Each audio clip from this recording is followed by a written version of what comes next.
na-agba n'ilu nu Niru niru kainaga. niru niru ka anyị na-aga Niru niru kainaga. oke nwe n'ọda n'azụ Niru niru kainaga. oke nwe bụ n'iru n'iru Niru niru kainaga. ebili ga-afụ ndị kwụ atụrụ Niru niru kainaga. kpotokpoto agba n'iru efi Niru niru kainaga. ụmụ ibe na-agba n'iru n'iru Niru niru kainaga. ejiri ụjọ etu ikolobi ya Niru n'iru niru ụwa kainaga.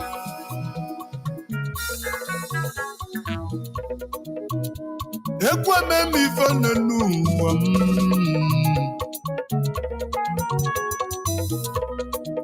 egwu anyụọ manya n'enu ụwa ka mbebe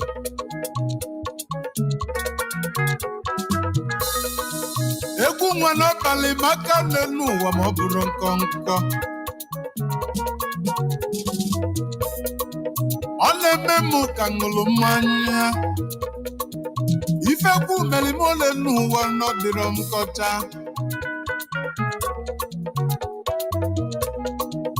mgbe bidoro egwu m ole n'ụwa ụmụ ụwa na-akọcha m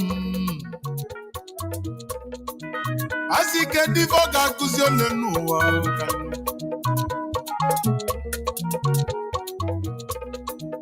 asị ike debe osi nweta nyaba egwu ọ na-eti afa mara na agwụ egwu mụ n'enu ụwa siri ike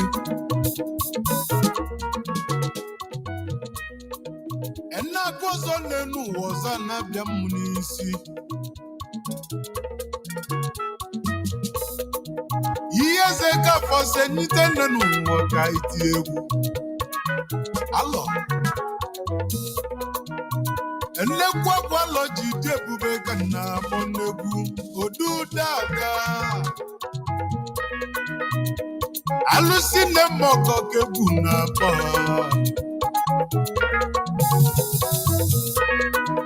egwu agbala nze bụ egwu mmiri n'enu ụwa gị mmalụ isi m alụzi n'ife na-alụ ọ bụ gị kele m isi m esozi na ndị mbụ na ndị egede ọ bụ beghị ka m si bi ụwa onye chie na White to white. Oh, we want to speed up. The radio station with more. You're listening to the radio station. You're listening to This is Radio Biafra. This is Radio Biafra USA 2. My name is Mazi Iyke. All right, this morning we're back again. Say welcome to another live broadcast from New York City. We have a few informations to give out from here. And all you need to do is to listen and pay very good attention. The Nigerian army is after killing our children, killing our mothers, dismissing our people in the name of the fact that we observed a memorial day for our dead people, for our dead brothers and sisters. The army, they themselves organize the killing. They are the ones that know those that are killed. And by the way, watch it out.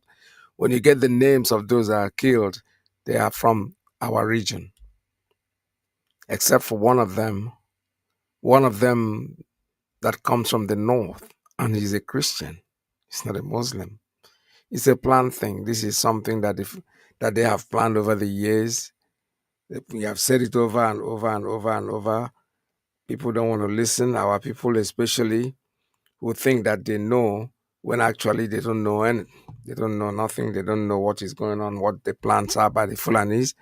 This is a conquest that their great-grandfather, their ancestors started. They are still carrying it on. They've not stopped, and they're not going to stop. But you see something, we are not going to let them continue because they have gone into a place where nothing will save them, because we're not going to give up. We're not going to relent no matter what happens. They will try. When this time our leader have told us that we are IPOB, the indigenous people of Biafra, that when we are gone, they will wish that we are live forever. Because the reason being that we are not going to give up. Somebody can be calling me now. All right, it looks like my They are not hearing me. That's why I'm calling. So let me pick up this call. Caller, good morning. Caller, good morning. Tell us your name and where you're calling from. This is Radio Biafra. All right. Probably was trying. The person just hung up because when I said Radio Biafra, he hung up. All right. So what I was saying before my thoughts was interrupted. This is a plan by the Fulanese. It's been done. It's been over the years. They didn't start today. They started it long time ago, and they will help the British people. You know, let me put the story this way. When they came, when they went, their fathers was trying to conquest, and when he couldn't succeed, the British people, they were clashing, looking for gold in Africa, looking whatever way they want. And the British people said to them, "What's the point? Don't fight us. Let us take this whole thing. At the end of it, we're going to hand it over to you." And that's exactly what they have done. They give them, they take our land. They came in here. They do what they call 6 political zones, and there's a zone, something like that, something of that nature. That the zone it had to do with OIC. It's a plan. It's something that they have planned over the years, and that when they are gone, they'll hand it over to the Fulanese, and they have done that. Somebody had said this long time ago, and we keep airing it on this program. We're airing it over and over and over, and people don't seem to want to understand that what we are saying is the truth. We are not just making it up. We are saying it exactly the way it is, and the Fulanese, they didn't come here, so they eventually now for them, Nigeria is their area, their country. They can take Nigeria, but you see Biafra-Land, you're not going to take it. We will do everything in our power. We're going to show you people that that this is a land given to us by the glory of the great light, and that there is no way you're going to be able to take it from us. All right, it looks like they're still sending me some text. Maybe I don't know if I'm being heard out there or if I'm not. But meanwhile, let me go to what Reverend Bosu said about this whole thing that is going on today. He said it many years ago, but it's happening now. And while I'm doing that, I'll be listening. I'll be trying to go to the text to find out what they're texting me about. We have the Yoruba church. Am I right? We have the Igbo church, correct? We have the Hausa church. Is that not so? Look, in the Yoruba church, if you are an Igbo man, if you carry anointing, let fire come out of your head. You are on your own. You will not reach the top because it is a Yoruba church. If it is the Igbo church, if you are a Yoruba man, possess all the revelations that you know, you are on your own. You will not get anywhere because it is an Igbo church. Only the Igbos will be that we brought our petty politics inside the church. My name is Bosun Emmanuel. The foot soldiers of Islam, they're called Almajiris. Vehicles in church building. Now get ready for this next one. Get ready. Get ready. Brace yourself. That is how our brethren are killed. That is how they are cut to pieces. As I'm talking, this is what is going on in Nigeria. I'm not talking about Sudan. I'm not talking about Somalia. This is what is going on in your country right now. This is how Christians are murdered in this nation. They are cut to pieces. The hatred is satanic. And the reason why we are having this problem is because the church forsook missions. We refused to go. We all sat down in Lagos, in Ibadan, in Port Harcourt, nourishing our souls. We forgot those in the north because we failed to evangelize them. The harvest that was ripe 2,000 years ago, the harvest is rotting. Boko Haram is the rotting harvest. If we had reached them before the terrorists reach them, they will be carrying the Bible, not AK-47. See, what is going on in Nigeria, God is not holding Boko Haram responsible, he's holding the church responsible. Terrible cases that you will never believe are going on in your country. All these are Christians. I'm going to show you a movie footage for 4 minutes. I will go and sit down and you will watch it for 4 minutes. I can tell you, even before 4 minutes, you will ask me to switch it off. It is the footage of 501 Christians that were slaughtered in one night, including children. in a village called Dogonawa in Jos. What I showed you took place in Nigeria. You can't finish watching the footage. I have to stop it. And it is still taking place as we are talking now. Now, the reality is this. It is not localized to the north. What I just showed you is planned to take place all over Nigeria. And Christianity in Nigeria is on its way out. We've come to the point that every Christian in Nigeria must consciously say, I will not be the last Christian in this nation. Because if we don't take time, we are the last Christians. Abuja Declaration 1989. Let me start from here. If you have an iPad here and you have access to the internet right here, I will just invite you, please go online straight away and go to wikipedia.org, Wikipedia, and type into the search engine Abuja Declaration 1989. And this information will come up. Islam in Africa held a conference in Abuja in 1989. At the end of it, they issued a declaration.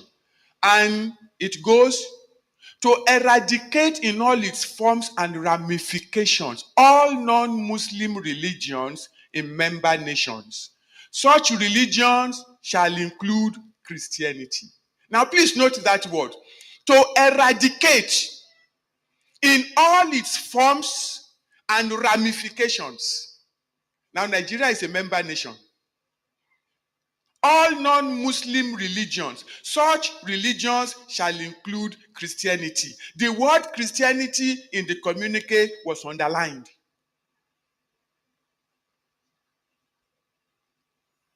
To ensure only Muslims are elected to all political posts of member nations, to ensure the appointment of only Muslims into strategic national and international posts of member nations, to ensure the ultimate replacement of all Western forms of legal and judicial systems with the Sharia. Then to make sure that this strategy works, because it's going to require money. Babangida, as the self-appointed president of Nigeria, put his hand into the treasury of Nigeria, took $21 billion out and gave it to OIC, to the Islamic Development Fund of OIC, and said, take this money for the total, I'm quoting, for the total Islamization of Nigeria in particular and Africa in general. Babangida paid $21 billion of our money to turn Nigeria into an Islamic nation. And they have started. Boko Haram, don't look at it as something that is isolated to the northeast. It is meant to cover the entire nation until Christianity is eradicated in all its forms and ramifications. Now, this was not mentioned in the introduction because I don't think that is something that one should talk about, but I just have to mention it. By the grace of God, I happen to be a member of the national conference that is taking place right now. And I'm the delegate of Christian Association of Nigeria from the Southwest. I represent Christians from the Southwest at the national conference. I'm part of the religion committee, and I'm also part of the interfaith committee. We sit down with Muslims to discuss this matter, to resolve this issue. We've reached a deadlock. And the deadlock is in separation of state and religion. I will talk a little bit about that. All right, this is exactly what is going on with the Nigerian army today in our region. It's the continuation of the jihad. They are carrying it out. The world is watching. The world is seeing this genocide and nobody is talking. They are picking up young people and they're killing them. They take them away, they come in and tell you, oh, we've raided the army camp, or we've raided the camp of IPOB and ESN. That's all bull. But you know something? We are not going to give up. You're wasting your time, your energy, because we've not really attacked you. Honestly speaking, IPOB have not attacked anybody. Our leader had made it very clear to us that the God that he serves says, if we shed blood, we're not going to get Biafra. So we're living by it. Probably the same thing that the white man, when they came in, they said, no, when they slap you here, turn the other cheek. Meanwhile, the people we are dealing with are butchers. The people that bully you, they kill you, they kill you, they cut off your head without even caring, giving a shit. We are taught, we are brought up with the idea of, will they slap you here, turn the other cheek. Forgive your enemy, pray for your enemy. Yeah. I wouldn't say that is wrong, and I will not say that it is right, but it is not yielding any dividend. That's the point. It's jihad. That's what the Nigerian army is perpetrating. They went to Aba. All right, first of all, they look at the governor in the state, in Abia State, as the only honest and sincere person. He's not supporting anybody, but he's supporting the truth. They went to question him, to ask him, and what he told them was, how do you think I can stop them from mourning their own people that died? Why should I be part of that? You can't stop, you can't be the child and tell the child not to cry. It's not possible. These are people who are mourning their dead. We all lost our people like me, my age grade. We were the people that came out of school and jumped into war. At the end of the 3 years old war, you lost most of your friends. People you call your friends in real life, you don't even know where they are. You don't see them anymore. And then we want to devote one day out of 365 days in a year. You want to give them just one day. Why did they call it sit at home? Because when they come to the street to do that, you kill them. When they come to the street to mourn their people, you kill them. They come out, they want to go to church service and everything. You kill them. You murder them. So we say, listen, don't take the chance. Don't come to the street. Stay in your houses, light your candles, and you pray for your departed souls. Is that too much to ask for? Is that not something that is doable? Is it not something that the government themselves should have done? Is it not something that politicians can say, no? Martin Luther King, these are people that, somebody that came and said, no, we have to devote one day for this person. And all those that passed on because of that struggle. Why is it different with us? Because we are people marked up for genocide. It didn't start today. Like I said, it started with their great and terrorists. And it continued from there. Their children is continuing. I will play you a clip. It's on Facebook. Many people have heard this clip before. To tell you that the hate is not something that is going to go away unless something is done seriously, drastically about it. Let's listen. Major talks about killing your premier. Add on top of that the North's general hate of the East, and you can start to get the picture of the sort of tribal tension Nigeria was heading towards.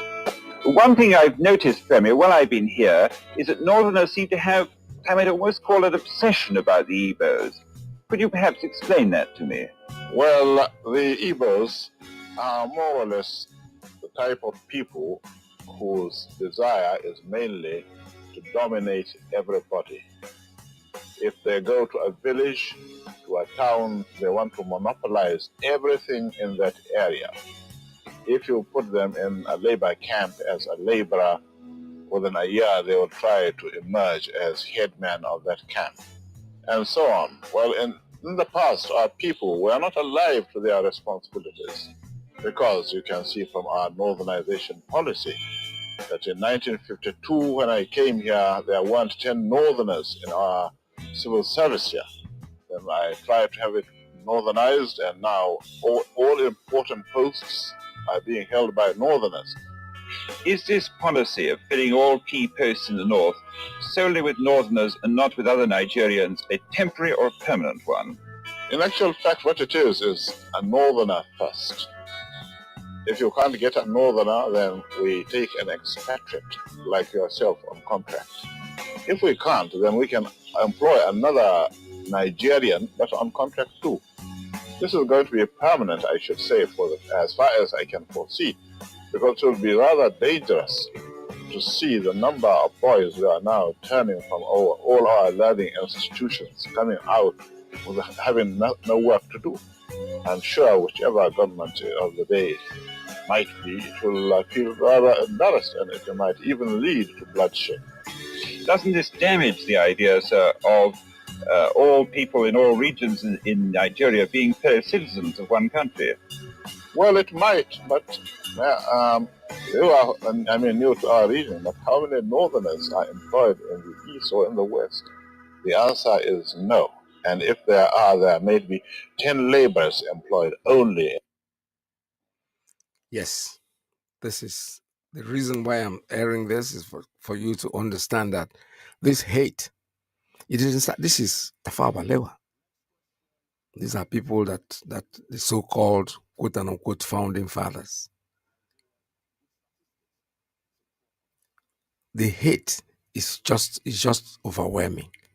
But the truth is that why we are concerned with the people, the indigenous people of Biafra, we are concerned because we tell them, take your land, go, just leave us alone in our home. The same thing that's happened to the Jewish people, the Jewish community. Let's call it spade a spade. You hate them so much, but you know something today, they are one of the strongest nations in the world. That's what they have to learn. They better leave us alone. We better leave us alone in the sense that we want to mind our business. We want to stay in our land. We want to worship our God the way that God made it that we should worship them. But if they keep on coming after us, eventually, because we know they are not going to win, they are not going to give up. We are not going to give up. We'll be resolute. All of you sitting down there, both in Abuja, in Lagos, and clamoring and making all this noise, you better leave us alone. Because if you leave us alone, believe me, we're going to leave you alone. We're not going to come after you. We have nothing that you have that we want. There is nothing. For those of us who go there in your land to build houses and everything, well, that's their choice. But believe me sincerely, we are not coming there to take your land from you. We come there, we want to build a house. We take permission from you. You sell the land. You don't give us the land. No. And one of them, I heard him say, "Oh, they will know that we are the one that came here, Adamu and Alhaji, and then they came here. We are the one that, by the grace of God, we give them land, we give them food. You don't give anybody any food. You are begging. Do you have food to give? They come to your land, in your own land, you beg. You beg for food because they work hard. Nobody, no Igbo man comes to your land, no Biafran person comes to your land to take your land. No, it's not possible. Because they know what it means. They wouldn't let their own land go to somebody else, so why would they go to take yours? They come in there, they live with you in the community, you all live together. Whatever he takes from you, he buys them. He does not take. He never takes. He only buys. And then he establishes himself, builds up a business, and employ your children, for God's sake. All you do is roam around and don't do anything. Tomorrow you are jealous. Oh, these Igbo people are coming here. They are coming to do what? To buy from you. You are the one that sell to them. You call yourself all kinds of names. It doesn't really matter to us. So what we are saying is, take your Nigeria. Leave us alone. We are Biafrans. And there is nothing that you're going to do to stop the quest. We are going to be free today, tomorrow, one day, whatever. If it doesn't stop with us, it's going to stop with our children. Our children are going to go there and do exactly what they are supposed to do and become the citizen that they're supposed to be. No matter what you do, no matter how much you try, you cannot stop the quest for Biafra. It is something that you cannot destroy, because once an idea takes hold, the idea lives forever. We are the indigenous people of Biafra, that's what they call us, and we know what we want. What we want is our freedom, And that our freedom is what we must get. Regardless of how you put it, regardless of what you think, we are going to excel in the end. It's just we, it's our word against yours. There's nothing you can do. The army is today chasing out civilians. I've never had anything like it in my life. The military, to justify what they are doing, they say, oh, they are terrorists. They don't ask themselves, where in the world has people that are freedom fighters been classified as terrorists? They know we are not. First of all, the Igbo man loves life so much. That's why we call man the beauty of life. So they are not even the killing type. They are not the type that will go out and butcher anything. No, God forbid. So if you think that they're going to be the ones that will wear the bomb tomorrow and kill everybody else, no. That's for you guys that know how to kill animals. Every day you carry your knife. All you do is you always have dagger as your knife. Dagger is like I don't know how to put it. I don't know if dagger is actually the English language, but it's like a knife. They're always carrying it in their waist wherever they go. What are they afraid of? Because they're killers. That is precisely what their job is, to kill. Every day they shed the blood, even if not the blood of humans, the blood of their animal, their so-called cow. So what the army is doing in Abia State, vis-a-vis the whole of Biafra-Land, is killing our children. Taking them out as hostage, go to families. They go there, they loot the families, they carry the children, they carry the girls, they rape them, they rape their women, they kill the men. And the world is watching. We are not going to stop talking about it, because when the turn turns around, everybody was opening their mouth. Oh, Israel did this, oh, Israel did that. If you went through what they went through, the way they killed their ancestors, why wouldn't they be the way they are? You pushed them, you made them what they are. We are being made exactly what they are doing to this community. Genocide, killing our people, maiming our people, our women, our daughters are raped. And they think that this is going to go away. Of course, it's not going to go away. We are going to continue with this struggle.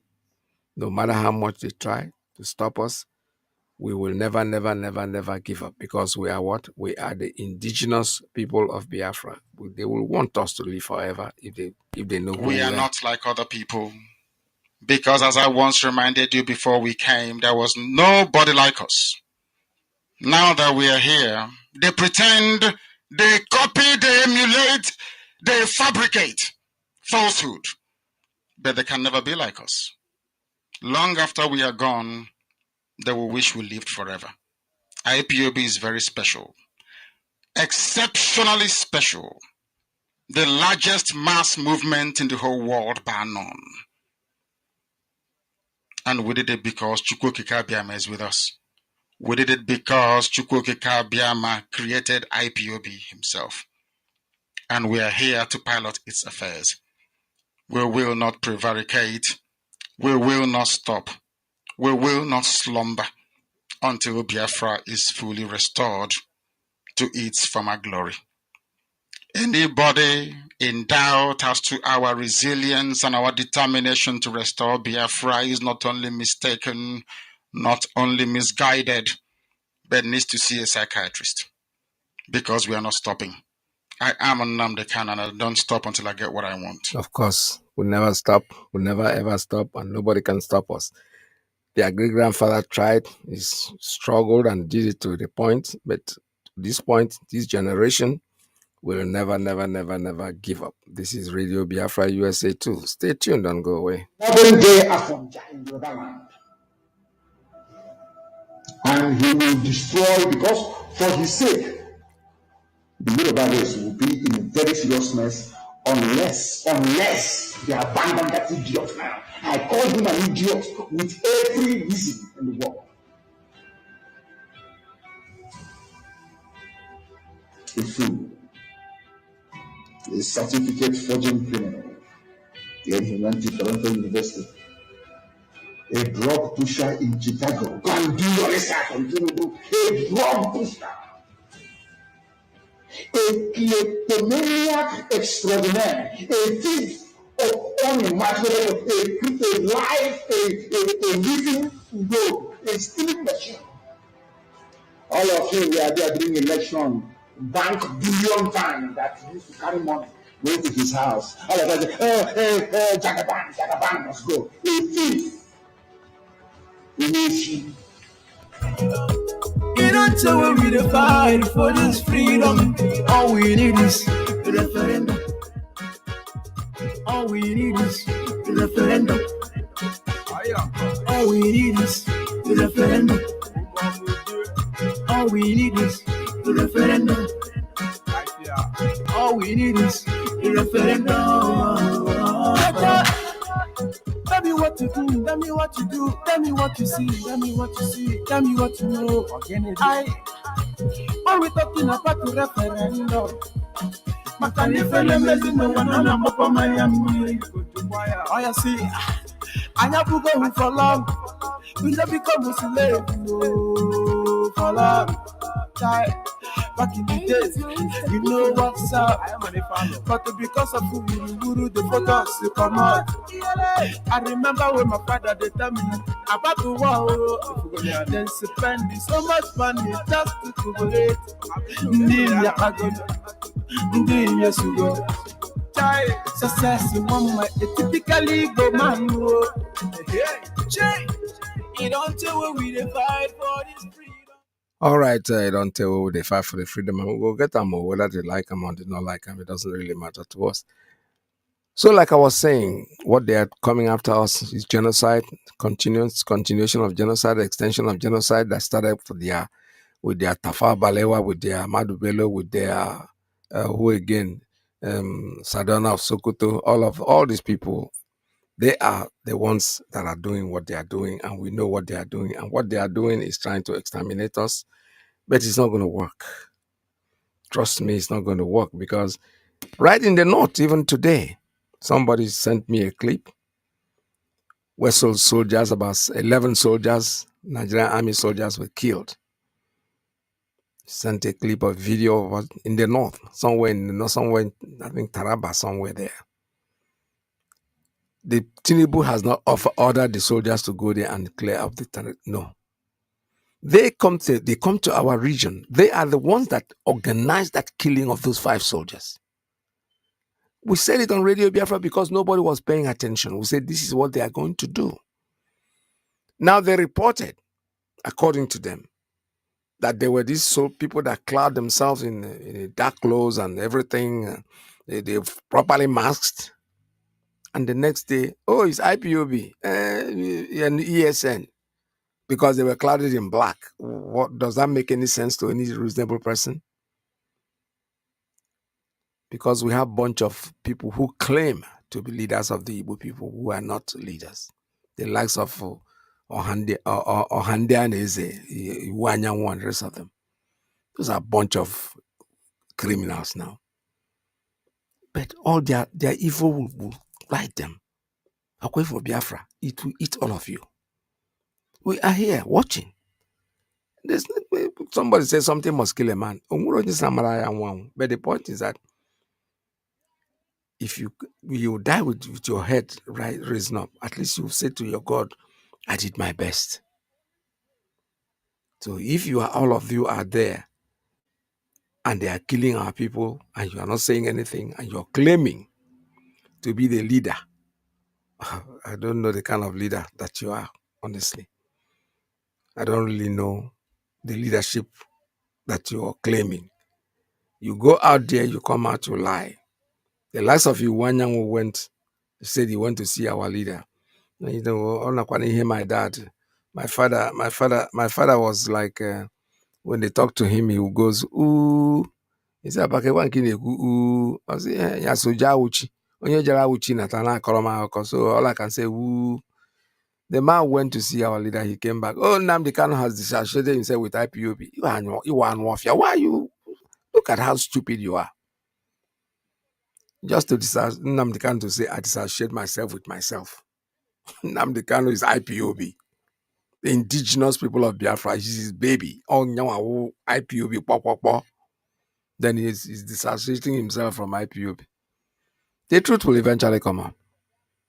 You went there, you came out, you lied, say whatever you like.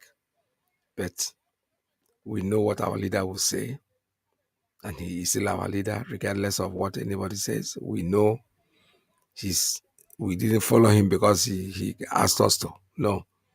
There are many of us who listen to him and we know he is what he is thinking and the way he thinks. And that's why we are with him. I want Yoruba journalists to understand this morning, afternoon, or night, depending on where you are. The first man to call for the division of Nigeria was a Yoruba man, Mr. Modiyu Adeniyi Oshinowo, and he was killed. Why?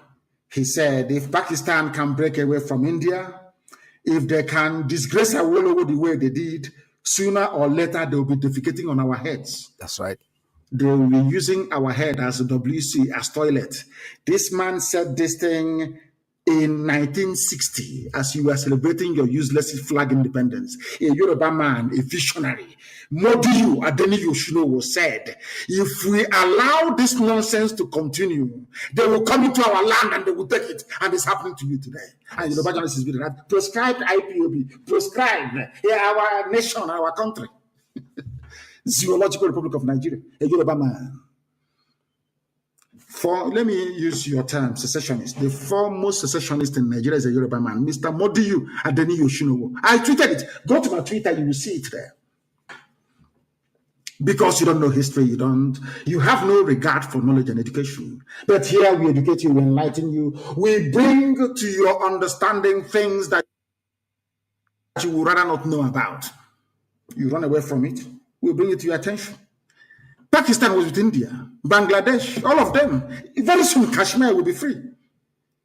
We are not one people. Why don't you get into your score? I don't know. Britain had all of them together as one country, as one India. They said, no, we are not together. They said to the white man, with due respect,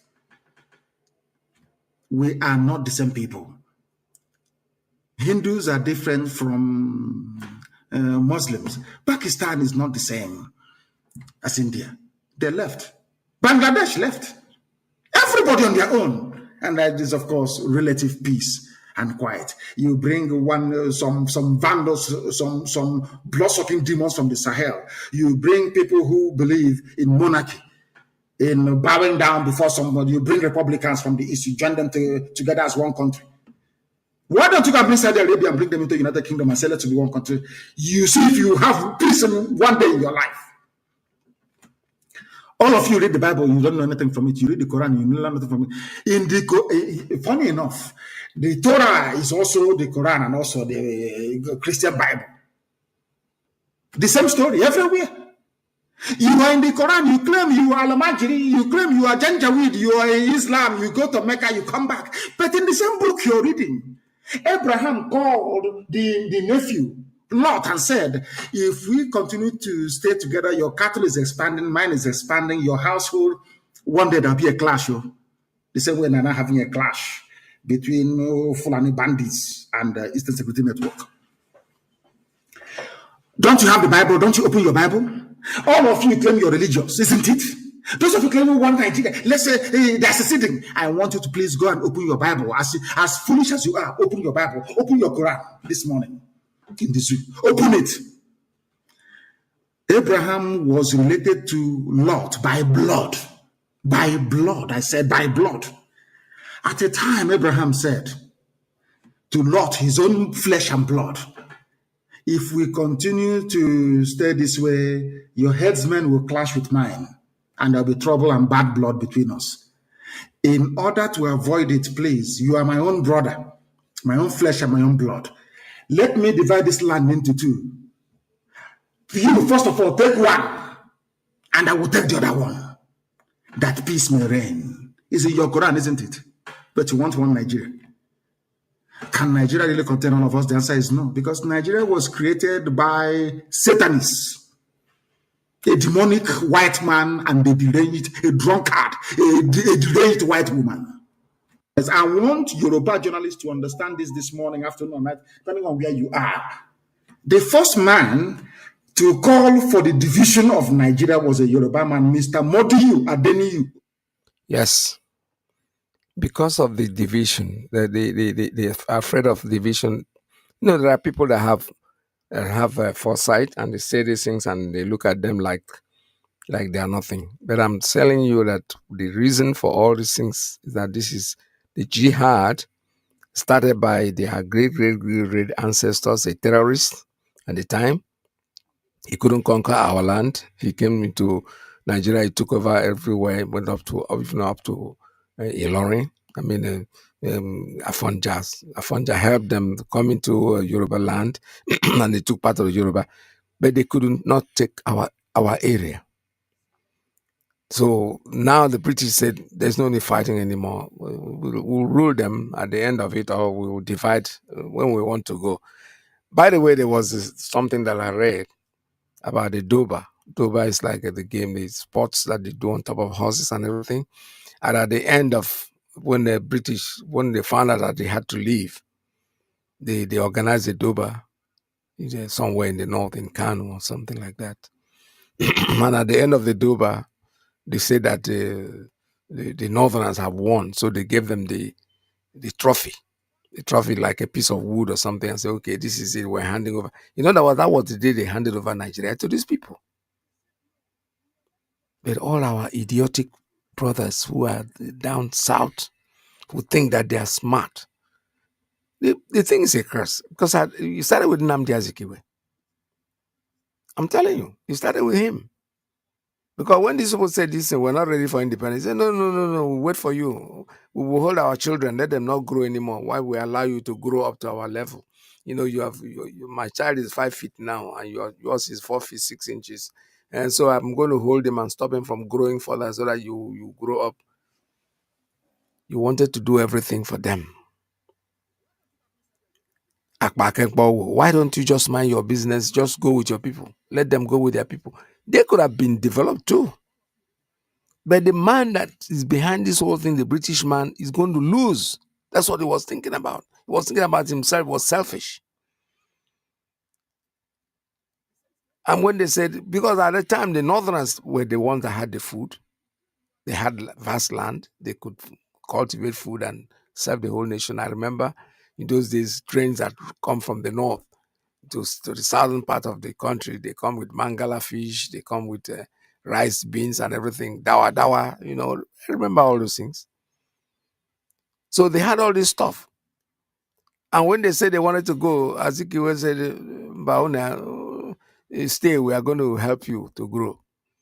Awolowo said it, told him, let these people go. Because you see, the point is, nobody is sending anybody away. Necessity is the mother of invention. Isn't that what they say? So if you allow them to go, they're not going to starve. Trust me, they won't. But when the British man found out that the dawa and the onions and the tomato is not going to be any use to them, because they found oil, which they have been stealing without anybody knowing about it. And they knew that what the oil was going to do in the world. They said, listen, if you let these people go, you beg them food, though. Not because of you. What they told Gowon fell for it, not because Gowon was like, he's trying to help Nigeria. No. They were telling Gowon, don't let these people go, because if they go, they have so much resources. Already Okpara was proving it to them. Okpara was there. The economy was growing at a tremendous rate. And they're like, if you allow these people, it's going to happen. No.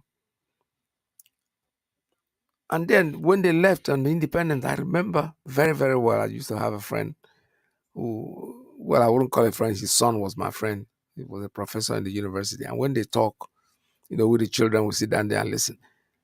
Pre-independence, after independence, when we thought the white people have gone, I remember this professor saying, they have not gone. They're all in the north. They moved over to the north. They went to the universities. There were lecturers in the universities, everything. So they were surviving still from Nigeria. And then when they discovered that there was oil coming from too much from the east, and they knew what, then the oil boom had not even started. But they foresaw it as something that is going to happen, and the economy is going to go to our people. And they fooled the one called Aguironsi. These are people, are soldiers. They're not even educated. They have, in fact, they have nothing. They have no knowledge of what's happening in the world. They're just there. He's the chief of the army. He was the army boss, the number one killer, the one that can go there and decimate families and kill people and everything. And for them, it was something. So he wanted a unitary government. Oh, because they went to Aburi, they said, oh, we have to find out a way to solve this problem. They agreed. Ojukwu and Wolowo, and what's his name? Yakubu Gowon. They sat down, they agreed. They said, okay, this is good for us. They were happy. But when they came back, this same the satanic country they called the British, he said, no, you gave up too much. Too much of what did he give up? What he gave up was the opportunity. He took the opportunity from you to reap off the country, to rob them. That was what he gave up. Well, they say you gave up too much, and then the idiot, the young man, go on, me head of state, was married to one woman called Iyke. Iyke is her last name. And then she wasn't even married, I think it was his girlfriend. It was a popular story during the war. Iyke being the fact that that's my last name, so the name just got stuck in my brain. Now he went back and he renegated and lied on every single thing that was said there. Ask him today. Journalists were asking him, say, they were Ojukwu. He wasn't making any sense. He was looking for what to say. He was looking for an excuse. He was looking for an opportunity to tell the world that this is why I did what I did, but he had no point. That's why he was stammering. He became a stammerer overnight because he's thinking of what to say. That is what has put us in this position that we are today. And it's not going to go away. It's almost impossible. You cannot create a country. Nobody does.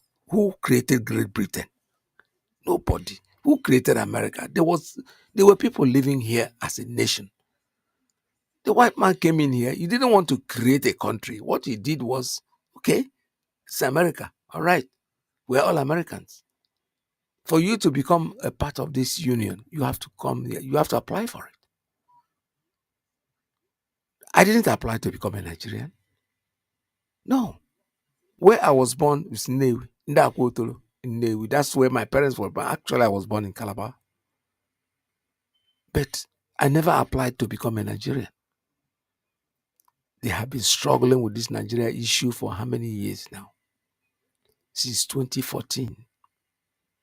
When they created that thing they call Nigeria, it has not worked. It's more than 100 years. That to be exact, it's almost 110, 120 years. They have not achieved anything. And they are never going to achieve anything. Because they went to the natural boundaries that nature created. If you don't want me to use the word God, because that word has been bastardized. So I don't like using it so much. Nature has created a boundary that the river runs, Niger, Benue, this is River Niger and this is River Benue that divides the nation. The place is geographically, segregated by nature. No. It doesn't favor them because down in the southeast are intelligent people that will always ask questions and they don't like that. What they like is back with me. What thing concern me? You will go there and then you will eventually do whatever you want to do and nobody will question you. Makaranta, because you went to school, you're educated. But when they discover that this is going to be a problem for them, they're doing everything in their power to make us sit together. They will try. They will keep on trying. But they're never ever going to be successful. I have the opportunity, privilege to open the line for you at this time for you to make your calls. If you have announcements that you want to make, please, the numbers here, +1 845 907 2230. I repeat, +1 845 907 2230. I have the second number is +1 845 648 0031. +1 845 648 0031. There's a +1 845 637 6632.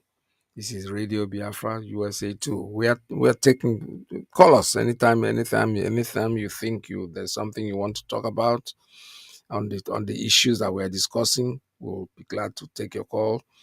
On the other hand, if there are announcements that you want to make, please do so at this time. This is Radio Biafra USA 2. Welcome to IPOB Rapture Media, IPOB Call to Action, Biafrans Return to Farming, Invest in Agriculture. Have you ever paused to question the importance of self-sufficiency in food production, food self-sufficiency, or the ability of a nation to feed its own people from its own resources, plays a pivotal role in securing a country's future? It's more than just filling our bellies. It's about nourishing our economy, our workforce, and our independence. Imagine being at the mercy of external sources for your daily bread. It's like a constant game of tug-of-war at where your sustenance is the rope. Any moment the balance could tip and you'd be left scrambling for resources. This reliance could pose potential threats to national security and economic stability. Outsourcing our food needs puts us in a vulnerable position, susceptible to price hikes, supply chain disruptions, or even political manipulations. But let's flip the coin and look at the benefits of self-sufficiency in food production.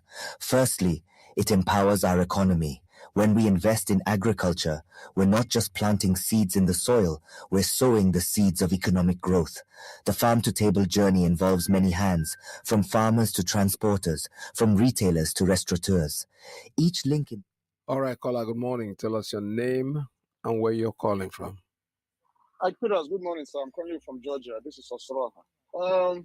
Yes, the reason why I actually called, I just wanted to listen, but the reason why I called was because of the tape you played about the Yoruba man who called the one, not Mazi Nnamdi was saying that it was a Yoruba man that called for the division of Nigeria.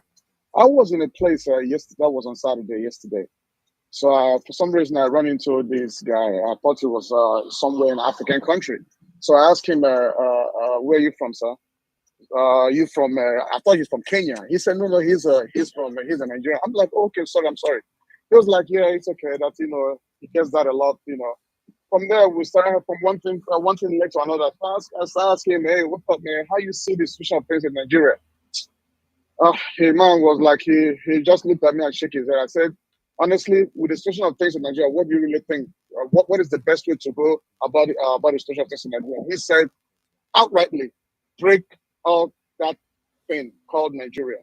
I said, wow, that's good. I think I like your your enthusiasm, the way you just said it straight up.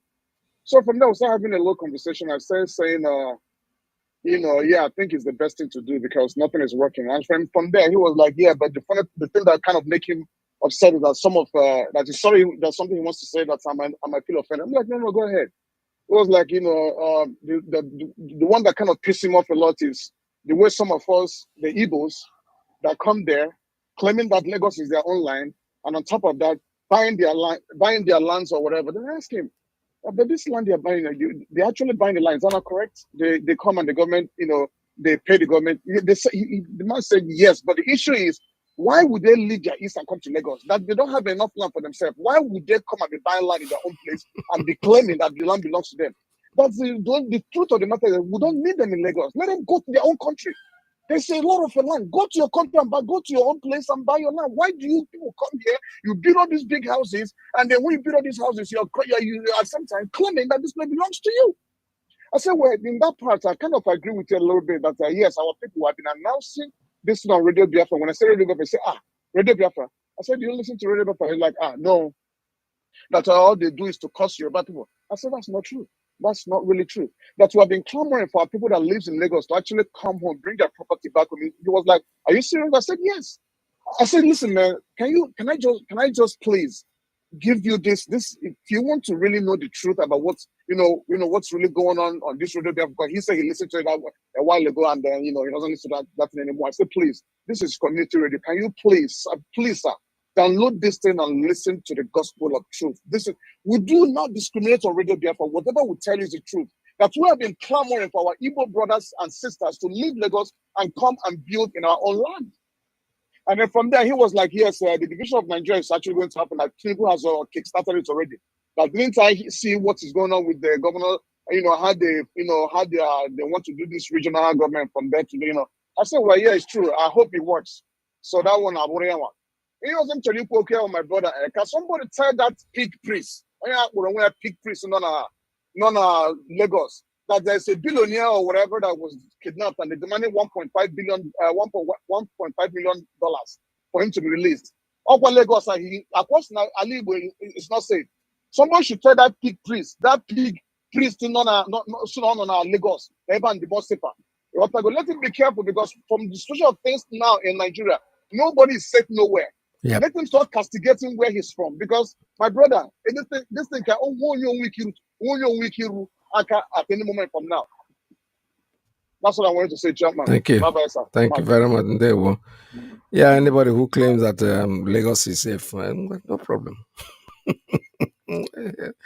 No problem, because it will get there. We are getting there. We are getting there because as na uru ogaranya will be there na ogbenye bidewere here because when the ogbenye bidewere and he cannot even find food, you are going to be his target, of course. They will pick you up. When they carry him, trillion, a trailer guy put the money. So the point is, it will get to a point where even the kidnapping, you will wish that they will just let you go because they will kidnap you, they will take the money, and they will still kill you. Because that's the situation. That's where it is going. And that's where it's going to continue going. And it does not matter what anybody does. In the end, Biafra will be here. Radio Biafra. Somebody's sending me a text. So, all right. Stay tuned. I'm still giving you the option of making your calls. So call us here if you have anything to say. Meanwhile, let's listen to this. Rapture Media, IPOB call to action. Biafrans return to farming. Invest in agriculture.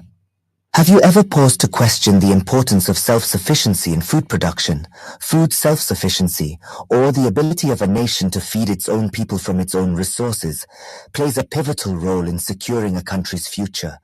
It's more than just filling our bellies. It's about nourishing our economy, our workforce, and our independence. Imagine being at the mercy of external sources for your daily bread. It's like a constant game of tug-of-war at where your sustenance is the rope. Any moment the balance could tip and you'd be left scrambling for resources. This reliance could pose potential threats to national security and economic stability. Outsourcing our food needs puts us in a vulnerable position, susceptible to price hikes, supply chain disruptions, or even political manipulations. But let's flip the coin and look at the benefits of self-sufficiency in food production. Firstly, it empowers our economy. When we invest in agriculture, we're not just planting seeds in the soil, we're sowing the seeds of economic growth. The farm-to-table journey involves many hands, from farmers to transporters, from retailers to restaurateurs.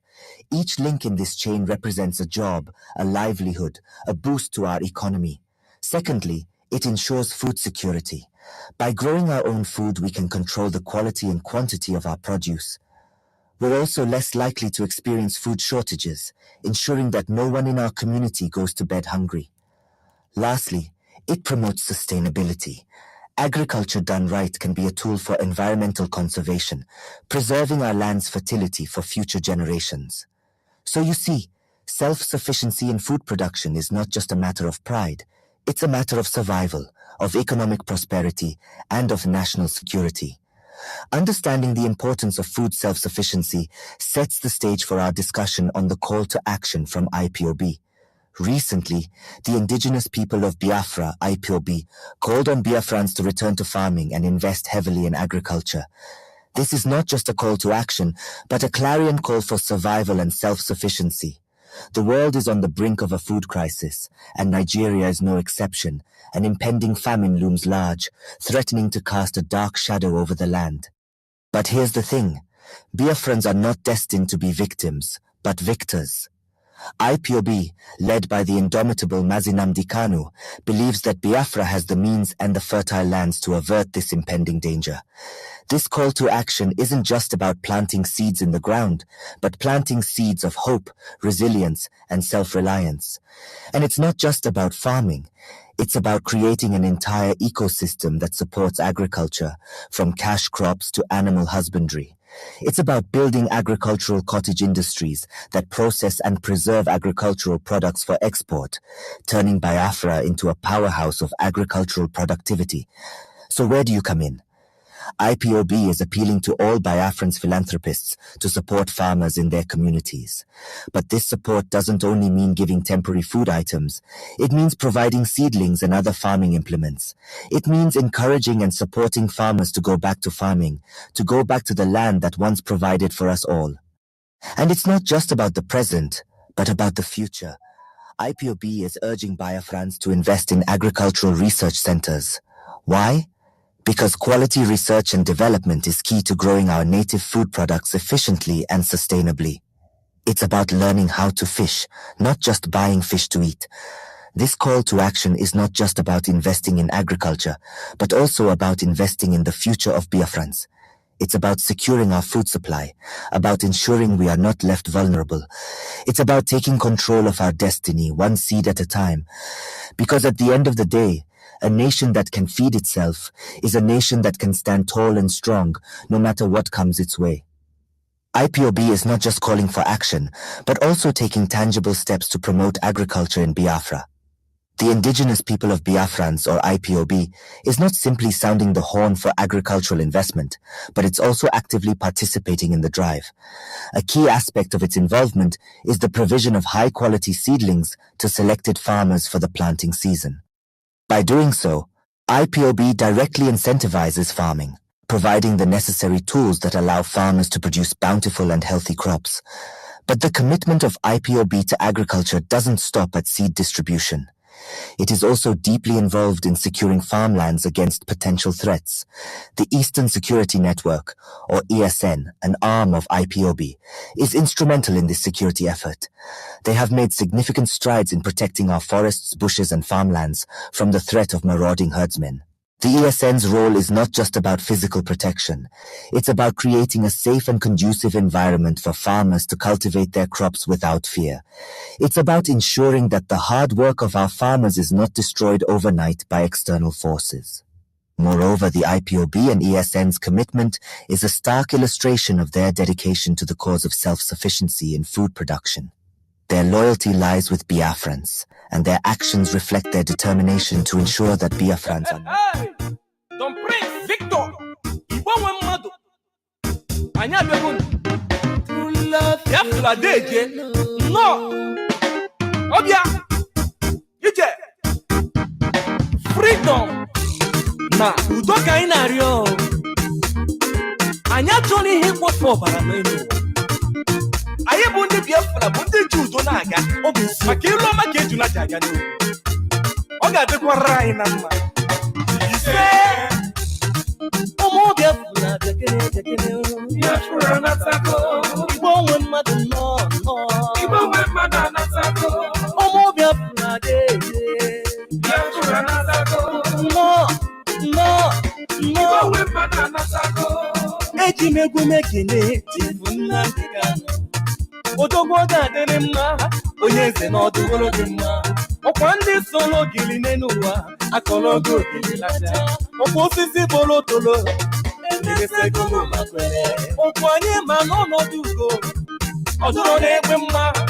Ọkwa okoko onye arụ, a na-achụ anya ọsọ. Ose ekwesị eliko nni, ọ ga-ejikwe n'ogologo ngaji. Dike Kanu kibu na London, Dike Kanu kibu na Israel. Dike Kanu kibu na Russia. Dike Kanu kibu na India. Dike Kanu kibu na Biafra. Nnamdi Kanu. Dike Kanu kibu na Biafra. Nzobu, enyi mba enyi. Nzobu, enyi mba enyi. Anyị ga-azọgbu ndị ilo. Enyi mba enyi. Nzọgbu, enyi mba enyi. Ụmụ Igbo niile dekene. Igbo nwe mmadụ anasako. Ewo, ọ dịworo anyị. Igbo nwe mmadụ anasako. Onye wele cases anye no sisale. My blood. Onye wele ke chukwu nye no chukwu pick up your man. Helele. Onye give God what belongs to him, and give Caesar what belongs to him. As we seek for peace and humanity, it's not at all for vanity. There are once people that's killing each other. I want away my blood. I'm forgetting the middle. I'm forgetting the middle.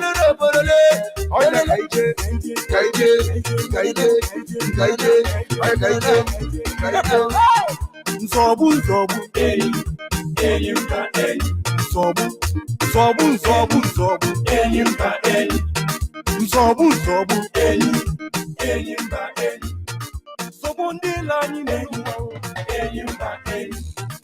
fellow, let my people go.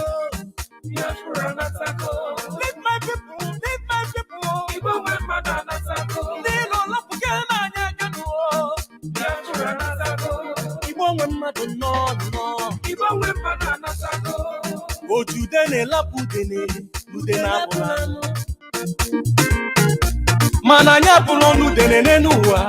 Niyo toto, I want to know something. Make una hear me. Ibulu nwa Biafra-Land no. Make una come back. Can you do the no bodanio? Ibu potato exporter. Natabano no. Can you do the no bodanio? Need no bodanio. Epo to kwana banyo. Sheep na bakwana banyo. Oye dikwana la banyo. Maya kudi na banyo. Iye ni nedima. Odikwana la banyo. Nataba no. Kanyi doze no bodani. Umi bukompa. Kanyi doze no bodani. Goti ye wata. Weli akaelu. Akafuwa yufu, owetu akao. Jehovah, keso kusaru Israelu, nakaperu. Bilie, natara yokeru ranyo. Balie, natara yokeru ranyo. Bilie, natara yokeru ranyo. Biafra bukanyo. Obudama, Biafra bukanyo. Ala chukutere manu. Zobu,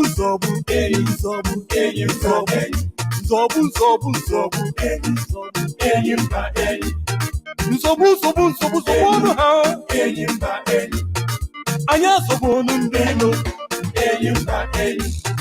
Zobu,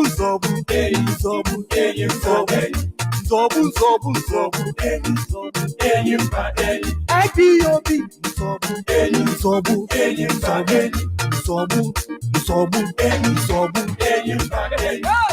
Asikwam ni kwetike o. Biafra-Land go. Gili bi kwete nwanne mo.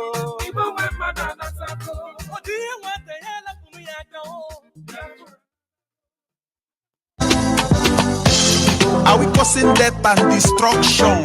No, we are a peaceful group. Are we causing death and destruction? No, we are a peaceful group. Do we kill people? No way. We they kill people? No way. Do we kill people? No way. But we are good people. Oh yes. Are we a violent group? No. Are we a terrorist group? The answer is no. Then, how can the victim be considered as a perpetrator of the land? How can someone who is defending his land be considered as someone who is destroying the land? IPOB has never and will never cause death and destruction in any part of the world. Do not be deceived. Many are wolves in sheep's clothing, claiming they are IPOB, but they are not. So, discontinue and disregard any information detrimenting IPOB because it is false. We are a peaceful group.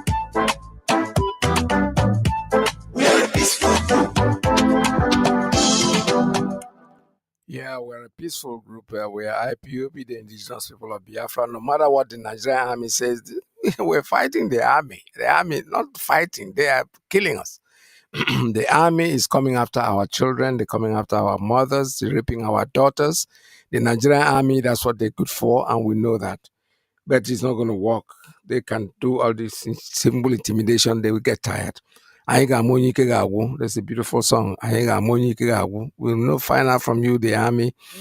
The only thing that our people, please tune into Radio Biafra and always listen to Radio Biafra and get the correct information. As an Aga Karaka de Bumwam. So Aga Karaka is that most of the things that is happening today we spoke about them on Radio Biafra, we've spoken about them in the past, and we are still talking about them. We are not going to stop. And there's no way they're going to stop us. They can try, all they can do is try, but they will never, ever succeed. Because we are the indigenous people, we know what we want. The owners of Biafra-Land is our land. And no matter how to that's what you have to know. We are here, we are growing here, we are born here, this is our land. And no matter what they do, no matter how much they try, they will keep on struggling and trying, but they will never succeed. This is Radio Biafra. The lines are still open for you to make your calls. +1 845 907 2230, +1 845 648 0031, +1 845 637 6632. Give us a call. We are here. Ready for your call. Anything you have to talk about, please do call us. Ụmụnna nwere update, very serious update now. Get on to. Agara m church taa. If I am gara o. All right, I'll still go to that. Let me take a call first. Caller, good morning. Tell us your name and where you're calling from. Yeah, good afternoon, Mazi Peters, and thank you for having me. Mazi, I know you can hear me, sir, because I can hear loud you. and clear. Good morning. Welcome to the program. Yeah, thank you. Thank you, Mazi. Thanks for having me. I make sure you are the dedication. Yeah, Mazi, a very quick one, Mazi. My name is Mazi Madabuchi. Mazi, yesterday, our leaders, a member of DOS, they came on board yesterday, and we listened to them. They make a vital point, and they say what concerns us. And somebody raised a voice or raised a question to them. It says this Ohaneze Ndi Igbo that we are calling those people that say they are Ohaneze Ndi Igbo, that we do not choose them. That is the time now to disown or ban them. I agree totally with what that person said. It's the time now to ban these people, to replace them with another people, because these people they are not doing anything, They're just sitting there as a figurehead, They are not doing anything for us. Let's put the Biafra issue apart. They are not doing anything for us as Igbo. They just I don't know whether these people they know how to just bring us down in any means. Remember before you can become Eze or King or Igwe. I think people from the village or the kindred we make it. We bring you to put you as a this thing there. But today it's through the Fulani. The Fulani will bring any person that suits them to say this man will merge to be your representative as Ohaneze. Man, this Ohaneze Ndi Igbo, they're not for us. They don't mean nothing for us. Man, the time has come to replace these people. Why am I saying this? How can these people be there now? Now, army is coming to Biafra-Land, killing our people. They never comment. They never say anything. Man, they keep quiet. They never react anything. From Nworu, when Nworu was there, the comment of Pressure Python down to Nnamdi Kanu house, killed many of us. Nothing this man do. He didn't do nothing. Obiozo talked to Obiozo be who came, but on his own. The same thing, he remained like idol till he died. This man now, they call Iwanyawu. Come on board now. What is he talking about? He's talking about Nnamdi Kanu saying he dissociated himself from IPOB. What is all this? Man, I think the time has come for IPOB leadership to look into these people, because they have their hand taboo. They have their for anything. He had their not to disarray IPOB and Biafra-Land. That's number one. Man, number two again. It's talking about this cow of Fulani people is, roaming in a Biafra-Land, and we have God to intervene, or we have God to talk to them. Mas, do you remember that before, if not Nnamdi Kanu, Mas, if not Nnamdi Kanu, nobody have liver to challenge Fulani when they are taking the cows to move around. Who are you? If they are moving with their cow, everybody is quiet, looking at them. They will do all sorts of rubbish. Their cow will shit everywhere. They will rubbish everywhere, and they go their way. Nobody will talk. But today we will stand to talk and challenge them because Nnamdi Kanu have opened our eye and our brain. He have removed that fear of Fulani in us.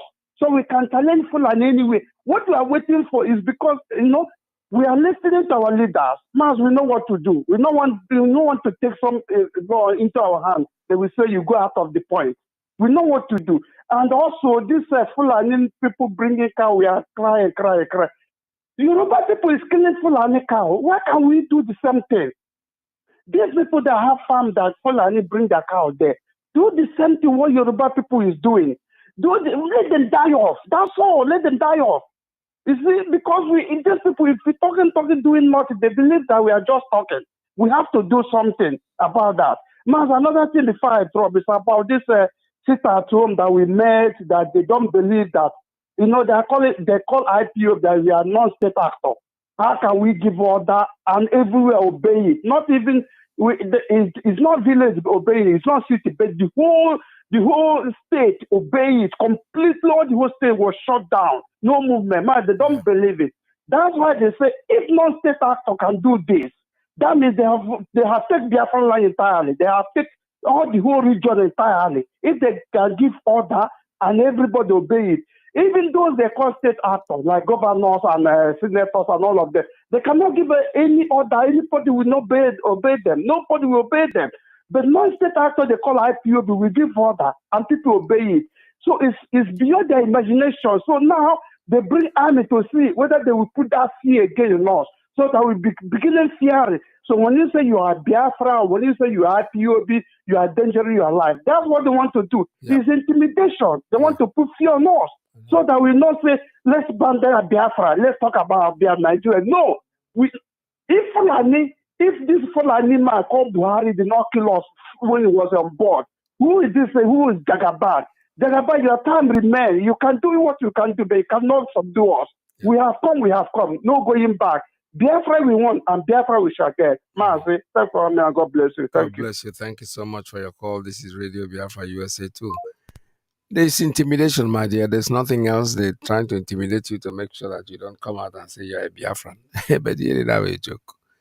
Everything there's the level to the madness. But what they are doing is intimidation, and we know that. They will try, but they will never succeed. They will always fail in the end. In the end, Biafra will be here. 9 went update.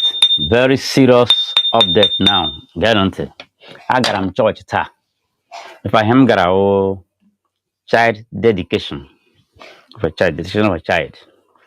I got a church Jupiter. The priest are born and what I can say. Let her the priest were Papa, the little child, Munya, Eqwim shooter. As an Agbanyim Chim Katinubu Bahnike. No, oblige. Pastor, just wait. Yes, I am wagon. That's a Chim Katinubu Bahnike. So the man I say, we will go ahead with the ceremony, but you will make Guatani warrant Bawa Chim Katinubu. That's not very simple. All the things are really skyrocketed, and on you believe in all Tinubu's instruction. No lanya, Gare Baroso from 2,000 naira and Zogaya last for a mood to 4,000-5,000. Rice from 50,000 to 80,000. Skyrocketed. Even when fuel eji nwere ike gbapụ from a place get boss ga-azụtara nwunye ya. So ha emeghe survive ya. Di ya nwunye ha mụọ nwa n'udo. Chi ya ha ka Tinubu. Chineke mere ha ji survive on ha na ọka Tinubu. That was the thing. I passed through various things. And let me tell you something, the Igbos. We have passed through a lot of tribulations. I'm telling you the truth. Dehumanizations. I mean, outright killings towards annihilate not Igbos. Yet, God made it possible for us to live. I am not a preacher of the gospel. I am not a prophet. Honestly, I'm not even an ordinary motivational speaker. No. But I tell you the truth.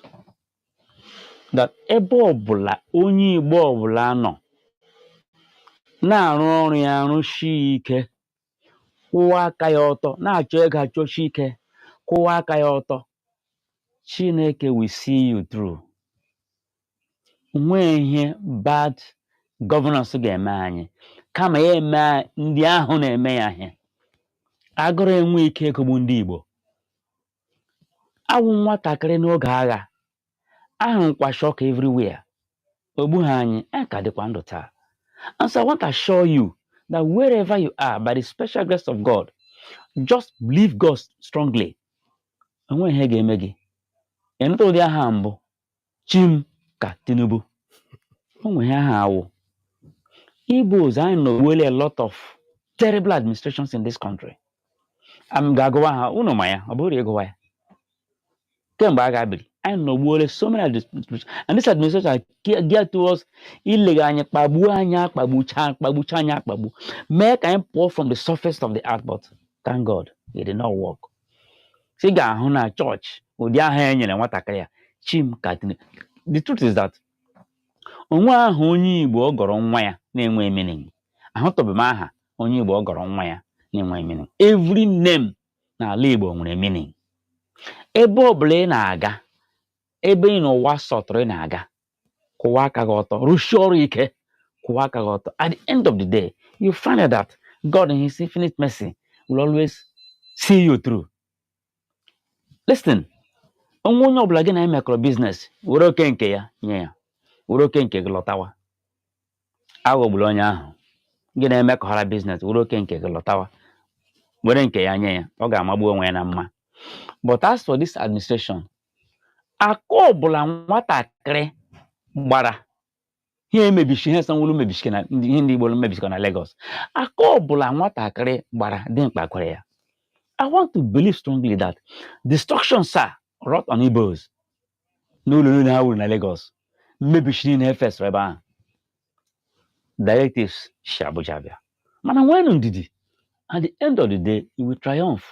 Unu alụla ọgụ ọbụla, unu emene gara ọbụla, Chineke ga-agọzi unu ụzọ pụrụ iche.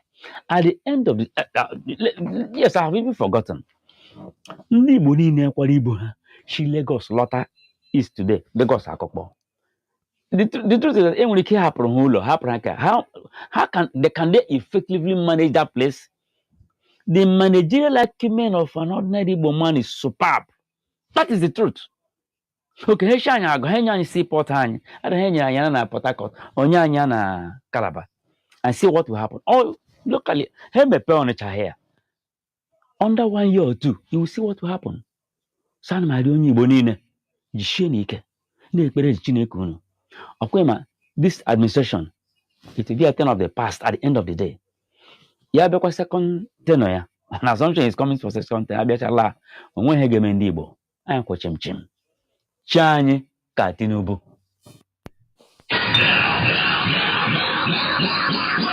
White set of white. Oh, we want to speed up. The radio station with more.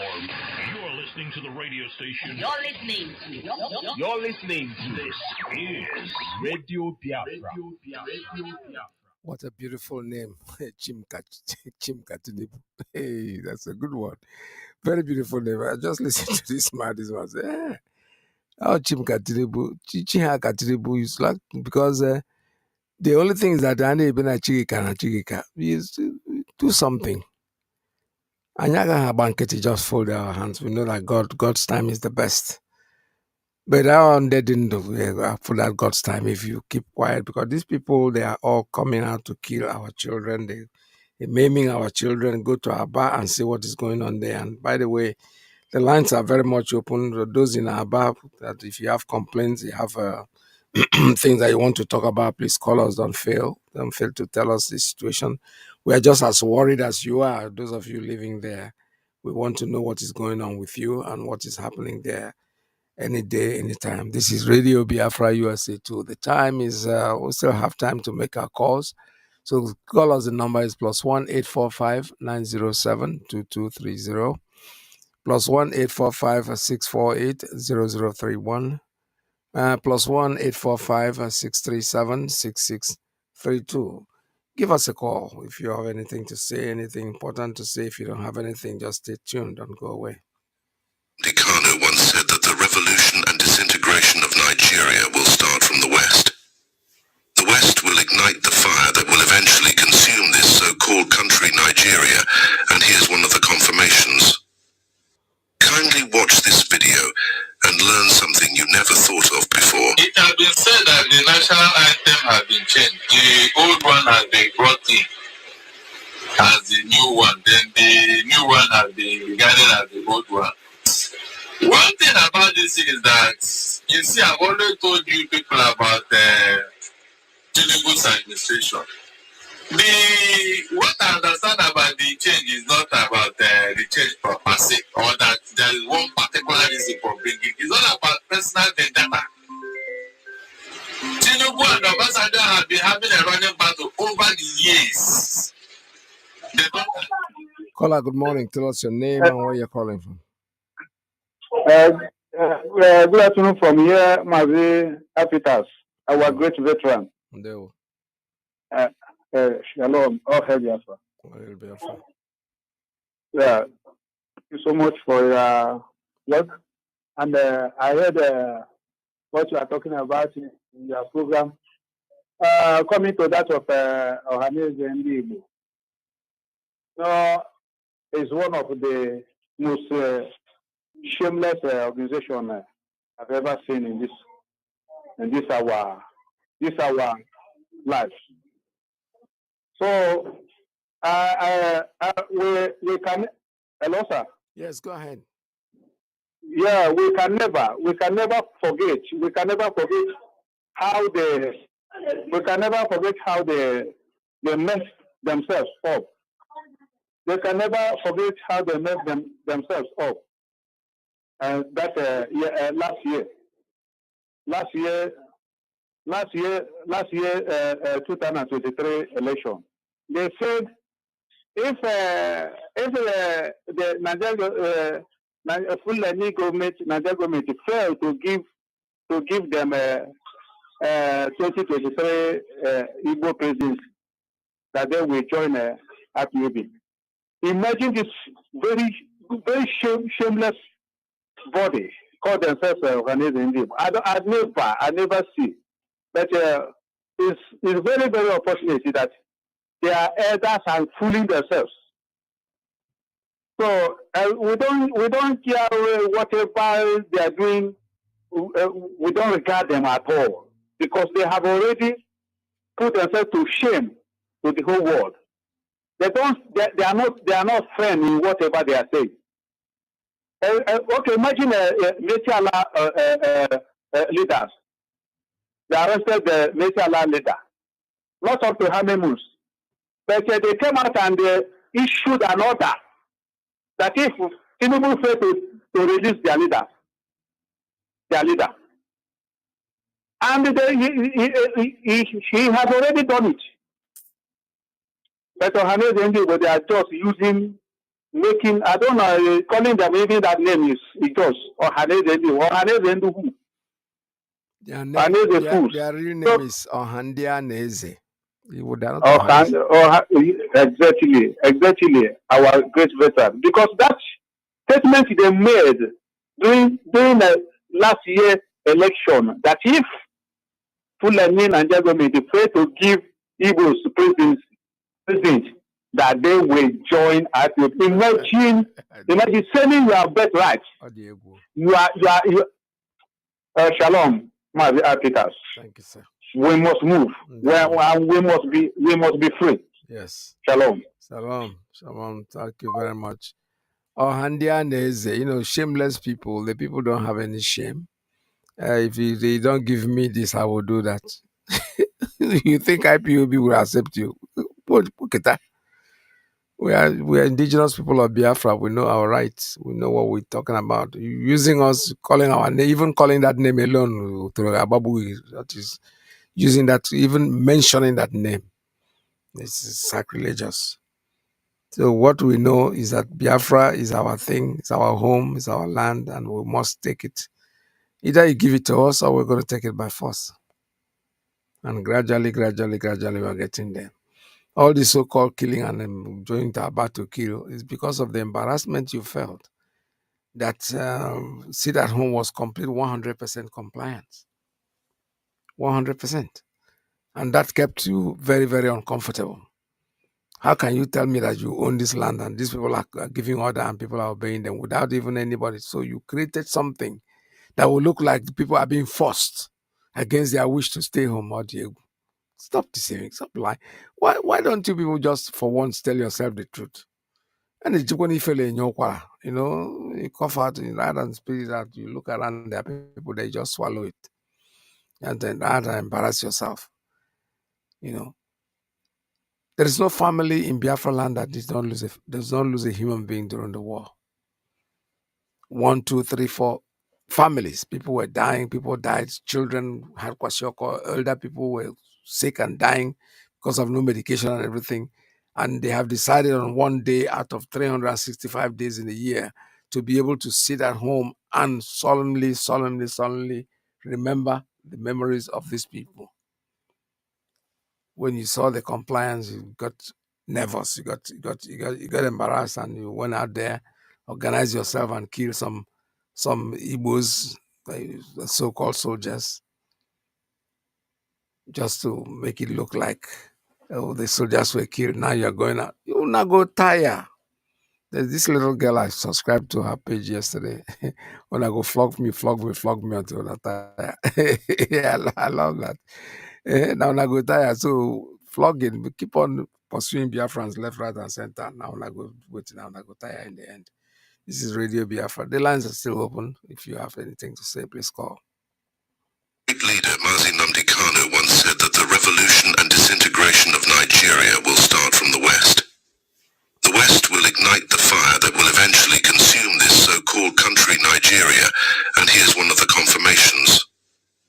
Kindly watch this video and learn something you never thought of before. It has been said that the national anthem has been changed. The old one has been brought in as the new one. Then the new one has been regarded as the old one. One thing about this is that, you see, I've always told you people about Tinubu's administration. What I understand about the change is not about the change per se, or that there is one particular reason for bringing it. It's all about personal vendetta. Tinubu and Obasanjo have been having a running battle over the years. They don't agree. So anything that Obasanjo did, Tinubu has always found a way to rub in that thing. Remember when he was the governor, Tinubu, Obasanjo seized his local government fund about 14 billion. And now that Tinubu has got into office, he now sees anything Obasanjo did as a way to get at him. If not, there is no single other reason for removing that national anthem. Because it was Obasanjo that brought the new one into effect in 1978, before he left office as the military head of state. The question Nigeria should be asking Tinubu, both the old and the new anthem, what is wrong with them? Tell us that overriding reason, if not for this personal vendetta. And this has been going on among the people from the southwest. It has been there over the years. People are not reading meaning into all these things. Look at it yourself. It was the southwest that Wole Soyinka that stopped Obasanjo from becoming the United Nations Secretary General. The man was almost, in fact, he had almost gotten the job until until when Shoika mounted a campaign all over the world against Obasanjo, and that truncated it. Well, Awolowo should have been the president of this country in 1979. Who truncated it? People from the southwest. You know all of them. People should remember that Wole Soyinka has always criticized every governor that came in, both military and civilian, including Obasanjo. But ask yourself, why is Wole Soyinka in bed with Tinubu now? Does any of you know what is behind it? All of a sudden, Wole Soyinka is now supporting every evil concerning APC. You ask yourself, what is the reason? It is because of this same hatred I told you about. It's not about OTA. People say celebrity. No, Wole Soyinka know what he's doing. There has been that egg-long relationship with the Tinubu and the Wole Soyinka over the years. In fact, at the point, it was reported that Tinubu gave him money. And so because of that, his conscience has been bought. His conscience has been bought. That is the man you regard as the veteran. Who's supposed to be the conscience of this nation today? His conscience has been bought. So everything Tinubu does now is okay. The way Tinubu can do it is okay for him. Let's not let it happen anywhere else. You see Wole Soyinka. So this is what I'm telling you. Go back to history. The reason why these people have not agreed among themselves, it was a cost rendered by Anafi Aroye. That money you deposited with Remitly made your dad's birthday. That was really a cost. He spread his phone out like this. You know what he book on? I was spreading it all over the place. He said, I just did the scatter, and that's what they go scatter. They will never agree. And I was saying it was matching the calabash. And he said, I did calabash the scatter, and that's what they go scatter. They never agree among themselves. They will only quarrel and fight among themselves. Go back to his that country now. Have they agreed? Have they agreed? The most deadly ethnic and intra-ethnic war was fought in the southwest among themselves. I'm talking about a war that lasted over 1,006 intra-ethnic war. 1,006 fought in a particular region, the same ethnic group. From Kiriki war to Jaguar and the Iba war. Go and check. These are the same people that are telling you that they know this. It's not because we have not been given an opportunity to go into their distance. The Nigeria will know where the problem is coming from. This time we want to get to somewhere, it is this time that will truncate it. Remember, Ojukwu and Gowon went to Aburi to sign an accord. Accord would have saved up from that civil war. An accord, Aburi accord. They have already signed. When Gowon came back, it was people from the south that we don't go. Don't agree with this accord. No, Ojukwu has played you. He has used the process to play you. Don't agree. And because of that, Gowon the next. And Ojukwu said, on Aburi I stand. That's what caused the war. That Aburi accord would have said that. And look at that Aburi accord. It's what we are going back to today. It's the same thing we are fighting for today. The same structure. The same regional autonomy. That was what Ojukwu and Gowon agreed in Aburi. When he came back here, the people from the southwest, they truncated it. They truncated it. Unfortunately, Nigeria cannot ask the question, what is your mission in Nigeria? Whenever you want to move forward, these same people will truncate it. And they will not look for a way to shift it to one particular ethnic group, as if they are the problem. Who brought Buhari into office? For selfish interest, nothing else. Tinubu said that it is only Buhari that will defeat Jonathan. That was why they made him to come and lead, to come and say, no, it was for him to defeat Jonathan because he had popularity in the north. Look at what is going on. Nigerians are not asking questions. I am telling you that if Tinubu have opportunity, he will remove Obasanjo's photograph in Asoro so that he will be the only Yoruba man that has become president of Nigeria. That is how vindictive these people can be. Obasanjo cried out that Abiola is not the Messiah that Nigeria is waiting for. He said it. Who truncated Abiola's president? Was it coming from the same southwest? Who went to tell Abacha? Don't allow him, don't agree, or don't give him. Go back to history. You can see a record of infamy. Somebody don't wake up because you want to show that yes, you are not the president. So, and they are even among themselves. If people cannot settle among them, how can they settle with you? They will deliberately find a way to ethnic group. When they fight, they will go and dodge. Meanwhile, they're the one that started it too. The coup that started all this problem. Go and check it and then they go book. Why we stop? It was organized by the Yoruba, but they are shifting it to the Igbos. That is why they not hate the Igbos, thinking that they are going to carry out the coup. Meanwhile, there are documents to show that the Igbos were not even in the know. That coup was organized to free Awolowo from Calabar prison. But now it has become an Igbo coup that led them to be thinking that the Igbos did it, the Igbos did that. We are saying this so that Nigerians will know the truth. There was no reason to change any national anthem except because it was brought in by Obasanjo. And his case man felt that no, it cannot be Obasanjo. It should be me. That's why he brought that in. And but if he doesn't like the two anthem, why can't he ask people to bring a new national anthem? Since you want to build a new Nigeria. Yeah, that's how he told us he built a new Lagos. Meanwhile, we could not see anything. We could not see anything that he did in Lagos. Propaganda. Yeah, the truth is, everybody, he's giving his opinion, and it's not a very bad idea. But the point is that there will come a time where all of us will just sit down in one place and be laughing at these people, because that time will soon be here. Everybody is speaking and saying what they think about this situation. Nigeria is already a finished place. Anybody who thinks that he can get up and change Nigeria is just fooling himself or herself, because we know that Nigeria can never be changed. This is Radio Biafra. Call us if you see anything. The private pocket of all these criminals. Today, they are the Kinigok in market. They are Kinigok in all of that bullshit. If you created your wealth, you should never be worried. Remember, the richest man in Africa, Dangote, is from Kanu. And Kanu is going to be part of Arewa region. Right? So if Dangote could become a billionaire, then the northern Nigeria can survive. So you are not going to be a victim at all. Those who are going to tell you not to support regional system, they are those who are...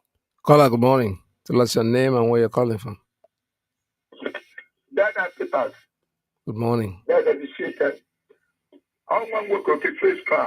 No. From Umawa, or the province Biafra-Land, and that they come from Aba. So what's happening in Aba? What's up in Aba? That's Aba. Then Aba is completely under hostage. Aba is completely under hostage. They are killing us here. Our people are dying, missing.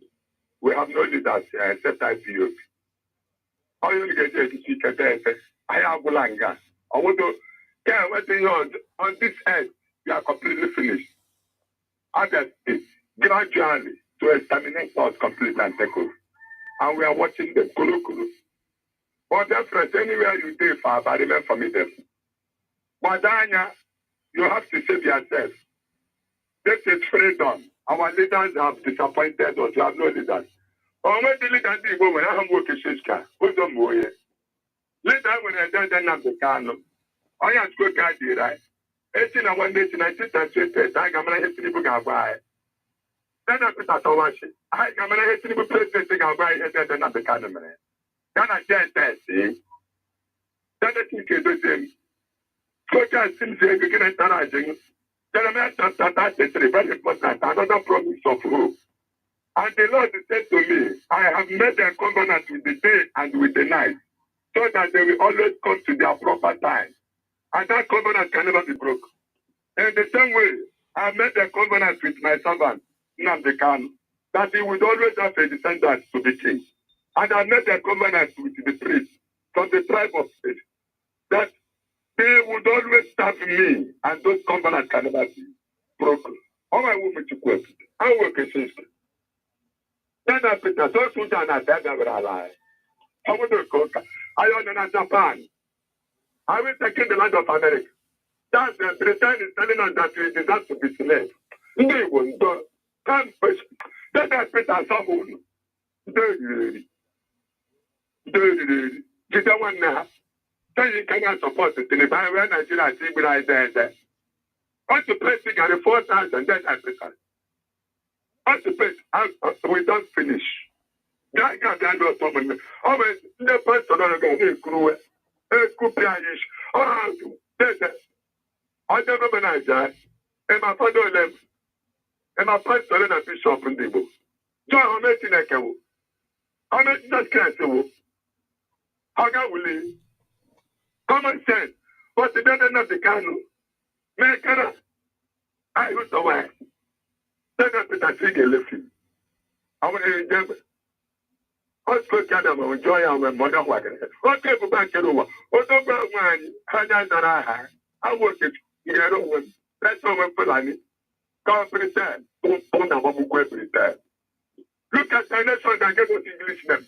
I just said, English was good. Talk about that. That's how you go. Okay, but get over the weekend. I'm a man. Take out what someone said. I'm not doing it with you. Thank you. I can't get out. I can't. Oh, yeah, I feel with it. It's going with it. All right, thank you very much. This is Radio Biafra USA too. Yeah, I received the broadcast by our HODs. I received it late, so tomorrow, I promise you, I'm going to have to air it from the beginning to the end for all of you to listen. And by the time I received it, the time was almost up, so I don't want to play it halfway and leave it. So I promise you that tomorrow it will be on air on my program, so that we'll listen to it and know exactly what the situation is back with our people. This is Radio Biafra. We still have time. If you still there's anything you want to say, please call. Don't hesitate. Give us a call so we can know what information. But what I want you to understand is that as no cannot hold us down there and get up. We are not going to allow you to sleep, since you said we are not going to sleep ourselves. As long as we are not sleeping, you are not going to sleep. And as long as you say too, because that's the only way out. So we are Biafrans. We have our country to defend. We need our country, and there is nothing anybody can do to stop us. They can try. I just received another clip now. It says, give me 4 years, I'll frustrate every Igbo man in one way or the other. In Lagos, Island is burning today. That was yesterday. I just received a clip now. And I'll look at it later and see if I can run with it tomorrow on my program. This is Radio Biafra USA 2. Give us a call. The lines are still very much open for you. Leader of the indigenous people of Biafra is Mazi Iyke, Mazi Nnamdi Kanu. One cannot be two. Stand live production. Show face on the microphone. Shalom Israel. Shalom Muchineke. We are getting there. It's a matter of time. Shalom. Mposom. You know me say I go say my right for you, Nigeria. Mposom. You know me say I don't know myself again. Yeah. The love I have for Biafra has taken over my heart.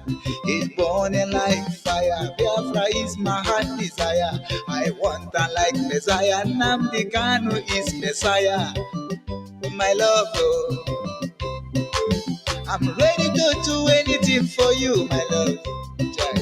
I'm ready to do everything for you, my love. I will make you my gantan. I will make you my cashier. Just be patient, my love. Oh, oh, oh. Be patient, my love. Oh. Be patient, my dear. Be patient, never relent. Oh. Just remain resolute, yo. Biafra, they come. I want to go full. I go package for you. Yeah. I go manage again. Be patient, my love. Biafra is the hope. Be patient, never relent. Biafra is the hope. Biafra, they come. I want to go package forever. We no go manage again. Bosom. A lot of people could not pay their house rent again in Nigeria. Bosom. A lot of people could not feed their children again here in Nigeria. Bosom. A lot of people could not fuel their cars again. Their car again. Bosom. A lot of people could not eat food again. For this government, prosperity in Nigeria is not genuine. That's the reason why the masses are suffering. More they are dying, more politicians are going higher. Prosperity in Nigeria is all about evil. Homo Biafra, Homo Chukwuma Biama. We are entitled to fight this evil. Let's come together and support our supreme leader and crumble this evil. Go Nigeria. Be patient, my Lord. Be patient, never relent. Biafra, I want to go full. I go package for you. You know, go manage again. Be patient, my Lord. Seek the kingdom of Biafra. Be patient, never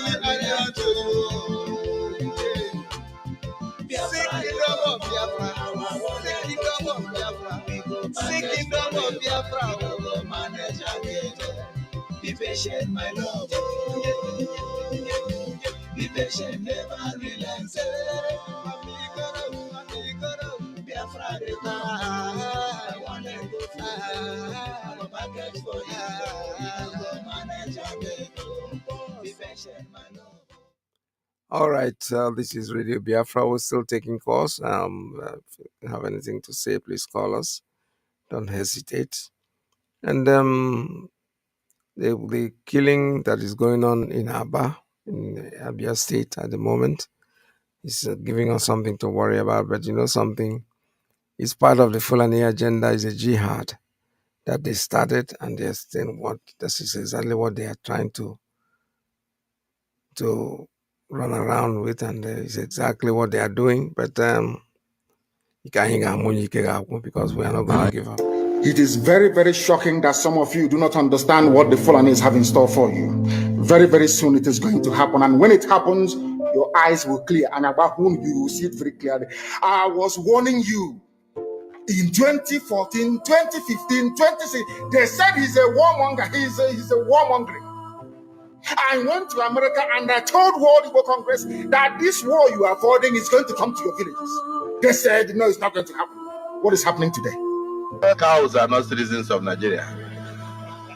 So, Mr. President, cows are not citizens of Nigeria. You didn't hear what I said.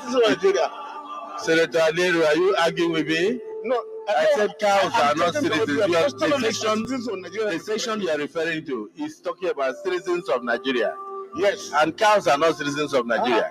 Cows can come in from Niger. They can come in from Chad, anywhere. But cows are not citizens. So, your point of order is noted. Mr. Speaker, I sit here with my colleague.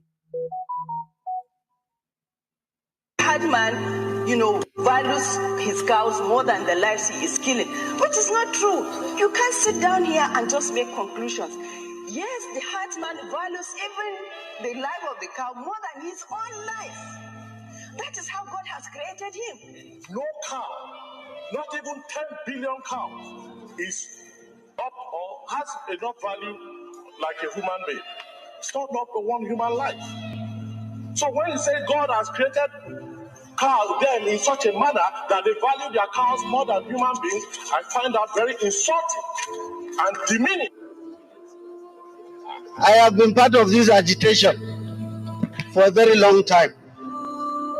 But I will be surprised that up to now, we don't know some of the impediments towards realizing issues to curb farmers-herders clashes.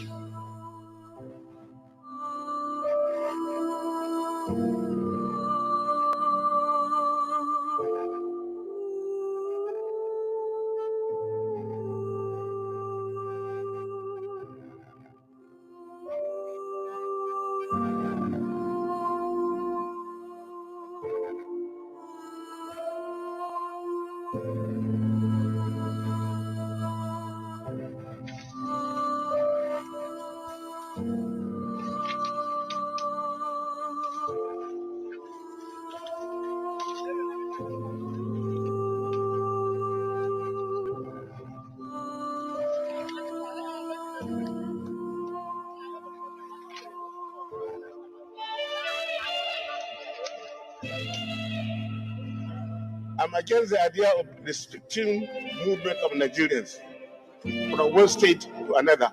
No, that would not happen. Right now, citizens of Nigeria are allowed to move from one state to another to establish business without any hindrance whatsoever. It affects everywhere in Nigeria. Yes. Nobody can restrict pastoralists and citizens of Nigeria. They can move to North Central, Northwest, Northeast, South, and establish their business without... They can do so, but not with AK-47. Yeah. It is very, very shocking that some of you do not understand what the Fulanis have in store for you. Very, very soon it is going to happen. And when it happens, your eyes will clear. And about whom you will see it very clearly. I was warning you in 2014, 2015, 2016. They said he's a warmonger. He's a warmonger. I went to America and I told World Igbo Congress that this war you are avoiding is going to come to your villages. They said, no, it's not going to happen. What is happening today? Cows are not citizens of Nigeria. Yeah. Anyway, cows are not citizens of Nigeria, not the Fulani man. For them, cow is part of them. They even value the cows more than, according to that lady, more than themselves. And but we are not after that. What we're saying is Biafra is our home, and Biafra is all we're going to get. And regardless of what they do, regardless of how much they try, they cannot stop us. They have no right to force us into one nation called Nigeria because the British man said so. We will fight till the end. In the end, Biafra will come. We will be able to get ourselves together. All right, like I promised you, tomorrow, I'll be on air tomorrow. And then when I come on air tomorrow, I will have to air the broadcast of our HDOS. He made a broadcast, yes, I think yesterday or 2 days ago. And I'm going to have to air it tomorrow in its entirety from the beginning to the end, so that you'll be able to listen to it and live by whatever he has said. Because Radio Biafra is where we disseminate the truth, we tell the truth, we say the way it is our religion. Biafra, that's exactly what we are. And on radio is where we speak the truth. You have to be able to listen. If you don't have a community radio, please go and download one, especially those of us who live in diaspora. We have IPOB community radio that you can download. It's data saving app that will not consume a lot of your money. So you'll be able to listen to us and follow instructions on what to do, because we are at war. If you think that there's another war besides what is happening today, well, you have to think again, because absolutely we are completely at war. It's not face me, I face you war, no, but internally. Because when they go there, they kidnap and they take them away to unknown destination. It's all part of the war. All right, from me, I still have to remind you, and don't let you forget, that Biafra is for us a religion. And here on Radio Biafra is where we worship. I will ask you to stay tuned, because Mazi Isaiah is going to be next. From me, it's goodbye. In Biafra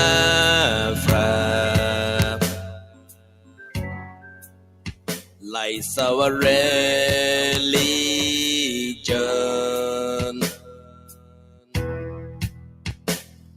the last hope we have is in Biafran restoration.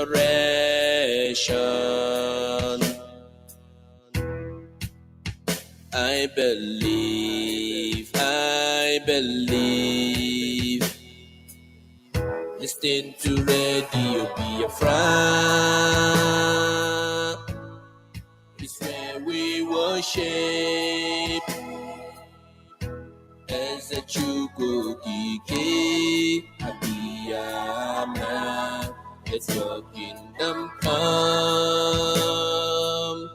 Listening to radio Biafra. It's where we worship as a Chukwuma. Let your kingdom come.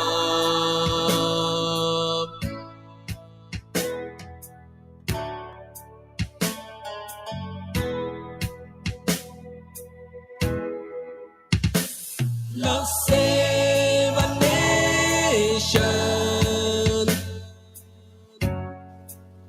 from the evil Britain.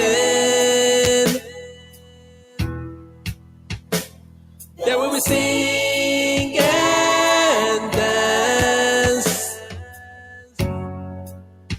for the world to know you, our God. I believe. Listen to radio Biafra. It's where we worship as a Chukwuma and Biafra. Let your kingdom come. Listen to radio Biafra. It's where we worship. Let your kingdom come. Listen to radio Biafra. It's where we worship. Let your kingdom come. Listen to radio Biafra. It's where we worship.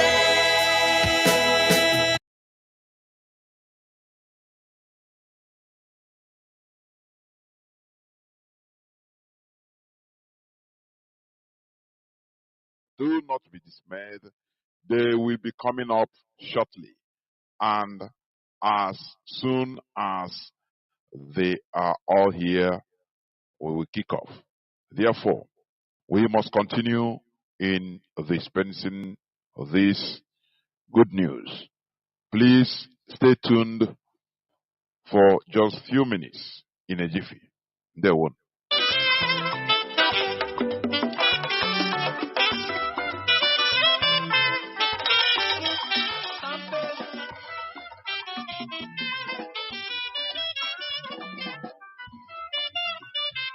I like the way you do it.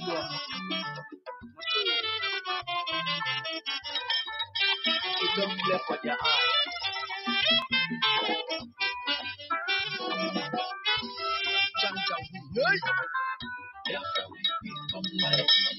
Them never know say I go live in Biafra. Now him I want you, now him they give me joy. Now him I love you, Biafra is my passion. Them never know say Biafra will become life. I say them never know say Biafra will become life. I feel the peace, they never know Biafra will become life. Hey, they never know say Biafra will become life. Biafra will become like this. Biafra will become like this. Biafra will become like this. Biafra will become like this. They never know say. They never know say. They never know say. Biafra will become like this. They never know. They never know. They never know. They never know. They never know. Biafra will become like this.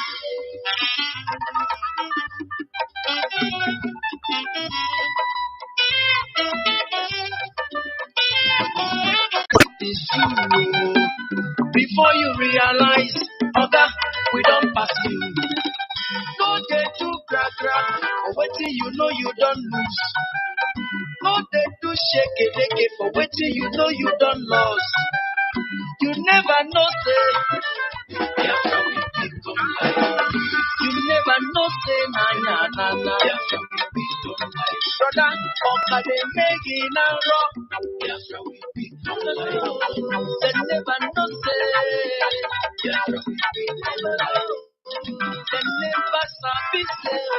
Biafra will become light. Janja will. They never know. Biafra will become light. I say Biafra will become like this. Biafra will become light. I said, Biafra will become like this. I said, Biafra will become like this. See those who were planning evil against us as fallen. Then leaves them and never know say. Biafra will become like this.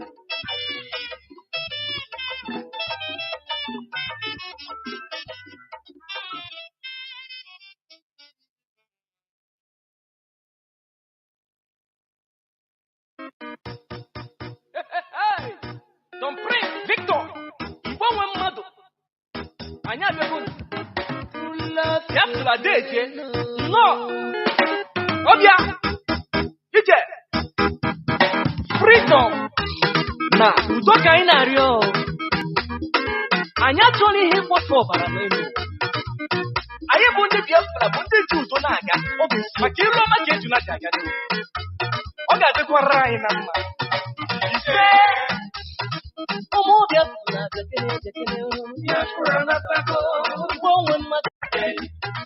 I need just a bundilo.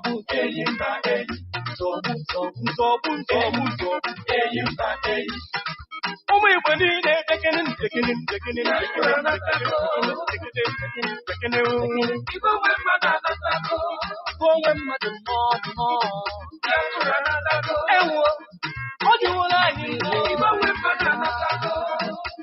When you will like it, and you know, see a when you will like it, you know, you pick up your man. When you give God what belongs to Him, and pieces what belongs to Him. I speak for peace and humanity. It's not a song for vanity. That I want to people is killing each other. I want to wear my blood. I'm forgetting the better. I'm forgetting the better.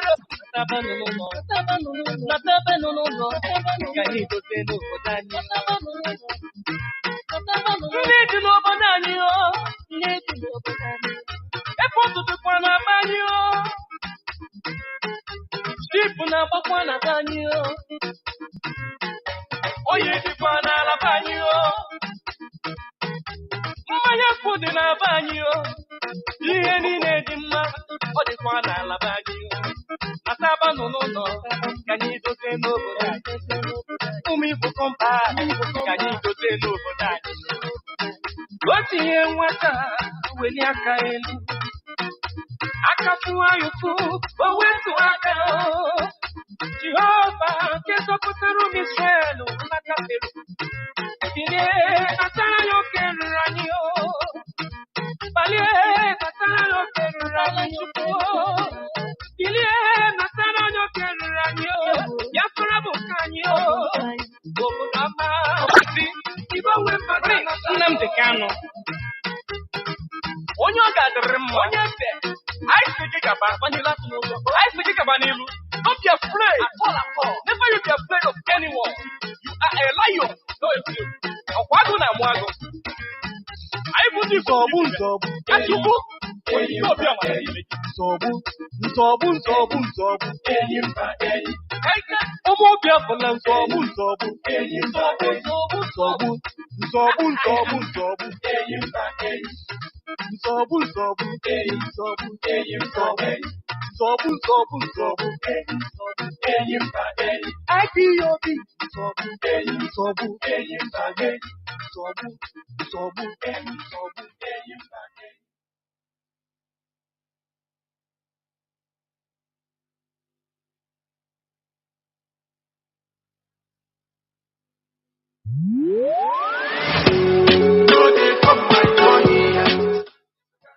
get for this freedom, IPOB don dey dismantle am small small, and this population census go be another evidence to that effect. All hail Biafra. Biafra will hail you.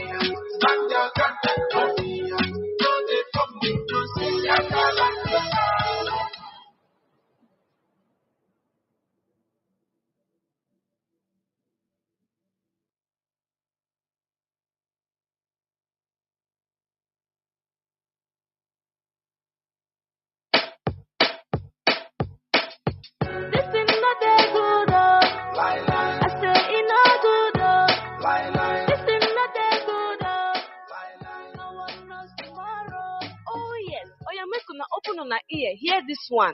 This one now for EEDC. EEDC want defraud Southeast with exorbitant electricity bills with no adequate power supply. On top the matter be say, they no go give prepaid meter to their customers, but them go give illegal high estimated bills. They no want know if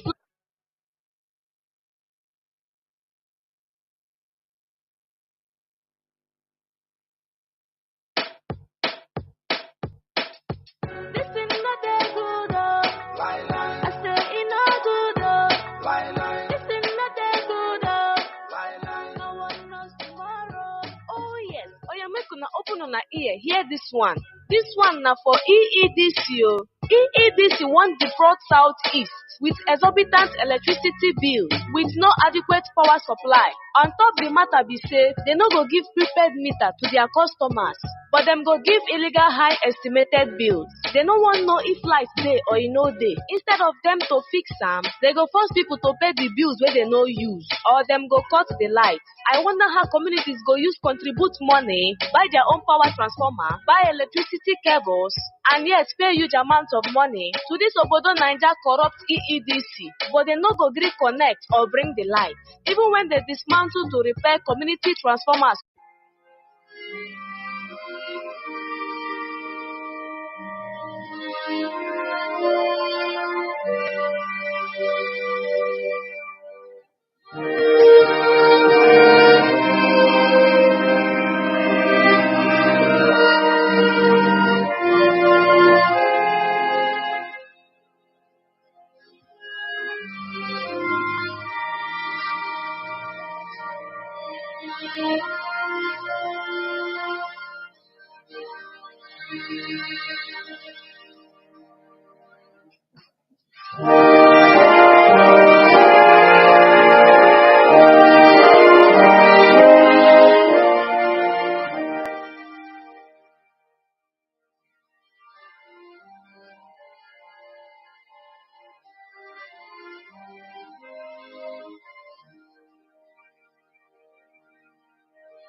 Being Sunday, Taatabo Bochi Orie.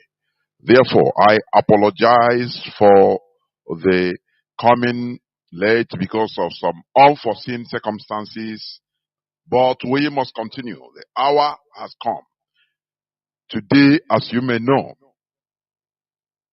we are here, I am here with the members of the DOS, headed by our Deputy Head of the Directorate of Tests, Mazi Nzurumike. Therefore, without taking any much time, I will hand over the microphone to Mazi Nzurumike. Please take over the platform. I don't know whether you can hear me. Please go on. Yes, Mazi, Jonathan, thank you so much. I hope I am also coming up clear. You are. Please go on. The whole world is listening. Thank you so much. And of course, it's a great. Do not be dismayed. They will be coming up shortly. And as soon as they are all here, we will kick off. Therefore, we must continue in dispensing this good news. Please stay tuned for just few minutes in a jiffy. They won't.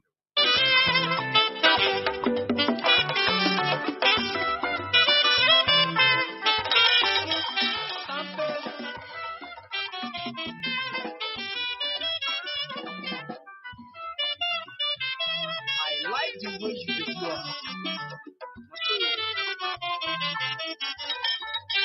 You don't play for their eyes.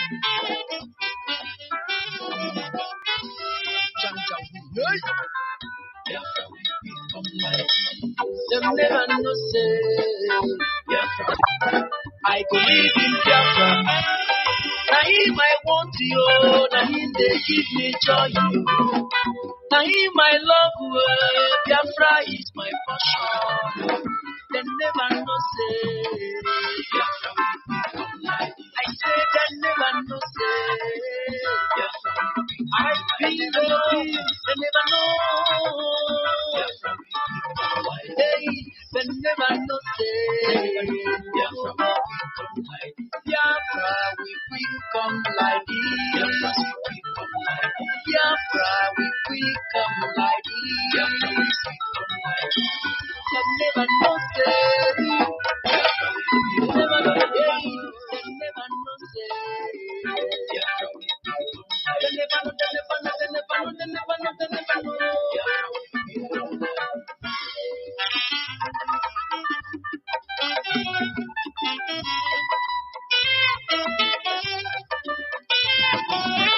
this.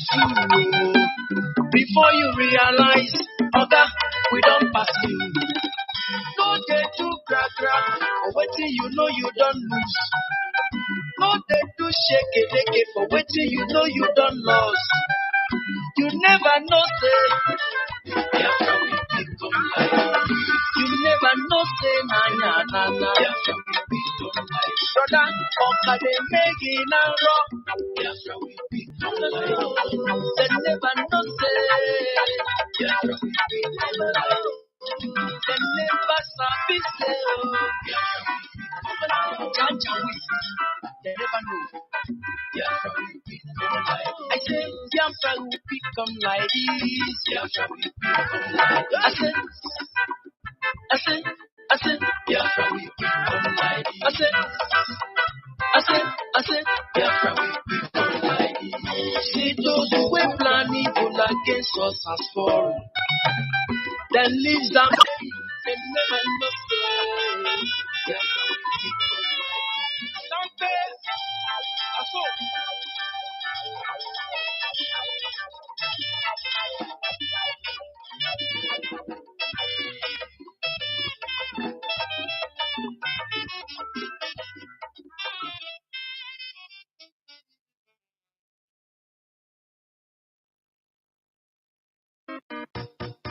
Hey! Don't pray, Victor! Igbo nwe mmadụ! Anyị abịago Biafra deje! Nnọọ! Ọbịa! Ije! Freedom! Na udo ka anyị na-arịọ! Anyị achọghị ihe mkpọsa ọbara n'elu. Anyị bụ ndị Biafra bụ ndị ji udo na-aga. Ọ bụ maka iru ọma ka eju na-aga aga n'elu. Ọ ga-adịkwara anyị na mma. Ise! Ụmụ Biafra jekere Biafra na-atago Igbo nwe mmadụ. Anyị ga-azọgbu ndị ilo. Enyi mba enyi. Nzọgbu enyi mba enyi. Ụmụ Igbo niile jekere Biafra na-atago Igbo nwe mmadụ anatago. Igbo nwe mmadụ nnọọ. Biafra na-atago ewo. Ọ dịworo anyị Igbo nwe mmadụ anatago. Onye nwere kesi zanye n'osita lee. Onye nwere nke Chukwu nye n'Chukwu okike obiọma. Onye give God what belongs to him. And peace is what belongs to him. As we seek for peace and humanity, it's not at all for vanity. There are once people is killing each other. I wonder why my brother. Who could be my children? I'm forgetting the men. I'm forgetting the men.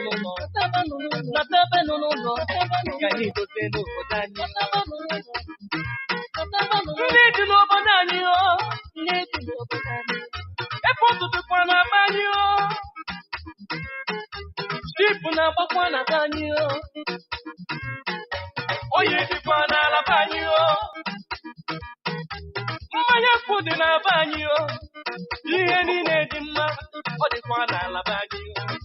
Asaba nọ n'ụlọ ka anyị dote n'obodo anyị, ụmụ Igbo kọmpa ka anyị dote n'obodo anyị. O tinye nwata weli aka elu, aka fụwa ya ụfụ o wetu aka Jehova nke zọpụtara ụmụ Israel n'aka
Mazi Nnamdi Kanu, the man with the lion voice, the man with the thunder voice.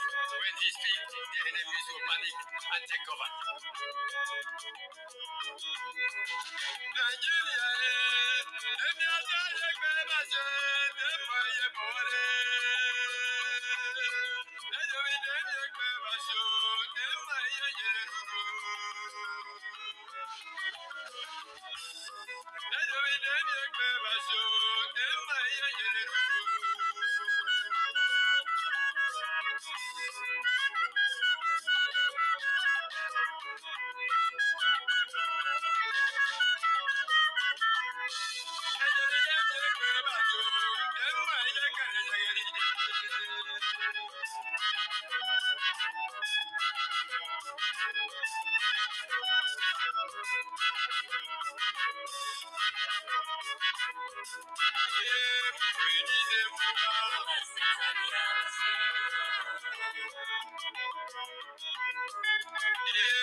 Greetings to our listeners. This is live broadcast from Radio Biafra USA.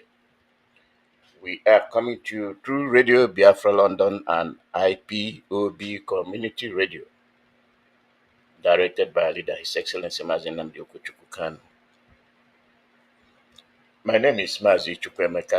Today is June the 17th, 2024. All of us listened to the broadcast by the DHOD in the US yesterday, and there's not much that you wanted you didn't get. That broadcast is a landmark broadcast, and our people should have made a lot of gains from the broadcast. You are IPOB, you are a Biafran, and when we look at what we are faced, it seems like we just remain dormant. Are we actually dormant? The answer is no. The DOS is in charge of IPOB and Biafra-Land. The disappointing aspect of what we are going through is the people, the Biafrans. We are facing attack in a broader sense of it. Why is it that we in Biafra-Land cannot demarcate between peaceful movement and war? Peaceful movement or operation from the security forces.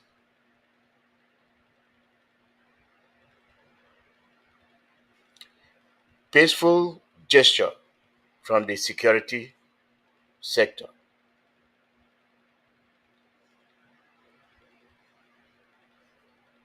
Strengthening the spirit of the weak. Strengthening the spirit of the people under siege. Assuring the people under siege that they have come to help. But none of this is the fact. Rather, they are being attacked by those who claim they have come for peace. How can you come for peace where there is no war and you're creating one? This points fingers to our people. How come we cannot be able to decipher, to demarcate between peaceful movement from the army and war movement from the army? The maneuvers. They come up, they accuse you of hell and heaven.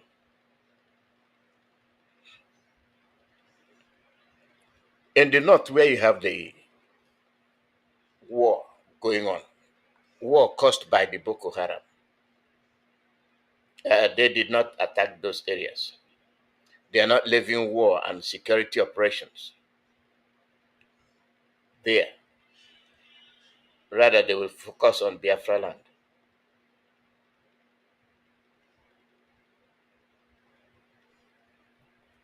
And what are they doing? They are killing innocent people.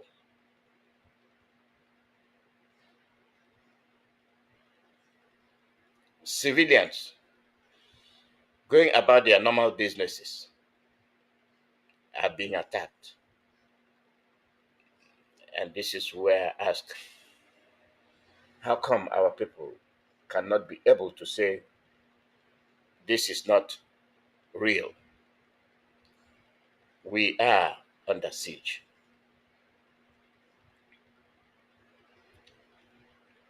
If we cannot say that, let's say we have the ordinary Biafran. You are going about your normal business. You are being attacked. Your people are being indiscriminately arrested.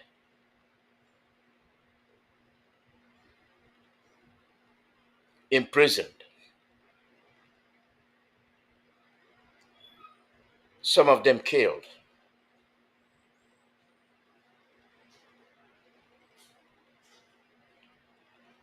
What's your opinion? What can you make out of it when our people who are in authority fail the people? The people are supposed to wake up and say, you are not doing your job.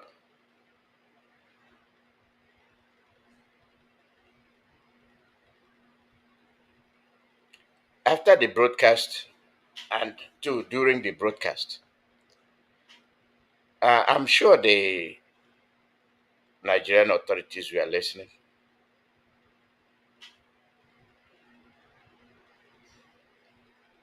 What did they make out of it?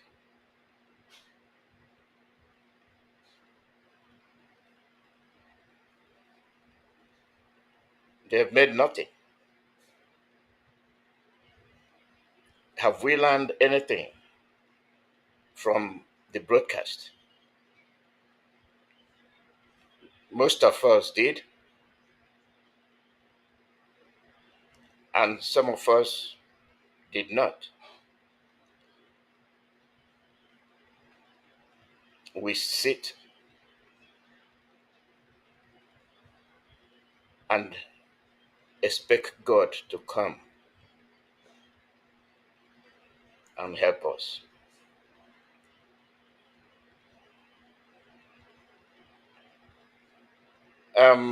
This is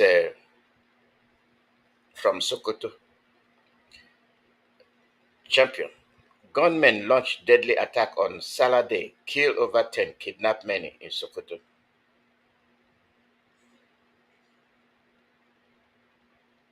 Gunmen launched deadly attack on Salah Day, kill over 10, kidnap many in Sokoto. We are going over this one by one, and if the army can station all this number of arms and armaments in the southeast, why can't they send them to Sokoto?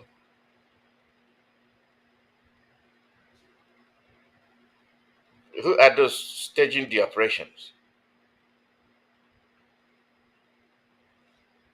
Suspected gunmen have unleashed a tragic assault on Dudondoki village in Guadabawa local government area of Sokoto State. Eyewitness report that the assailants raided the village around 1:30 a.m. on Sunday, catching residents unaware during the early hours of Salah festives. The aftermath of the attack has resulted in the deaths of over 10 individuals, including men, women, and children. Many others have been abducted by the attackers, leaving the community in a state of shock and mourning. This devastating incident follows earlier violence in March this year, where Sokoto State witnessed similar brutality. In those incidents, gunmen targeted local communities, claiming lives and abducting several individuals, including students from Sangaya School. Authorities are yet to provide details on the current situation.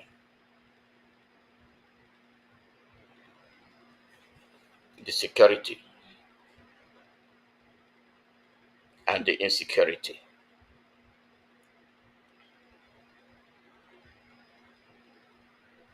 Those people were attacked.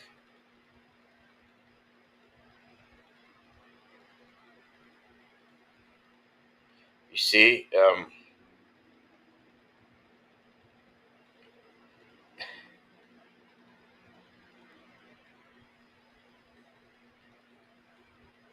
let us continue to see what is happening in Nigeria.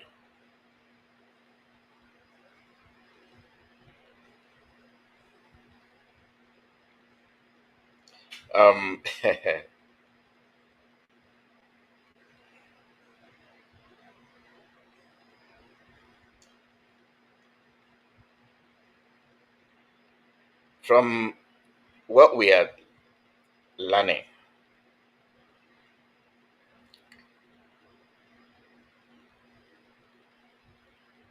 this commendation given to yourself is something that deserves scrutiny. Tori de la Baja has commended troops for their commitment to tackling the security challenges in the country. This was as Lagwaja expressed gratitude to the troops for the relative peace restored in many troubled parts of the country. A statement on Sunday by the Director, Army Public Relations Major General Onyema Nwachukwu said the Army Chief disclosed this in his goodwill message to the troops. The statement partly said, in a goodwill message to the Nigerian Army family, the Chief of Army Staff has extended hearty felicitations and commendations to troops of the Nigerian Army and members of their families on the occasion of Elder Kabe, commenting their commitment and gallantry in confronting emerging security challenges and threats in the country. The lounge brother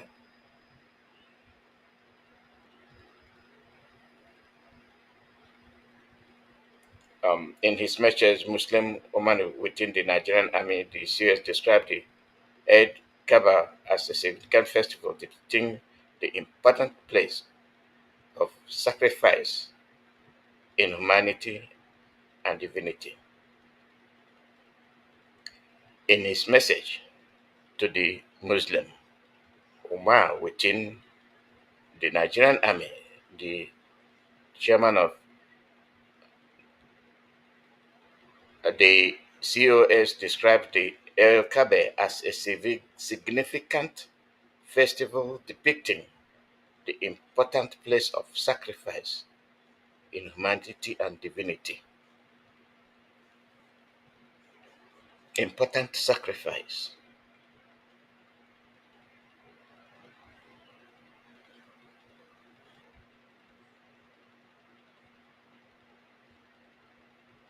In humanity and divinity. Insecurity.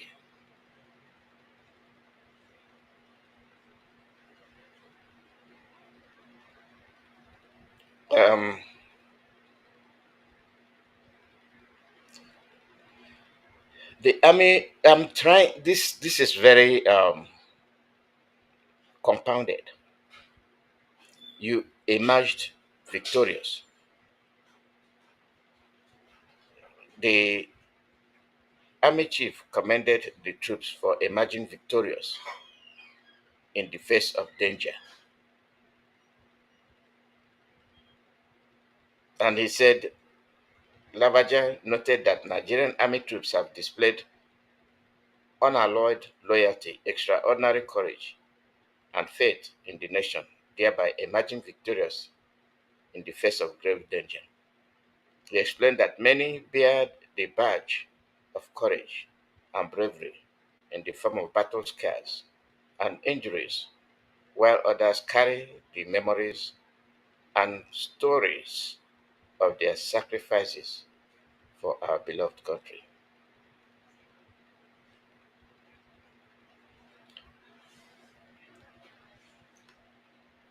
Now, take this to what is happening in Abia.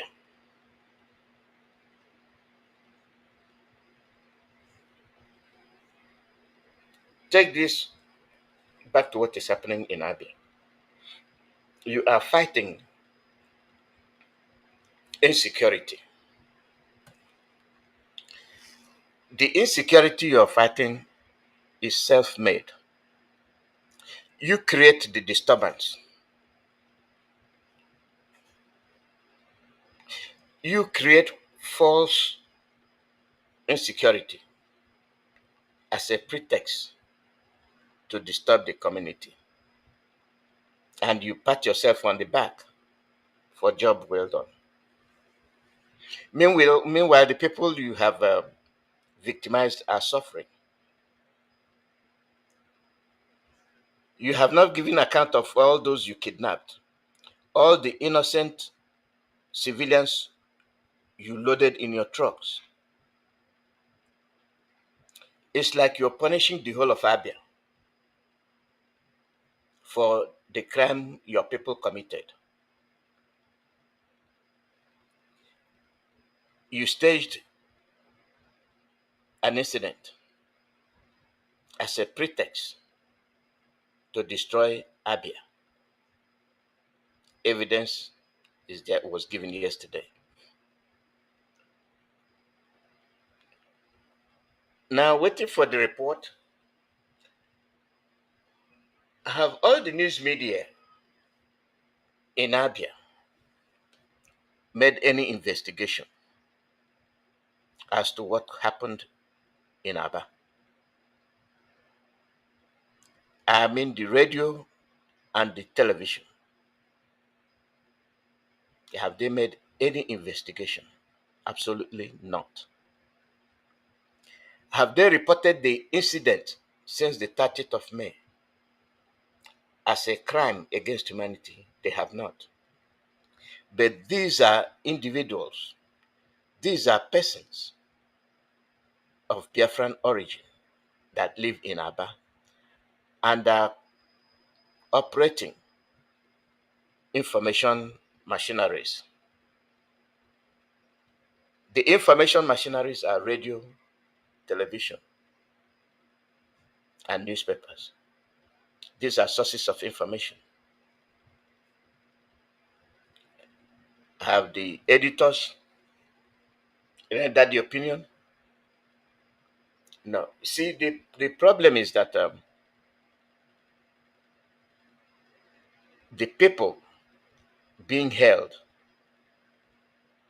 are being fed lies. And when these lies are being fed to them, do they make any effort to know that they are being lied to? The answer is yes. Because the amount of campaign mounted on IPOB and ESN have gotten to the extent that even the people under siege can clearly understand that the people attacking them are not IPOB. Because that incident of 30th of May was very clear-cut. As the previous incidents, the DOS and HOD gave a stern warning.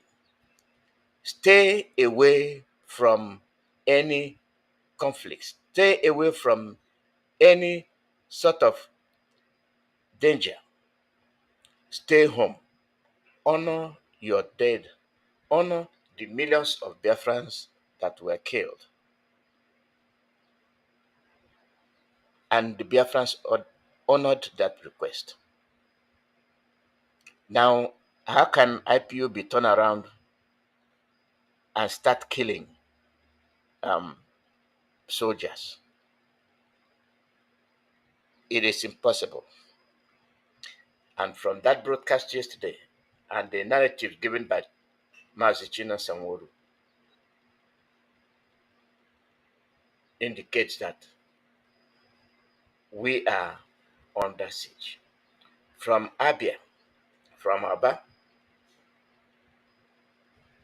to Umolumbe, down to Arochukwu.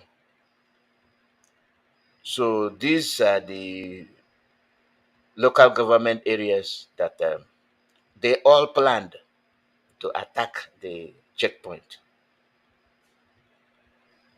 And you have the army checkpoints leading to the point of attack. How did the attackers drive through those checkpoints? Unchecked, unquestioned, and they committed that act. And who are the victims? The victims are Biafrans. And one middle birth Christian. Is that a coincidence? The answer is no. Then comes to our politicians. What are they doing? Nothing. Let me give you another spin as to what we are facing. Tinubu tackling economic crisis. Presidency replies in New York Times. The presidency has reacted to a report published in the New York Times criticizing the Nigerian economy as facing the worst trajectory in a generation. Special Advisor to the President on Information and Strategy, Bayo Onanuga, responded on Sunday to the report by Ruth McLean and Ismail Awal. According to the presidency, the future story titled Nigeria Confronts Its Worst Economic Crisis in a Generation and published on June 11 reflected the typical predetermined, reductionist, derogatory, and degenerating way foreign media establishments have reported on African countries for decades. Let me back up. This is a response from the presidency. You see why I'm bringing this up. According to the presidency, the future story titled Nigeria Confronts Its Worst Economic Crisis in a Generation and published on June 11 reflected the typical predetermined reductionist, derogatory, and denigrating way foreign media establishments have reported on African countries for decades. Now, this is the personal advisor taking a whack at the report by the New York Times. Onanuga stated that due to the misleading slant of the report, the government needed to clear up some misconceptions conveyed by the reporters regarding the economic policies of President Bola Tinubu administration, which took office end of May 2023. It's a year. So this happened 252 review organized labor request for new minimum wage. Okay. So he noted that the report painted a dire picture of some Nigerians' experiences amid the inflationary spiral of the last year and unfairly blamed it all on the new administration's policies. He argued that the report, based on several interviews, is best jaundiced, portraying all gloom and doom without mentioning the positive aspects of the economy or the amelioration policies being implemented by the central state governments. Onanuga emphasized that Tinubu did not create the economic problems Nigeria faces today, but inherited them. As a respected economist in our country once put it, Tinubu inherited a dead economy.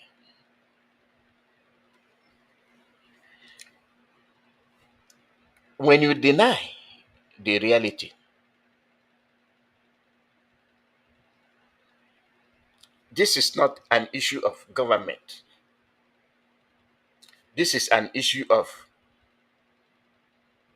regionalism, tribalism.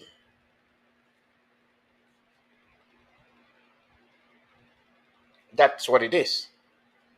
The government that led Buhari came, destroyed a lot of things.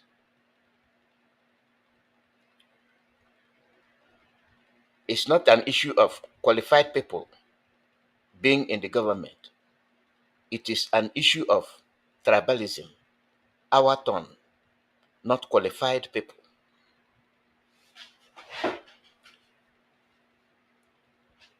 You see, when reporters come and see what is happening, they are talking about the economy. They are not even talking about the insecurity.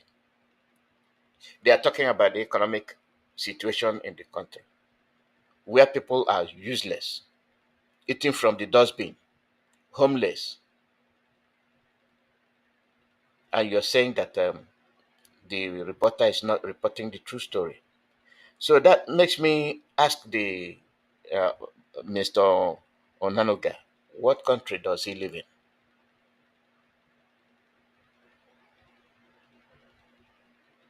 What country does he live in? In which country? If all is well, why is the labor protesting? Where there are so many homeless people? Where there are so many people that cannot feed? Where there are so many demonstrations? And you're telling me he inherited. Okay, you inherited. What efforts have you made to improve the situation? The situation is getting worse. Now, how many businesses are leaving Nigeria? Tons and tons of corporations,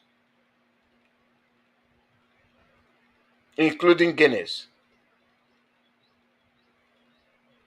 They are leaving. When you leave people who are qualified to run the country, and you put people who are not qualified to run the country, and you put them based on their place of origin, tribalism, and you're saying one Nigeria, and to make sure that you maintain stronghold on the government, you demonize and order for the killing of people that are not of Yoruba origin, people of the Southeast. And you call yourself a president.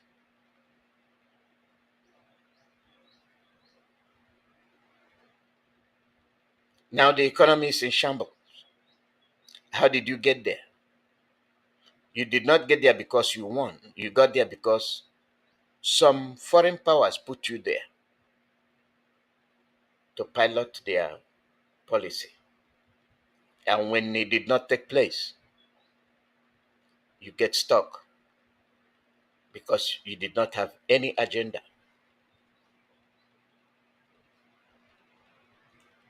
You did not have any agenda before they put you in that throne,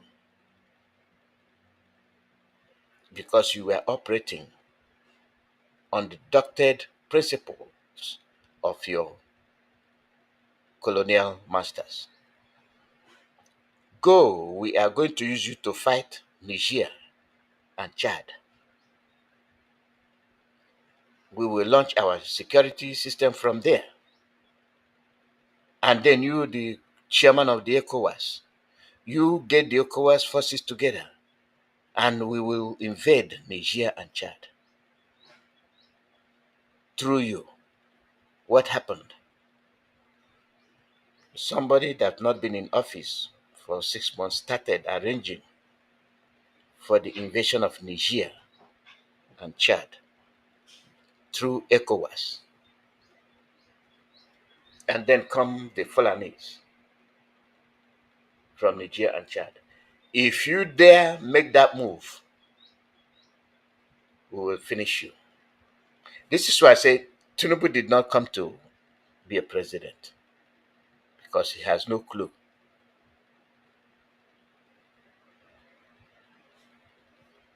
as to what he was going to do. Now that the invasion of Chad through ECOWAS and flopped, he's running around trying to put up something. You see how when you're not prepared to govern and you assume the post, Muslim ticket. Muslim is not running the economy. Economy is run by the people who are qualified. Economists and strategists who know what they are doing. Why is this important? This gives birth to insecurity.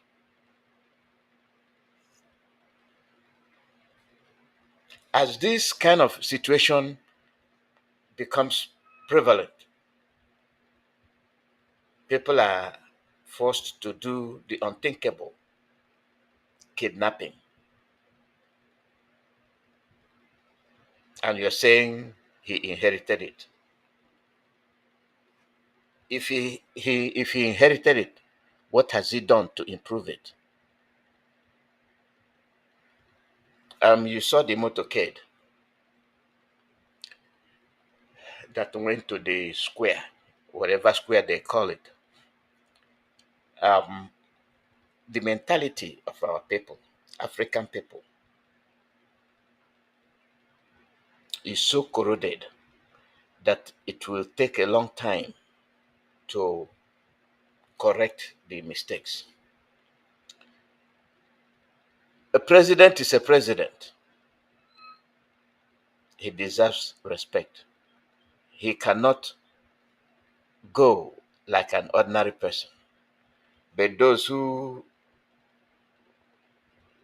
want to will go because they fear no evil.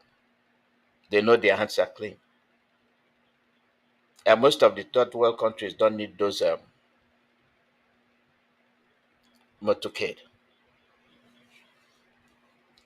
I can understand Putin having such a motorcade. I can understand Biden, President Biden, having such a motorcade. Even Macron, I don't think he has such a motorcade.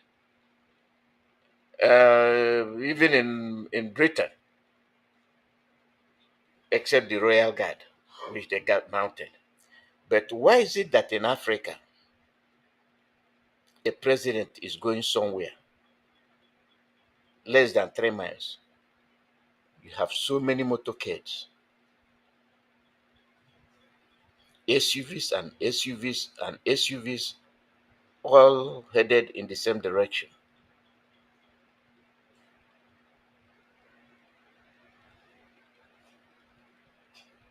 You did not put the cost of manpower, resources, gas, and in the process, you see them even running out of gasoline on the parade ground.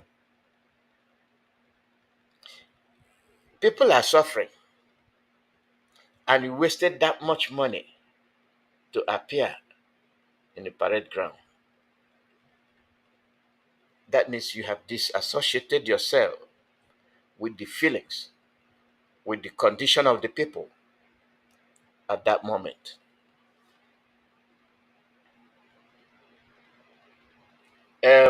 Who is going to attack Tinubu? Insecurity. If there are 10 motorcades, 10 vehicles, that's big enough. That's big enough. Is there any foreign power that is coming to say, I'm going to kidnap Tinubu? Or are there Boko Haram members that are waiting on the route?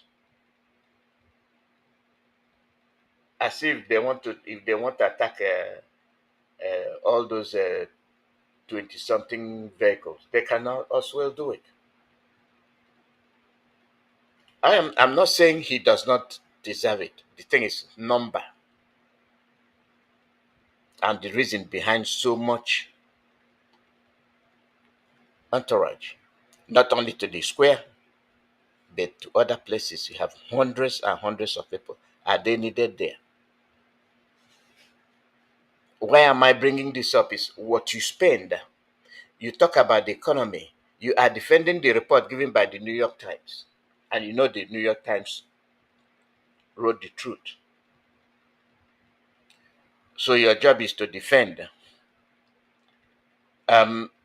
You wouldn't have even made any mention about that in public.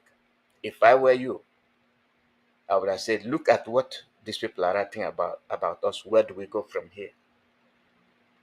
Rather, you come in public to defend the obvious, giving another clue that most of you are out of touch with reality as to what is happening. How does that affect insecurity? When you spend that much money for ceremony, others are poor, and then when they engage in illegal acts, you arrest them. they are bunkering, they are doing this, they are doing this, they are that. When all the investors in Nigeria are leaving, did you tell the New York Times that it is not true, that there are no investors leaving, that Guinness is not leaving? They have closed their doors. Nigeria is a failed country. It's a failed state.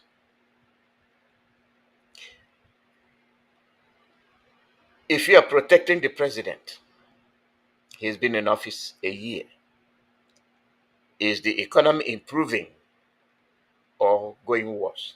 This is the barometer. This is how you check the progress made by the president. It's a year. The economy is getting worse. And people know that it's not going to get any better. So they say, I better pack my bag and baggage and leave. If you had put somebody there that is trained to run and make economy move, mere 1 month in office will change the atmosphere. One policy instituted by a well-trained person, one policy will give people hope. Just infusion of one policy will give people hope. Okay, that's done. Okay, now let's see the next one. Now, the second policy will give people hope. And it keeps going and going and going. Then the question will be, you think the country is recovering enough? Then people can give you the answer. At least we have started somewhere. Then you build the confidence of the people. Then the investors will say, let's see, there is hope. But in this case, none of those things are taking place. Instead, it is fighting, shooting, raiding villages, sacking them, burning them, and arresting, raping, and destroying farmlands. And you're denying. And with the same New York Times, you've reported about the economic situation. New York Times, I think if you go to Southeast, you go to Biafra-Land, and see the situation in Biafra-Land, the killings, the roadblocks, checkpoints, I think you will be doing Nigeria a favor. Because when you, New York Times, CNN, I don't expect you to do that. I'm just supposing.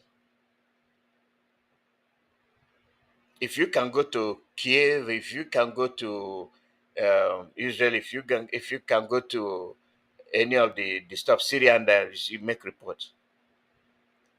Nigeria is your breadbasket. Have you gone there to make investigations? Have any of you been receiving the report about the killings in Biafra-Land? The continuation of war. Did you pick up the order of the president of Nigeria that Biafrans should be killed because they are asking for a referendum?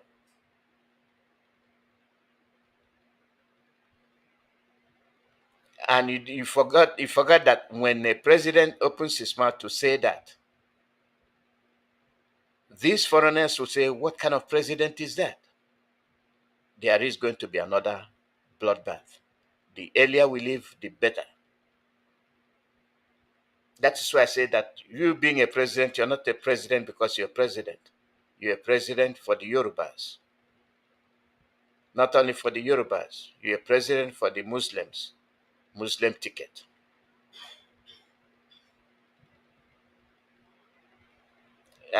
your actions determines the response you're getting from the people and the investors. But these are the kind of things when you look at them, you will think twice. You ask yourself, how did we get here? Now, why did I make this my prime topic? It is because of insecurity. When Obi won the election, he came to the court to tell you the election was stolen from me. He was drilled. He was mocked at. Not only mocking, they actually turned the table against him and accused him. Even his evidence was no evidence. And you said you're running a country. Now it's a question of debating. Is this the right policy, economic policies or not? And he is telling you the value of your money. The value of your money is useless, is worthless. What determines the value of your money does not exist. And with the exodus of these investors, the worst is yet to come. And you know it. It got to the point that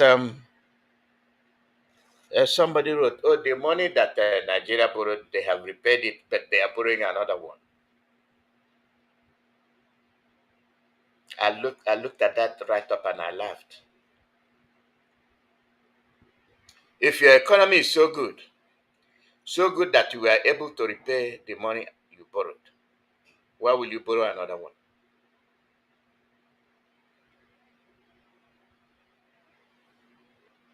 Who are you fooling?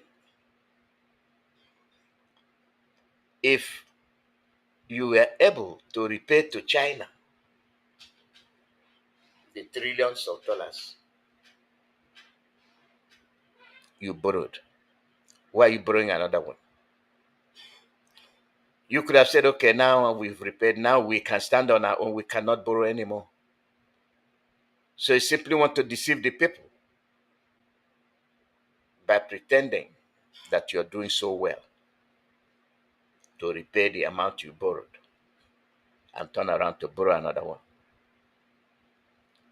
Why am I stressing on this? The looters continue to loot. The looters continue to use government as a forefront to loot. Those in the Senate, those in the House, the legislators, where are they? They are there. They are the ones benefiting. They are the looters, but they don't see themselves as such. They see themselves as people that got what they deserve because they are senators. They enjoy the allowances and all that money they give to lawmakers. The amount expended on each lawmaker is enough to create industries. Now you see the political corruption that we find ourselves. And what happens then? Insecurity. So when you protect your territory, when you protect your political stool, your political throne, damn whatever that happens any other place, you use the military to cover your back. You use the law enforcement to cover your crimes. You use the law enforcement to threaten those that will question your activities. Abia has been in the mud, a laughing stock of the nation. Why will I say nation? A laughing stock of the country. Everybody say, I go and see Abia. The plunderers continue to plunder Abia. And here comes Oti.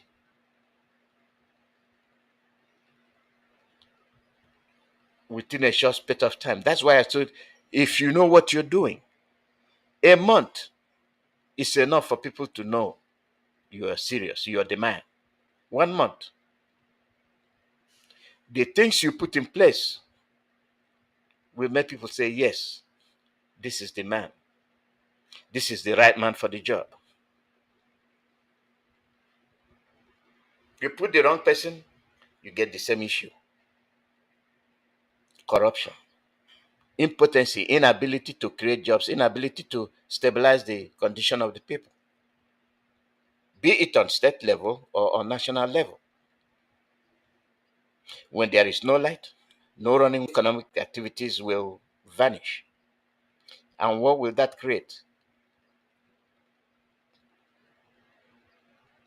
Robbery, kidnapping.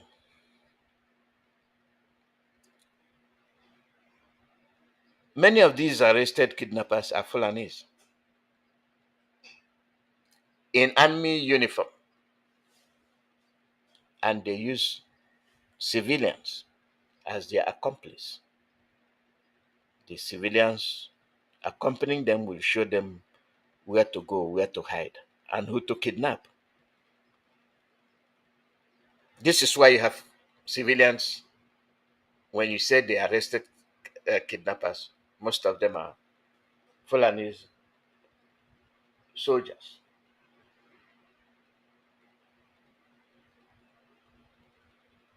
When I say Fulanis and soldiers,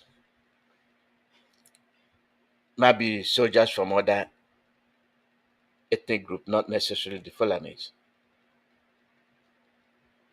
So you have the civilians entrenched with them. Go to the checkpoint, you see the civilians collecting money.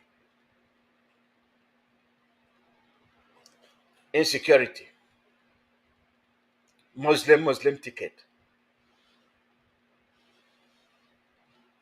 The insecurity is in our land. It's in Biafra-Land. It's in Abia. It's in Aba. It's in Arochukwu. It's tended to Okwa. All over Abia. That just woke up in the hands of Dr. Alex Oti. So why destroy the whole state for an action that you staged? You did it to ensure that Abia did not get up.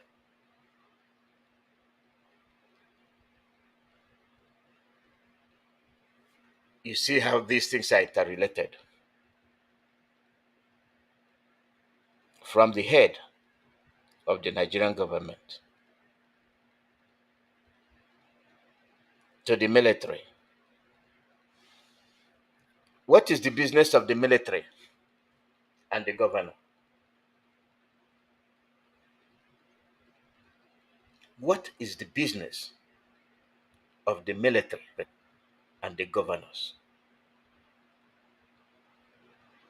It should be business of the police and the governors.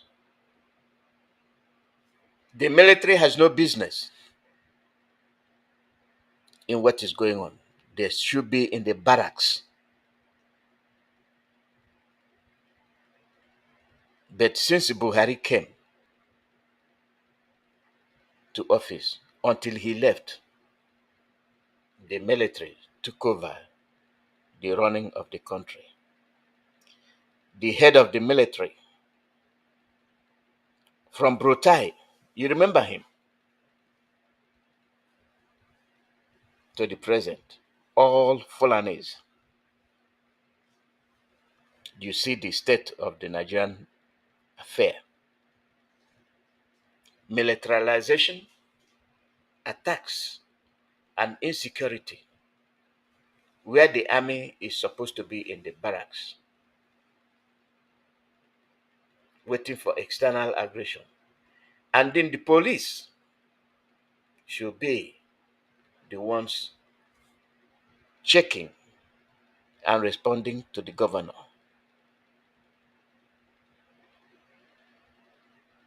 But instead, you have the Air Force on the road. You have the Navy on the road. You have the road safety on the road. You have the customs on the road. You have the police on the road. And you come to say insecurity.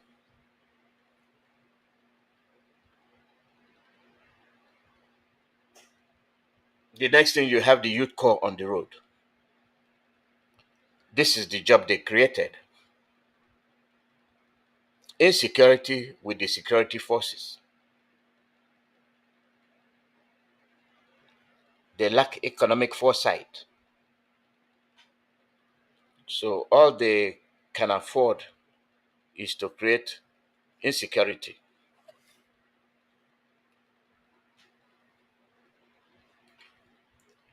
Now, outside Biafra-Land, where do you have all these checkpoints? Nowhere else other than Biafra-Land. Now, why Biafra-Land?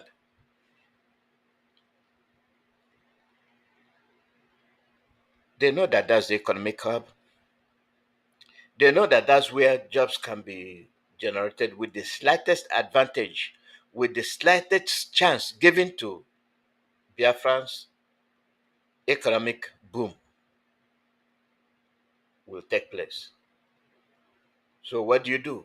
Send the soldiers there. Don't let them progress. Where do you have them? Oh, they are in Lagos. Destroy their investments. Destroy them. Don't let them breathe the air. Oh, they did not vote for me. If they did not vote for you, why are you angry? That is one of the principles of democratic principles. You vote for your person, somebody you know that will further your interest, based on the person's qualification and integrity, based on the person's past performance. But that is not the case with the zoo. This is why we call them the zoo. The people running Nigeria are not qualified. The people running Nigeria are handpicked. Now you know it all. Now you are against Mazi Nnamdi Kanu. Now you are angry with Mazi Nnamdi Kanu. I have a shocker for you.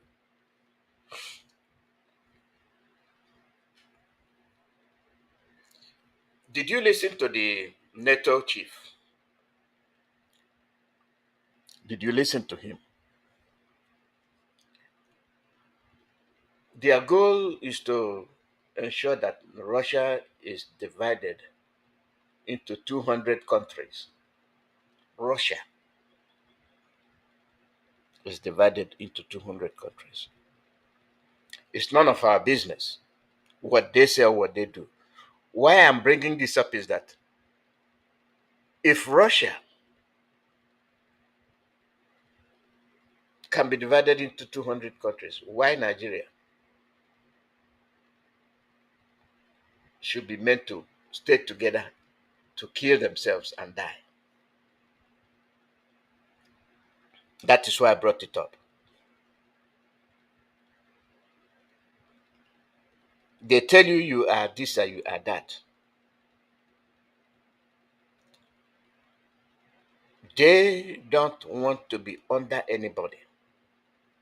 They want to be able to dictate to you what to do, how to do it, when to do it. And to be able to do that, they bunch you together. Continue to kill yourself.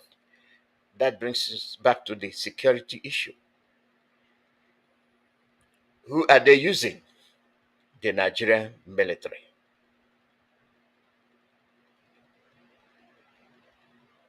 To keep you together. Do they love you? Absolutely not. They don't give a damn about you and your country. They are more after the resources, what they are getting from you. They are more interested in you vanishing from the surface of the earth.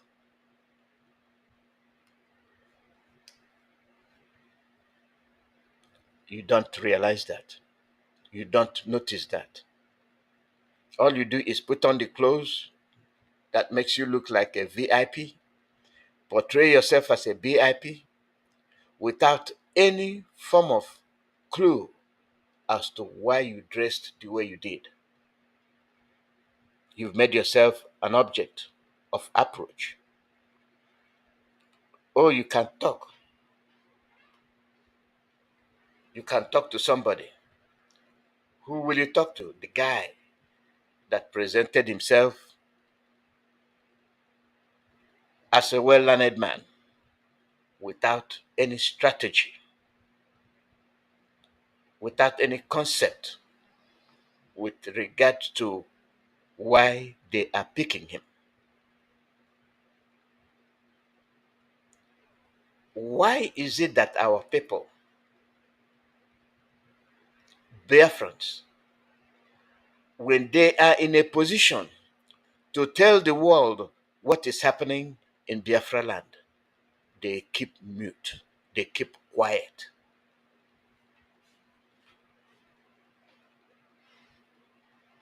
Why?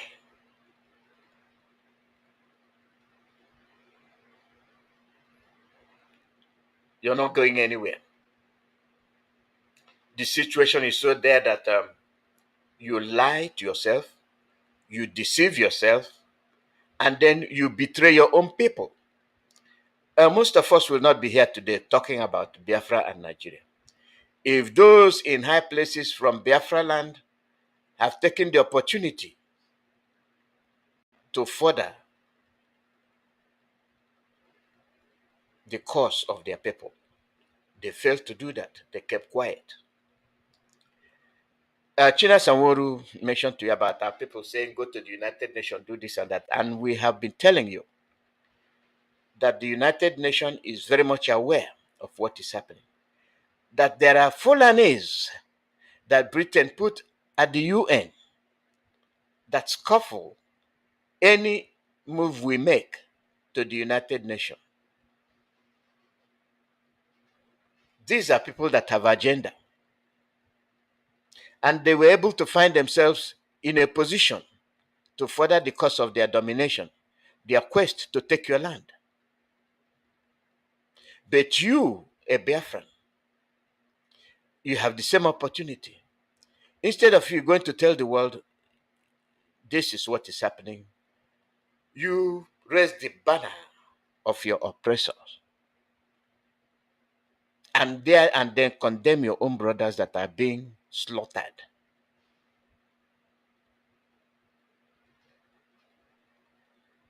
You see what we're facing in the United Nations. Tony Guterres told you, we are glad they put Boko Haram. Tell me how Guterres can tell you that he is happy that they put Boko Haram in the Nigerian army. And the new recruits, none of them can speak English or Fufude. or Hausa, the new army people you're going to see are the ones from the Sahel region. They are here. Now it's time to reap what you sow. You are in the Senate. You don't care. You are a rep. You don't care. You are a lawyer. You don't care. You are this and that. You don't care. What you want is one Nigeria. They have given you one Nigeria. And now is the time for one Nigeria to swallow you. Before the world will react, when these people unleash the mayhem on you, before the world will react, the game will be over.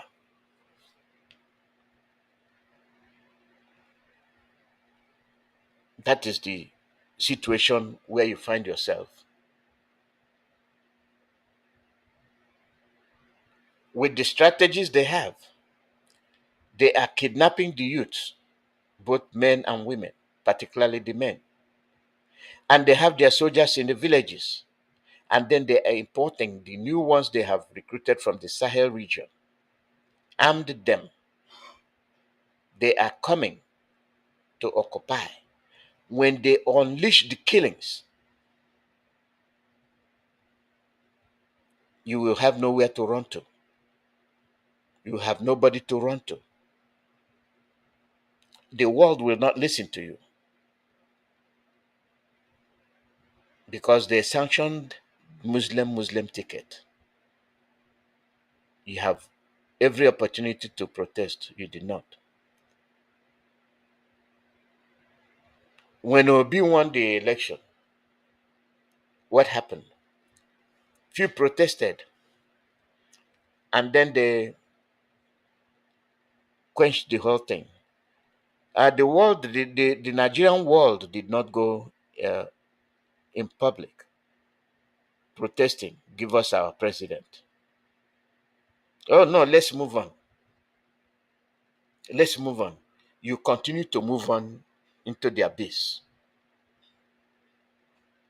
Now your eyes are going to be open in a very tragic end. Our leader Mazi Iyke is there. Those that are supposed to speak, those that say supposed to come out as men and say, release that guy. You have not stood together as people from Biafra-Land to give credence to one voice. Rather, you show sign of weakness and divisiveness.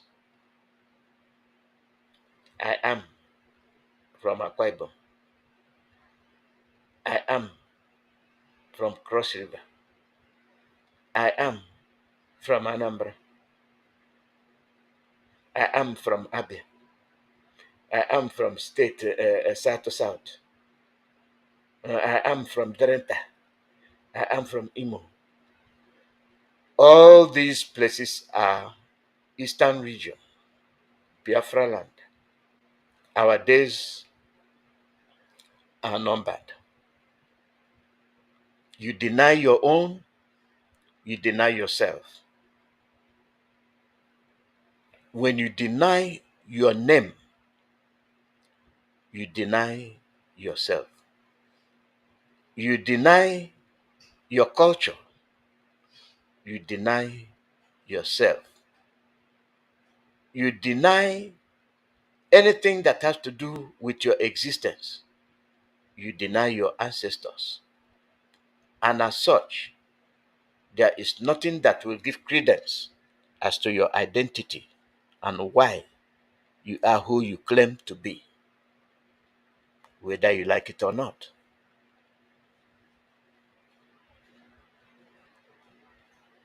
When people say we did not, and people will foolishly come and say we'll create more state, come and divide us some more, and come create more states. Based on what? You want to loot, you want to steal. This is the mentality of people. It has not sunk in. Our people are not yet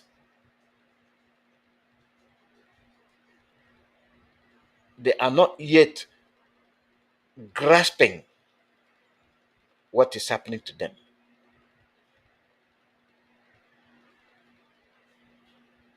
Get state from here, get state from here, get this from there. Then you create this state. You divide yourself some more.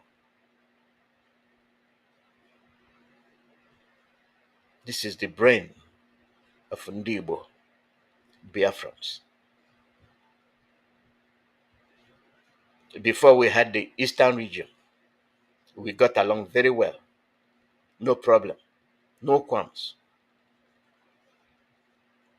And when they saw the brain of Ndibo, divide them, poison their mind, they will turn against themselves. Yes, they did. When even you can turn against your brother from your own village. Not to talk of somebody that don't even know the way to your village.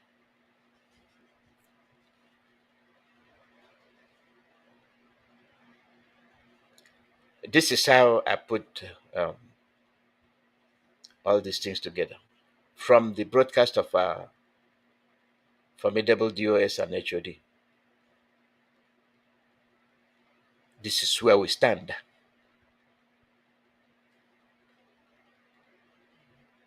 Very, very painful. Very painful that we are going to be wiped out in Biafra-Land. In our presence. Because we saw danger. We never confronted it. And he that is confronting the danger, you're not supporting. They tell you IPOB ESN.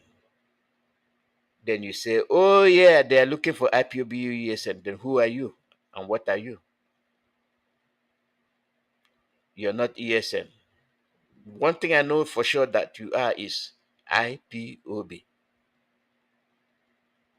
Indigenous person from Biafra. You have given away that right. I am not IPOB. What are you? If you are not IPOB, who are you? If ordinary person from Sahel will know that you are IPOB, how can you, a freeborn indigene of Biafra, deny that you are IPOB? If you are not IPOB, who are you and what are you? Maybe this will trigger your way of reasoning. The call number is +1 484 767 0848. +1 484 767 0848. Live broadcast from Radio Biafra USA. We move. We call your attention. It is our job. It is our responsibility.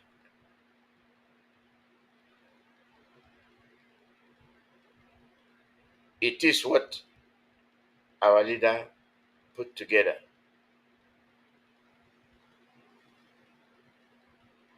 to make us understand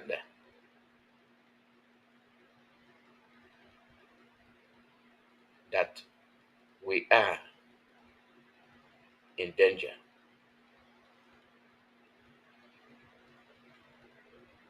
Do you understand that?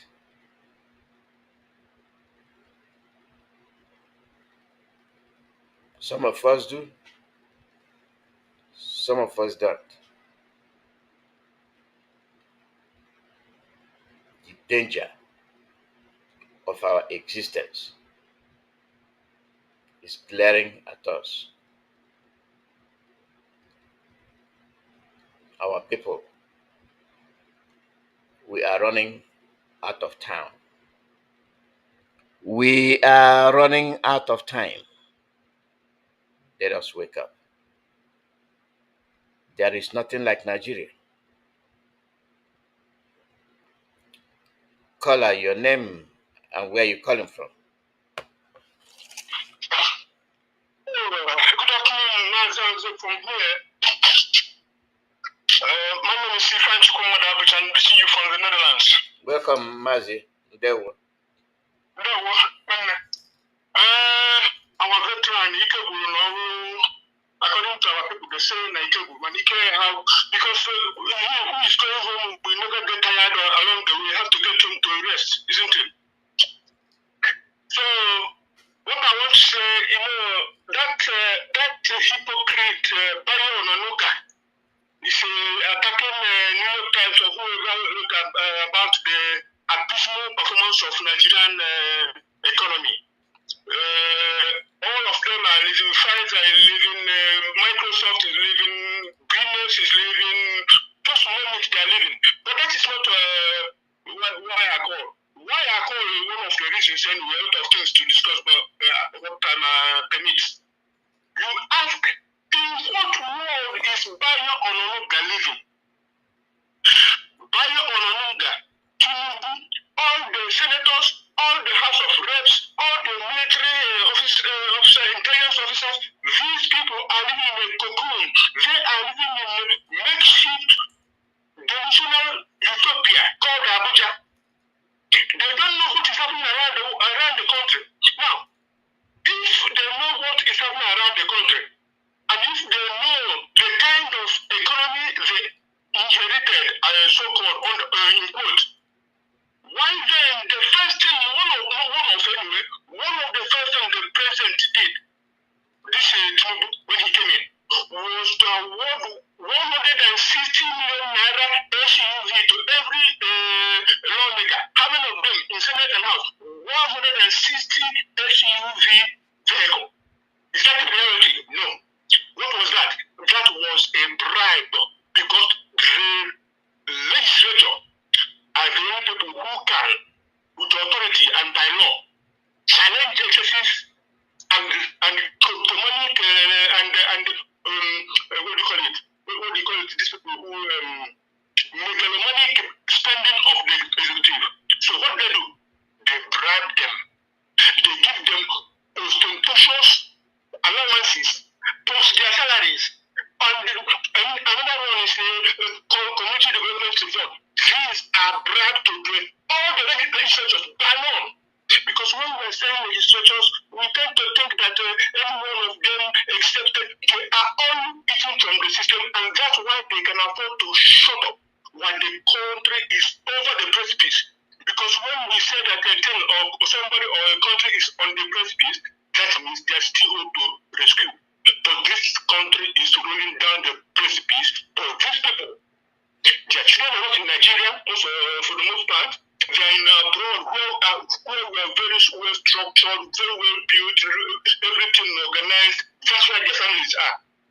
They are just hoping that when it will happen, that they can escape, even to neighboring country before they start to talk to the country to bury their wealth. So these people are not caring, they don't care. Because if they care, starting with the executive, if Tinubu granted he inherited a bad economy. So, but if he cared, he inherited also bad security. And you cannot build a country's economy with insecurity. So what is the first thing every same person expected from Mr. Tinubu when he came in, or President Tinubu, let's give him his position anyway. The first thing, a naive person like me, hoping that some people have thoughts and feelings about the country and the people, the first thing you have to do is a presidential directive against insecurity. Any insecurity, you say this is what I'm going to do, this is what I'm going to do. The terrorists and the kidnappers and the so-called terrorist bandits, but these are terrorists, they would have been on the run. since he came in. Youth. And the brigandage, the terrorism, the kidnapping and ransom and destroying people's sweat in their farms and in their backyard, the extortion, the siege, especially in the Biafra-Land continues. Why? You ask yourself, why can't a president with the onerous duty to secure foremostly the lives of his citizens? Why shouldn't he do that? Okay, one of the reasons, I'm not in their chamber, but one of the reasons I know is that this is a deal. When he was campaigning, he didn't promise anybody anything, but the only thing that was loud and clear was that he will continue where Buhari stopped. So where did Buhari stop? A country and the economy and security in shambles, in abyss. And he continued to do that. That was what he agreed with the Fulani. I will not disturb your conquest drive. And that's why sometimes in my private time I ask myself, who is this man? Because if he's a Nigerian European man, we know the European economics and the more administration, and if you don't know, as maybe you didn't study very well, you can afford to put people with knowledge beside you to advise you on what to do. But he didn't do that. So the economy, the security, and everything else is over the precipice, going down the abyss. And then you ask yourself, why Britain gave him that position? Because they went for job interview in Chatham House. After interviewing Tinubu, interviewing Atiku, and interviewing POB, the most qualified is Tinubu. But why?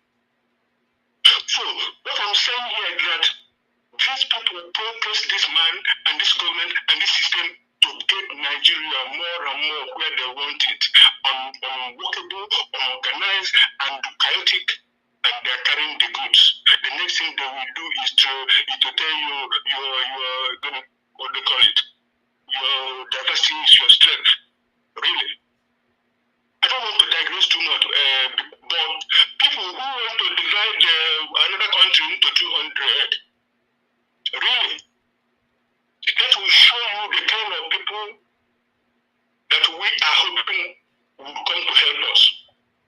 You want to divide the secure, organized country, but it's big, it's not your business.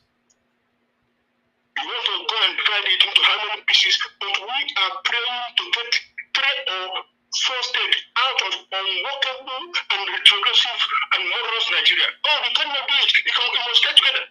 But Britain make haste to exit European Union. And you ask yourself, do you think we were fools? They preach democracy to us. And it is on record that democracy started in Igbo-Land.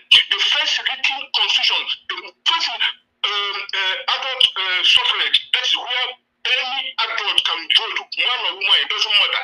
Any adult can vie for a position, man or woman, it doesn't matter. It was in Igbo-Land.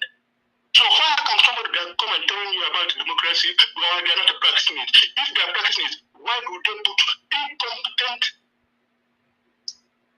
kleptocrats in power? Why? We cannot say Chukwuma will help us. It's true. But we must help ourselves. What is happening in Biafra? Say again? Sendewo. Okay, so what's happening in Biafra-Land, and most recently in Aba, is despicable, outrageous. Yep. But we must support the guardians of our place, support ESN and support US and join IPOB. We're going home. God bless Biafra. Thank you, my brother. Ndewo, thank you very much for well-spoken contribution. Thank you. The call number is +1 484 767 0848. Caller, your name and where you calling from. Mazi Iyke, good morning. Good morning and welcome. I'm calling for USA, Midwest specifically. Mazi Iyke, Today Igbo or English because English. Okay. Good morning from here, Mazi Iyke. Also, good morning, Biafrans, and good morning for the freedom fighter, and also good morning for the leader of the indigenous people of Biafra. Mazi Iyke, happy Father's Day yesterday. Same to you. Okay, thank you for allowing me to voice up my anger.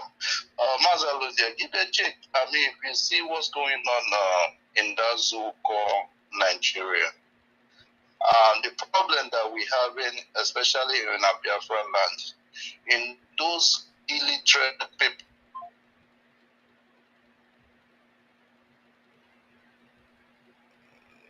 Yeah, your line dropped.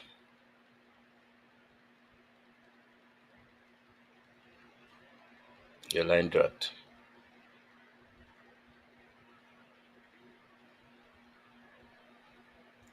Go ahead. Yeah, I think call over. I'm sorry. Yeah. People handling people, which is the full name and the so-called now the whole so-called government. They hand pick up those people for us in the Igbo speaking, especially Eastern region. When you see what they just proposed now, one of the guys from Imo State proposed about creating more states, especially in Imo State. Okay, have this guy consulted the people that he represented? Imo State is not only India for people. Imo State is huge. Who did this? I don't understand what's going on in that zoo. How our people becoming illiterate, foolish as never. Okay, in that some part of Kogi State, that Igbo speaking people. It has some part of Benue and Igbo speaking people. Even in Delta State, we have Igbo people there. They are Igbo speaking people. Can we create Igbo state in our own state that we have? What happened to those people? What can this leadership of the people that are representing themselves as the House of Reps, senators, governors, what are we leading our people keep separating our people from our house? You guys go again and bringing this bill.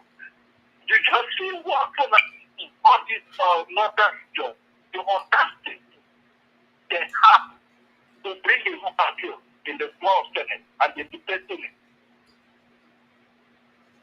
If this guy doesn't have the balls to bring a bill to us to move on as our own country, to us to leave the so-called Nigeria, why can't these idiot people bring this bill on the Senate floor?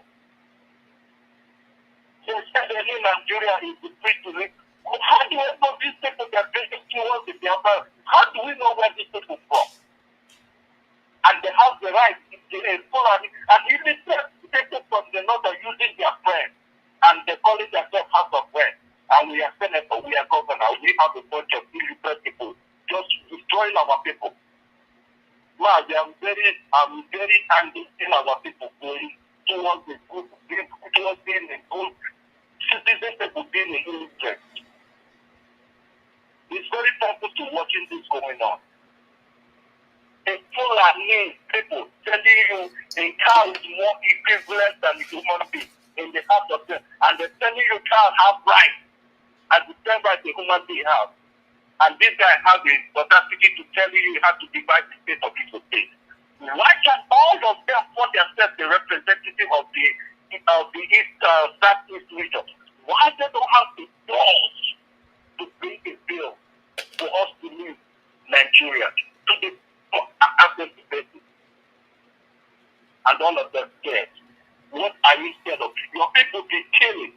Every time they bring in the military, they're constructing one of the killer or whatever. Then they will start pointing out of the Biafra people and the person for arguing that they want to do. Why can't you bring the bill? And even though we know that when we're fighting our freedom, there is no industry, there is no food road, there is no any life living in that country that we colonized in Nigeria, and the Nigeria that we know today has become an anarchy country. There is no point of leadership. Everybody can come from Nigeria, come from any country they want, and they will come over there, bring a bill for you to call it a leader. And when you talk, when you are people, the indigenous people of Biafra talk, then they become a threat to you. You want to kill all. Why don't those people bring a bill to tell us we have to go? And also, and they have Mazi Nnamdi. Let me tell you guys this thing. The only person that holds Mazi Nnamdi is Tinubu. It's Tinubu. No other country have the right to hold Mazi Nnamdi except the president, the former president, the former, I don't know what is, the Tinubu and these idiots that left Buhari. We don't know what is they have. And they use Mazi Nnamdi as a political. All those people committing more crime as never. All of them have been released. None of these killers are named. None of them, you can go to that prison where you have today. And all of them, you can see any one of them in that prison. Why killing people holding Mazi Nnamdi? And I want to understand this. The only person that holds Mazi Nnamdi is Tinubu, and they want to, and the Fulani are using him to cause a commotion towards the Igbo people, speaking Igbo to our tribe. And it's about the time that the Jeremiah really cross on the order to release Mazi Nnamdi because he's the only one that will, and this man has a criminal record, and he's the one calling themselves president today. And he's also Mazi Nnamdi. And all these idiots people bringing a bill about dividing, they don't have the right to bring a bill to tell us we want Biafra. They don't have balls. We see a bunch of illiterates rolling around with all these illiterates. People call themselves military and police. And when you come to Eastern Region, you know 2 blocks away, you still take a point. 2 blocks away, you still take a point. It's talking money. One desperate military right to be on the street. Military is supposed to be on the barrack. That's where the thing is. It is another country. Just you see military taking a point like they are on one soul. If you see that the part of bunch of France, that camp, like there is a war going on in the Eastern Region, and what these illiterate people call themselves governor, call themselves out of any kind of name they say themselves, they don't even know they are what we call the law. It is supposed to make the laws of their own people for their state. And you go to the first people for the state, all of them is there. There is nothing going on. They just go there, share money and go. And we all die. There is no manufacturing, there is no good food. There is no any right, there is no electricity. Even the people that moving their own money to run their own business, there is no electricity to run their business. Why are we calling ourselves so-called Nigeria? We know that we not from that Nigeria. Because we don't right of anything on that government. Why are we still in that so-called Nigeria? Why can't these people have the balls to bring a bill on that floor? Because if it's a penalty, if it is two people bring a bill about telling you the cows have rights and no human beings. Why can't you guys pay on the floor? Who are you guys scared of? If you just don't want to see that, you better get the hell out of their Senate or whatever the government and just destroy yourself out of there. Then we know that we don't have any leaders here. That gives us more right to pursue what we want pursuing. So you don't have the force to bring you. Why can't you just go to Senate or Senate or any kind of super Nigerian government? Why can't you do it? And we know that we don't have anybody leading us there. And even the government, they are talking about their rights. They have a military. It's not the government that is putting all this military to all these people. It's taking money for the most business. The people wake up in the morning and suffer. There is no job. There is no money of any kind in that country. Also, in Biafra-Land, we don't have any manufacturing industry. There's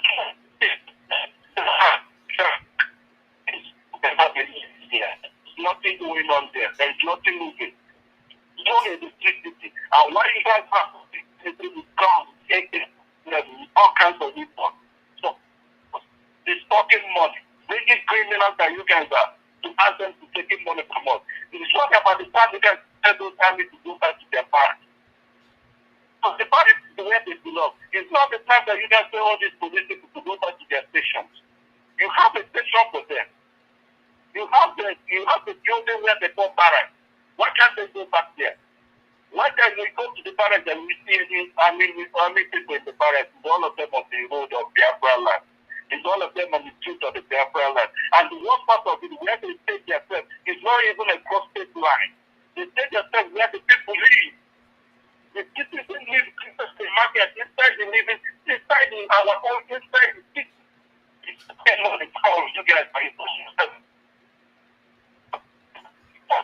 What kind of stupid leaders is this? I'm talking to all these people, Biafrans, leaders who represented their idiots at the effect in the Senate or House of Presidents from Nigeria. And about the time that they can started listening to us and started answering the Senate asking for, and let us go. And let us go to our nation. And let us go to our country. You guys go there, you don't have a police or somebody protecting you. You guys and that's where you guys have power. Because it's in Nigeria, people can't got those power. What makes you say that power that is citizens of the next citizen people doesn't have that power? You are talking to all these people and let me tell you this. No other country that can have cows moving around except the so-called Nigeria, and they're telling you that they can't have more rights. The cross that we do is what that we live on. And it's about the time that you governors started respecting us as what we demanded. We demanded the freedom of our people. We demanded the life of leaders of our people. And those people, you guys is not creating any job. You guys not creating any manufacturing. Then the figure out that one day our mother has been feeding themselves with what they produce, the crops. And you have these idiots from the ADC state that is creating the same thing going with this illiterate man in the state, no food or breakfast. What kind of leaders are you guys with? You guys are the ones supposed to making those food to protecting our crops. Because the other countries, they go to Europe, go to Holland, go to the other nations and the West countries. They live on the crops, they live on agriculture. And you guys illiterate people calling themselves governors, the ones who do that. How do you know where these people still are needed from Nigeria for any kind of West Sahara Desert? How do you get them right to be coming over there in your own state in 1847, killing your own citizens, and you just calling yourself a government? You guys are a bunch of bullshit. None of you guys got, where are you guys coming from? Where are these governors in representation of the Israelis? It's too smart to bring the illiterate among us to calling them governors. And every 2 million people in that city think our nation, Biafra, everybody just gets quiet, thinks everything is okay. No, it's not. Because we have the murderers, we have killers moving on. And that's supposed to happen anywhere on this nation. I think it's about the time that you guys started looking up, doing what we asked for. Listening us, asking for our demand, asking for our freedom, and also asking for the release of Mazi Iyke, because the man has done nothing wrong. The man has wake us up. And with every one of these people that you guys calling yourself governors or whatever you call yourself, you wake you guys up.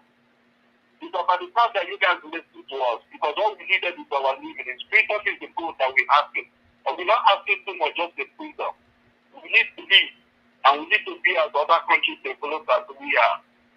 At the time that you guys started telling us that there is no cow should be running around Biafra-Land, there is no cow anywhere should really and destroying our mother crops. And when the people that want the cross stop that killing them, and you can think we can keep quiet and listen to that? No, it's not gonna happen. And the time that you can tell those people, when you go to northern regions, there is a bunch of land that they can give them. That says that they can make that place a city. They can make that place where they can open. Why do you guys think all these people doesn't have any sense to get water is from the ground? They have water to use it, and they can water those things to make it grass. They can use to feed their cows. In that northern region, and not their leaders is just using criminal leaders they have in that northern region. Because they can bring over there, telling you guys the cows have more life than human beings, and they have a sort of land that be terrorized by the terrorists, by the Fulani terrorists, and the governors of that state supplying them all those weapons to be terrorizing everybody in that country for you. And you guys can't have a mind to think about what's going on and why this murderer support. And the whole thing they're doing cannot be any military goes there. It can't see any battalion with a truck going to that. Go to Zamfara today. That place is not going to area. And they're looting a gold or all kinds of mineral resources there. And you can't see any military over there. You go to the Sokoto, the same thing. You go to the bit of Borno, the same thing. They can't see any military there. Why Indians are allowing all these people coming to the Biafra-Land and murdering us and killing us? And you guys go there to yourself, government. How do you guys think we feel? As we and the after, how do you guys think we feel? You guys think we can stand by and look at all this thing happening over there? They go now they say the military battalion come over there and they're the one killing those soldiers. The DSS, they're the ones setting up to bring the allies soldiers down. They're the ones that do all those killings. And they go as soon as they report out Igbo soldiers, the whole battalion rush. You go to the Zamfara, the murdering soldiers every day. They killing police every day. The whole government of Zamfara calling for United Nations there. They're killing them every day. Why can't those battalions go over there? What have we done wrong to be in that country for us to? And since we guys don't want us there, what can you guys allow us to? And we ask it to go. And see that Biafra will be there. That Biafra will come for all we done. They were Mazi. Thank you very much. They were +1 484 767 0848. +1 484 767 0848. Caller, your name and where you calling from. Biafra is our dream. That's our land. Caller, your name and where you calling from.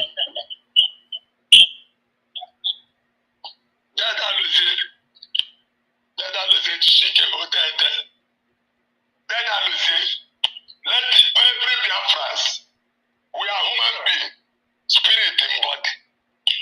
This Biafra, the only land, and we are not joking with our life, and we are not joking with our land, our own land. So that anywhere you did, Biafrans, anywhere you did, the last opportunity. Cambridge,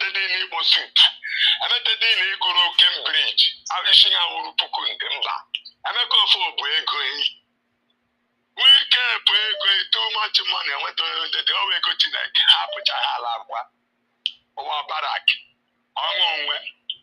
but I believe no one fee. Once we lose this opportunity, bye-bye. That is our shit. Any attempt on this earth, this opportunity, we will be Biafrans as human beings. We did for Japan. We did anywhere. Then Nnamdi Kanu went to America and told the Igbo Congress, give me gun and bullet. ISIS is coming. Let me defend our land. Then to complete hostage. But then anybody know what's going to happen about it? The full Nigerian military defense, I wouldn't want to go to number one. Let's show quite a friend of double a la Biafra, I'm in Kai, I'm a police in Kai, I'm a living Kai. I said, well, you people, you don't know you're insulting yourselves.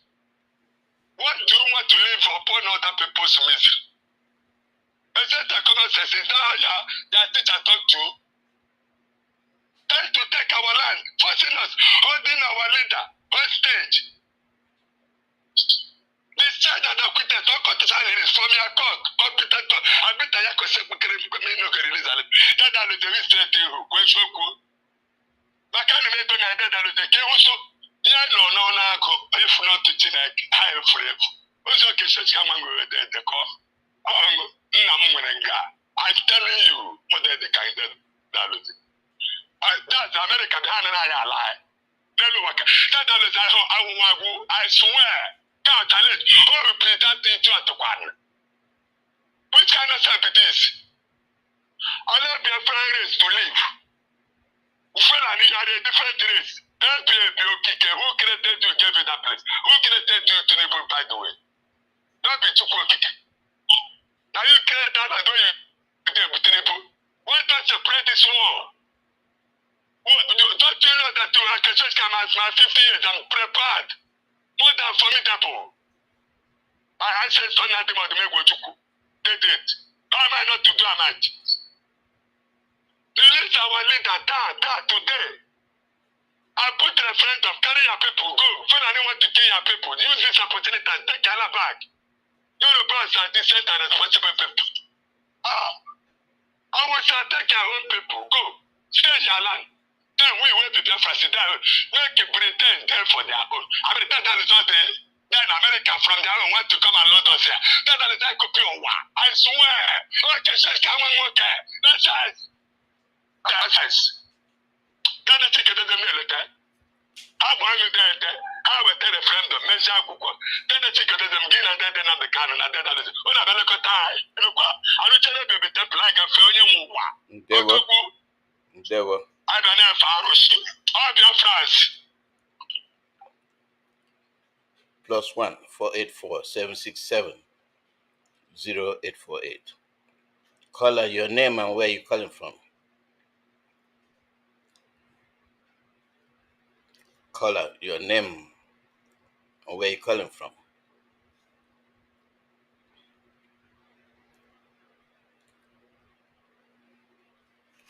Your line dropped.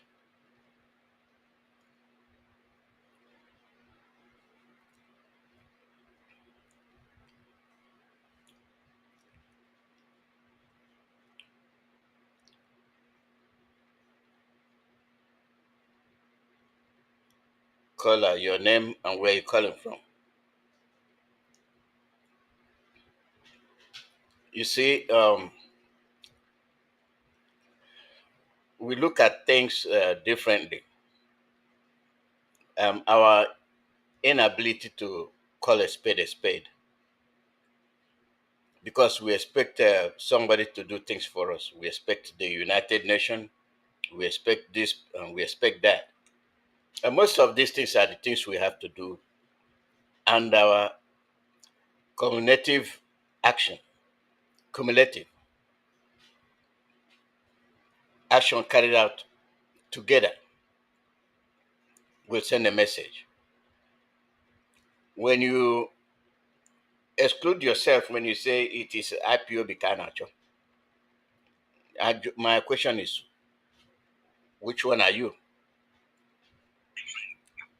Caller, your name and where you calling from. Our inability to call a spade. Because we expect somebody to do things for us. We expect the United Nations. Caller, your name and where you calling from. Turn off your radio. Dr. Chukwuma, I off it already. Thank you for taking my call. Go ahead. Can you? Yeah, okay. You're speaking to a brother Bush with the scavenger. I'm calling from Afridi Sud, South Africa.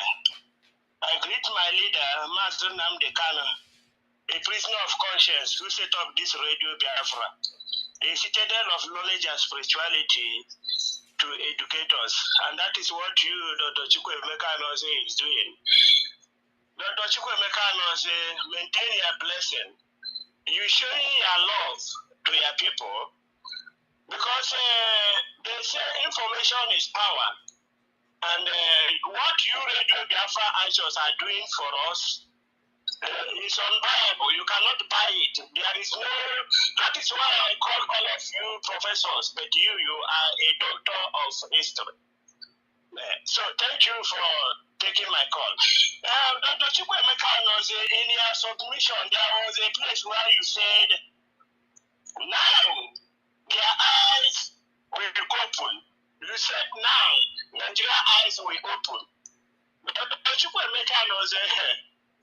Nigeria eyes is not going to open. Whatever you did to them, remember that one of their ex-leaders said that Nigeria don't respond to stimulus. That means even a needle, if you use a needle to pitch them in their ear, they don't know. They don't know that there is something happening to them. And one of our radio anchor also here, Radio Biafra anchor here, who is Professor Jonathan, said that Nigerians are dead bodies. And you can hear it, you can see it exactly from them. Dr. Chukwuma, the reason why I normally call their line this time is that this time is very stable, very good for access, for more especially in Biafra-Land to hear you and for us to talk. You know why I always like to phone you by this time is because I have seen Africa through the eyes of an African man. When you came to South Africa here in filling station, what they write in filling station is South Africa as seen by the eyes of its children.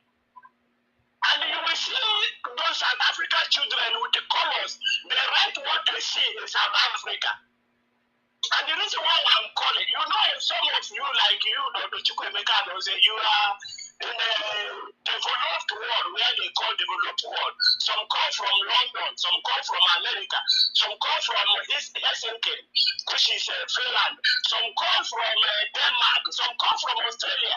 But me here, I'm in Africa, because they say South Africa is an African country. The reason why I'm saying that, you know, in submission, you talk about what New York Times are the one reporting, New York Times are the one reporting to the Nigerians what they have seen since the creation of Nigeria, or maybe a decade ago. That since Tinubu, but there is no Nigerian media who have exactly talk about this. They are afraid. Even when they want to talk about the hunger, they don't call a spade a spade. They don't say this is the analysis, this is when this type of thing started, where it goes. And then somebody who represents Tilipu, who we talk, he now came to defend Tilipu. He said it didn't start from him. But he forgot that Tilipu was part of Buhari before. New York Times.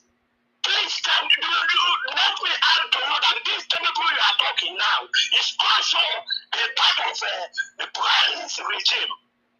I know Dr. Chukwuma say, I know as New York Times talks now. Tomorrow, but I said tomorrow, since yesterday, they are pumped, the pump is flowing like in a river. All the oil is going there straight now. You are not going to hear New York Times make it Trump again for the next 30 years. Until Tinubu go out. Because now they report they have no seat for Tinubu. All the one they are eating is from the Buhari regime. Now Tinubu is in. If you hear coming from New York Times again, then it's not New York who's speaking to you here. You are not going to hear. Because Nigeria government, Tinubu will open tap, the whole tap in the Biafra-Land will be going straight to New York Times bedroom. They will use petrol now to wash their body. That is what will happen. They are not going to talk about it again because we don't have anybody talking to us. Dr. Chukwuma said, this is too much for us. It is too much. Where do we start, Dr. Chukwuma? Where? Where do we start to talk what these people are doing to us? Because Tinubu don't know the idea of how to reduce poverty. Dr. Chukwuma say, South Africa here, I'm talking as somebody who is in Africa. I have seen so many changes here. Even to the extent that South Africa often sees that this is hard. Now all the people who have been all the people who are not working are getting extra money. They are now getting money for not working. This is how to tackle economic crisis. But the Supreme Court said, our workers are crying for 62,000 naira. The Supreme Court said, here I am as a scavenger, as a miscreant, they call us. I'm paying more than 120,000 rand in 2 weeks for people who didn't even finish standard 12. Because those are the ones who like to work in the scavengers work, scavenger workshop, in foreign shop, where they call foreign shop. Ask anybody that a cleaner here in South Africa is earning more money than a teacher, a professor in Nigeria. And these people still say they belong to Commonwealth. Professor Dr. Chukwuma said, I don't know what to say. I don't know what to say, Dr. Chukwuma. Biafrans, I love you. IPOB members are my blood. But There were.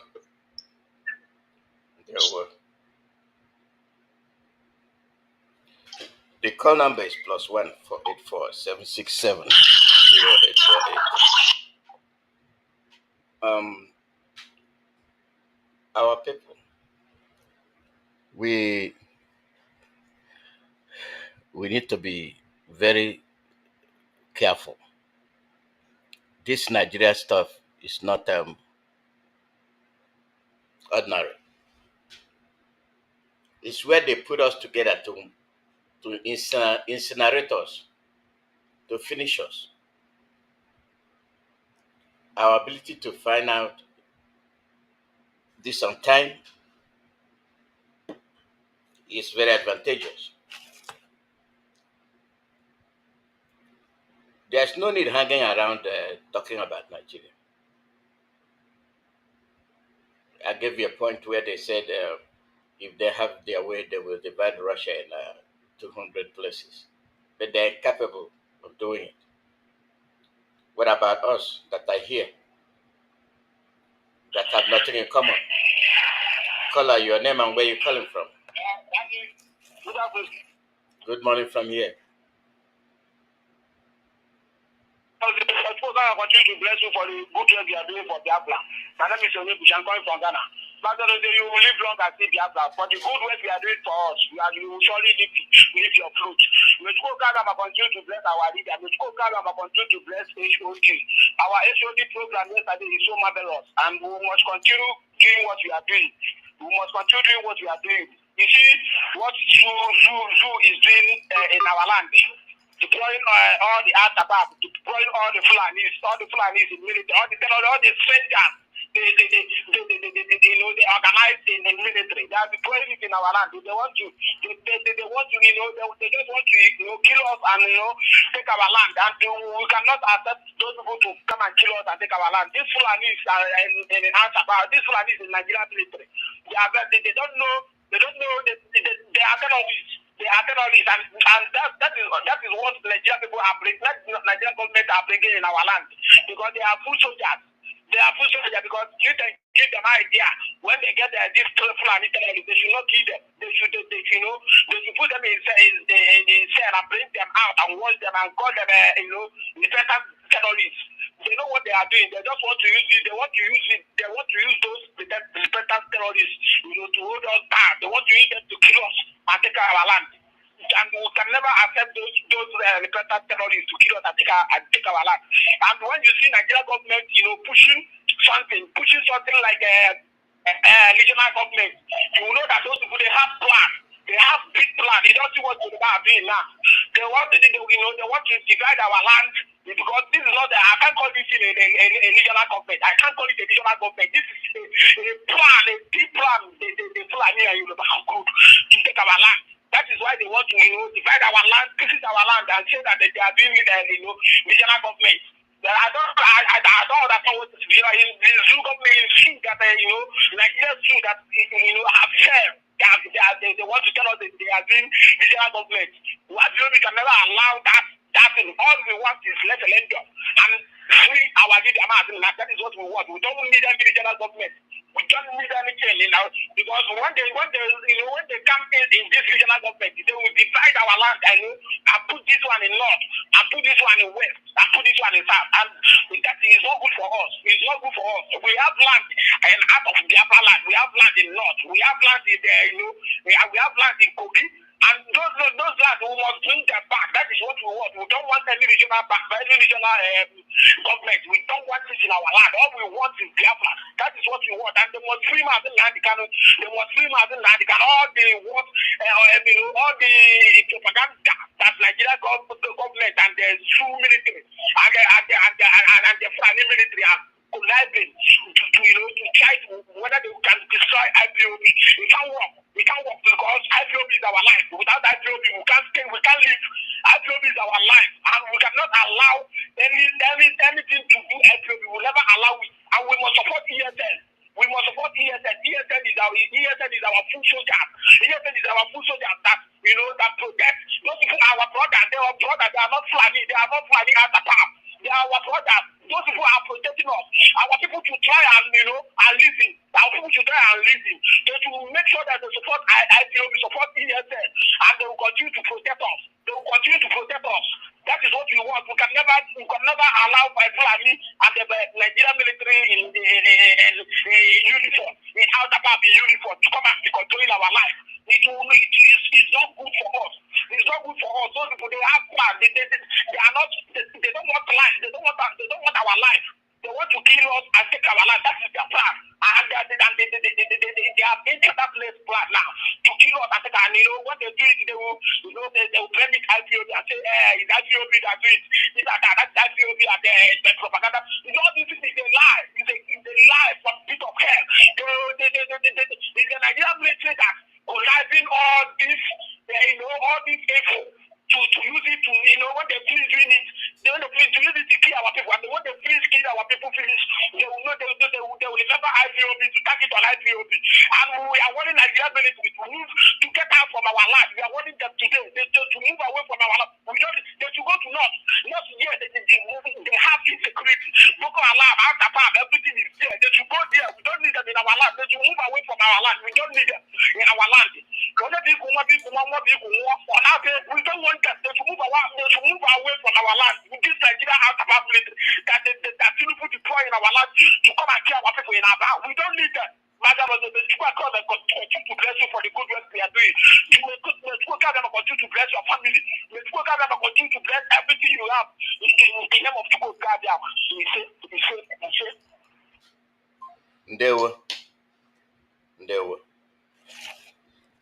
They will deploy them to come and attack Biafrans. They attack us, they demonize us, they label us terrorists. Who are we terrorizing? Only heaven knows. We are telling you to give a referendum date so that we'll decide if we want to be with you or not. That's all we are asking for. Call her your name and where you're calling from.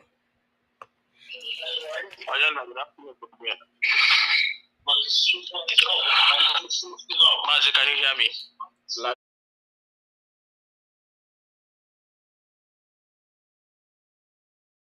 Clear, go ahead.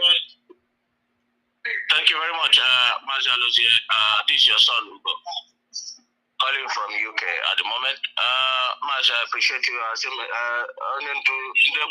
Continue to protect you. The DHOD. Mazi, there's something that brought me to call. In this radio anymore, I will never talk about Nigeria government in the sense of whether they are buying, what they are doing for their SUV, whether they are buying private jet, whether I will never come here to complain to say it, because we know that the money that they used to buy this thing, if these people, let's put it this way, if there is no oil in our backyard, let's say Nigeria, there is no any mineral resources in our land, these people cannot work. Some of these people will be shoe shiner. Some of these people will be Katoriana. But look at them today. They are, floating in billions. Because what? Because something that comes from our backyard. I don't blame them. I don't blame them.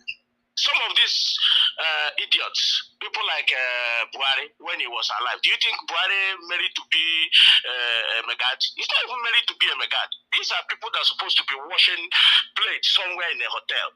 But look at it and look at condition now, make him to become a president, a stark illiterate, a buffoon, a pedophile himself, that if he's in the Western world, he's supposed to be in jail.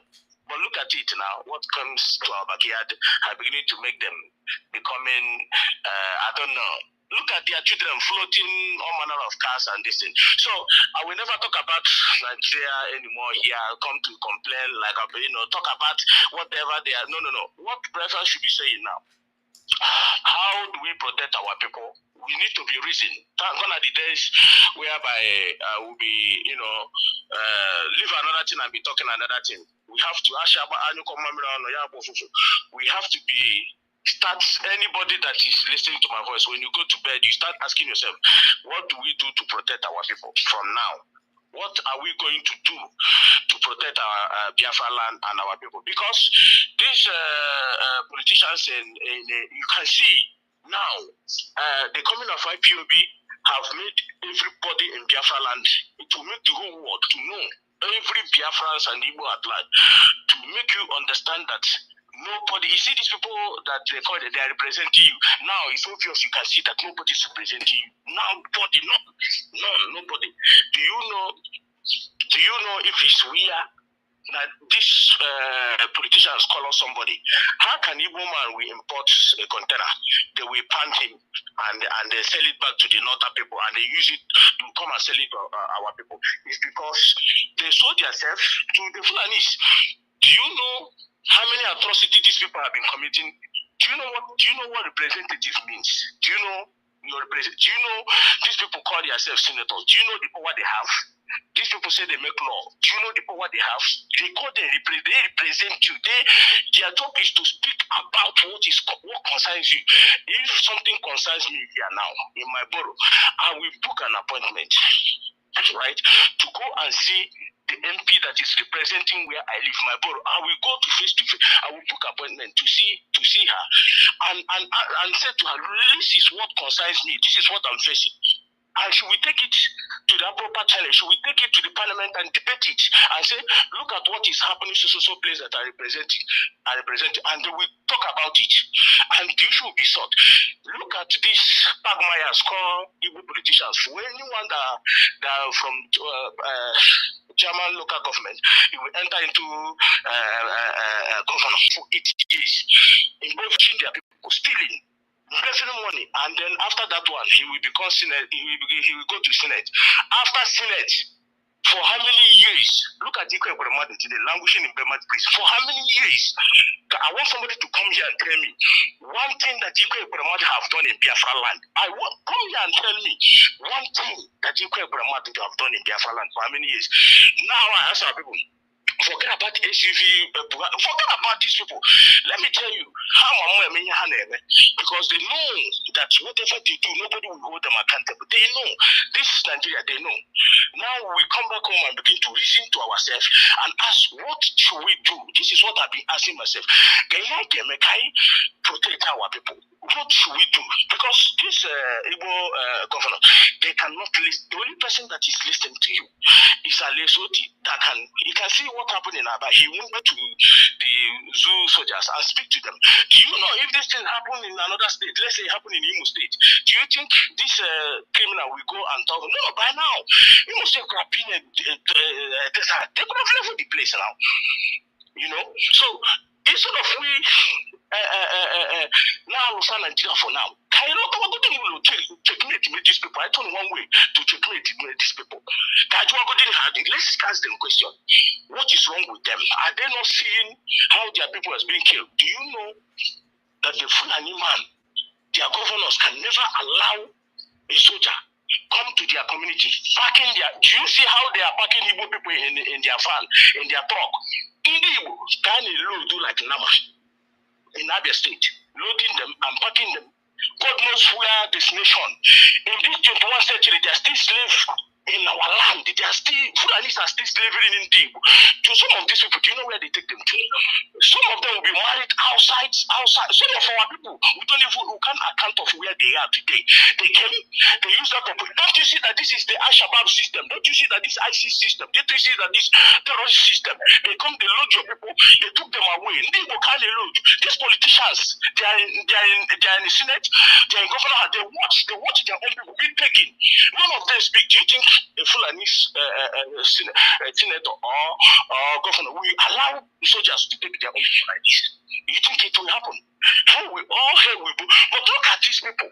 Look at Igbo people. And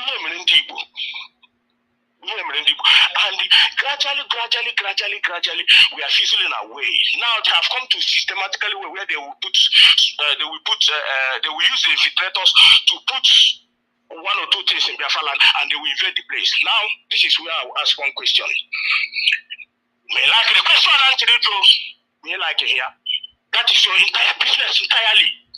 If Mazi Nnamdi comes, at least he has to. Mazi Nnamdi have sent a message that Eberima does not work for him. These are for Biafrans now, and I believe the DOS are listening. This question goes for every of us. It does not matter. It does not matter whether how you want to see it or not, because something must happen. If we continue like this, before the 8 years of Muhammad Buhari, Ali Bugari empty. Day to day, if we do not do something, by now I'm telling you, what am I about to say here? Now, Eberima, they are using Eberima to commit systematically genocide in our land. They have evaded Abba. Do you think they won't do it another place? Now, what are we going to do? Are we going to keep quiet and watch Eberima? Yes, doing all these things. He has come to claim responsibilities for that. He was the one. Do you think this will go for him? No, it's the arguable responsibilities to go for him. We use those tweets and everything he's claimed to give to Finland government. Say, we are not going to keep quiet to watch this guy in your land committing.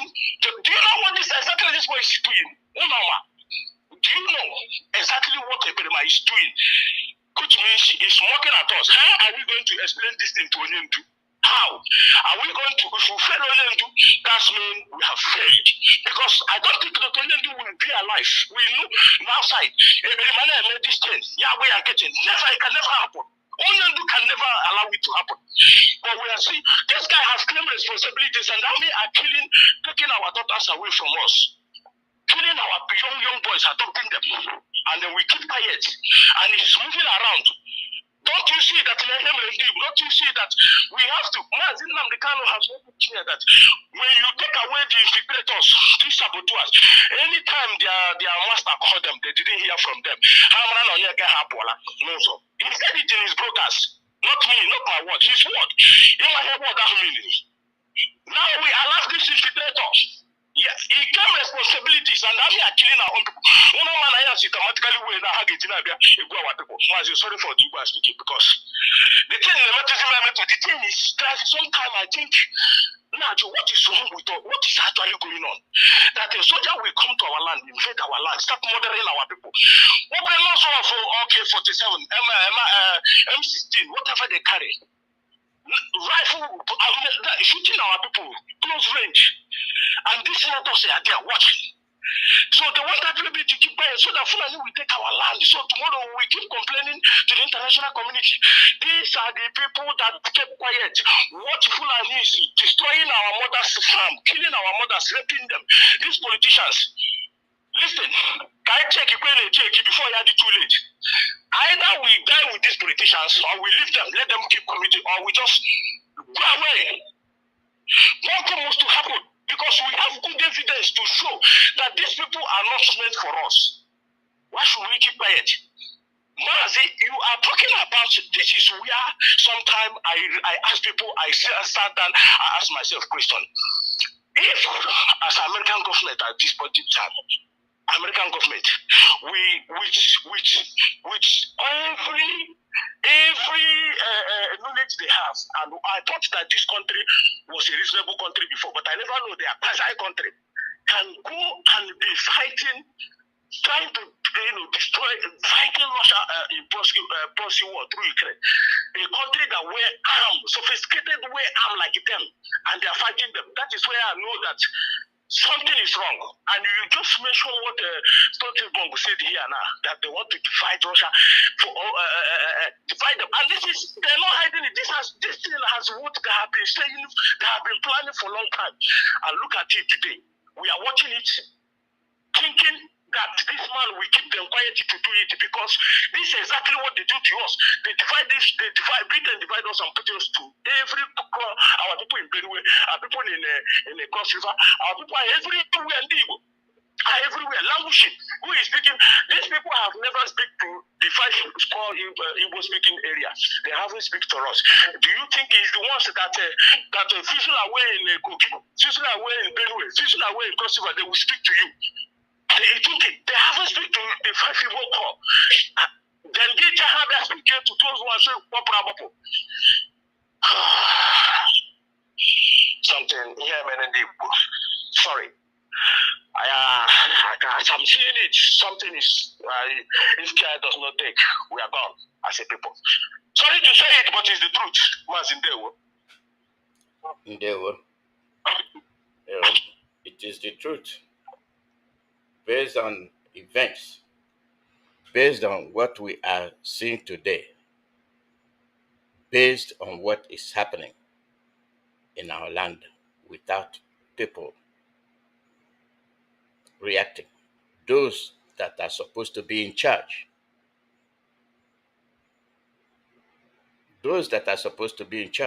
where are they? They act as if nothing is happening.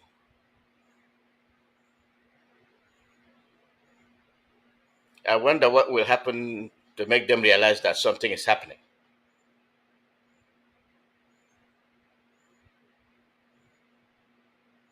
I wonder. What is it that will happen in Biafra-Land that will trigger our people to know that something is wrong? I'm yet to find out what that thing is. Call out your name and where you're calling from. Mazi Chukwuma, Ewo. Nnachi,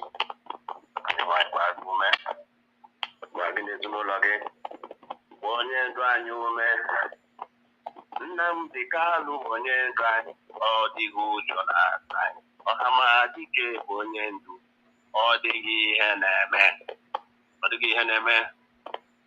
Chukwu okike abịa ma nọnyere gị onye ndu anyị, Mazi Nnamdi Kanu.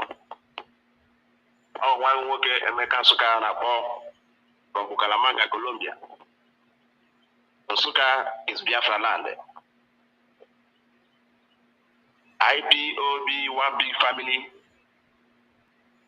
I greet each and every one of you, the DOS, the media warriors, those that love freedom, not those that use Biafra struggle to kill our people, not those that are working with Nigeria government to kill our people in the name of fighting for Biafra nation. We are IPOB. We come to save our people. We come to save our nation, Biafra, because it's a nation before Nigeria. I just called Enugu. They told me they are sit at home. I'm asking the person which sit at home. Did anybody tell you to sit at home on Monday? He said IPOB tell them to sit. I say, this man that is saying this is almost 60-something years old. I say, I ask him, you don't listen to Radio Biafra?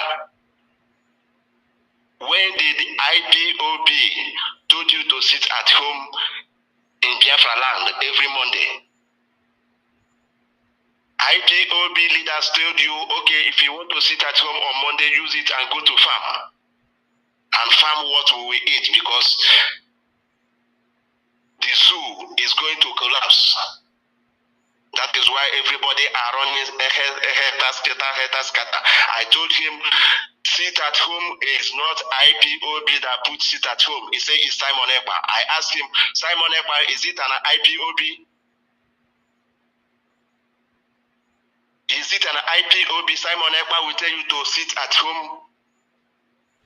And you sit at home as that your age, you don't know what is happening in your land, that this man is working with government to kill our people, that Simon Ekpa does not represent IPOB. Biafrans, we have to check ourselves. Nigeria mean no well for us. Nigeria don't mean well for Igbos. If you don't know, something terrible is happening in our life, Igbo's life, as we speak. As Radio Biafra is hammering it every day, there's some of our people are just stumped because they followed Fulani. They worship Fulani and your people are dying. IPOB continue to do the needful. We must destroy Nigeria. As this Nigeria Premier League want to start, I see that Biafra-Land is interested to promote our football. It's better. We channel our football to only Igbo land than to go into North to play football. You know what is going on in the North. We cannot lose our people in the name of playing football, Nigeria Football League. Because as these two countries called terrorists, Nigeria, as they say that Igbos are interested in sports in their land, they will find one way or the other. Maybe our people can go to North to play football, they will kidnap them. We never know, because Nigeria is a terrorist country. They mean well for Biafrans, because they know who we are, and they know we want to leave that country to build our nation. One day British will come to play Biafra League in Biafra-Land. We will tell them that we know better than them. That's why I'm calling all Biafrans all over the world to support what we are doing. Support Nnamdi, support DOS. Simon Ekpa is not IPOB. He's an agent in Biafra-Land. I never see where 200 army will protect Biafra-Land. And some of our people will never reason. Some of our people will never reason that is an agent in our land with the Nigerian government to destroy IPOB. Why is Simon Ekpa recruiting soldiers in Biafra-Land so that the Nigerian army will come and be killing our people? And is there in Finland commanding them? The useless mother count people call themselves Igbo that don't have common sense to reason from their head. You follow somebody, you don't know his village. You don't know where he come from. He never do any protest in anywhere. But you are there in Biafra-Land taking risk, dying for what you know that is cannot exist.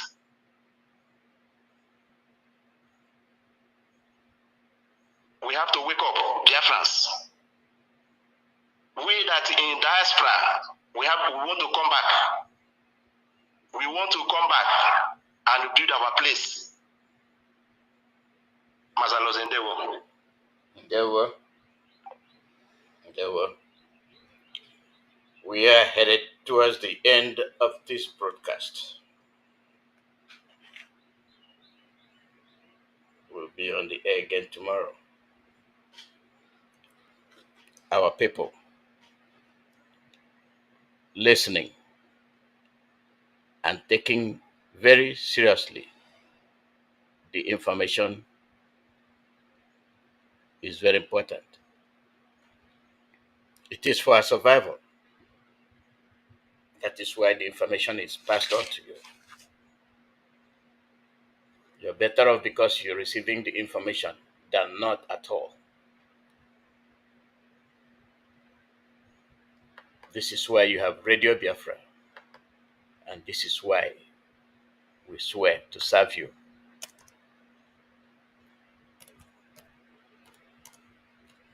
It is our job. And we will do the best.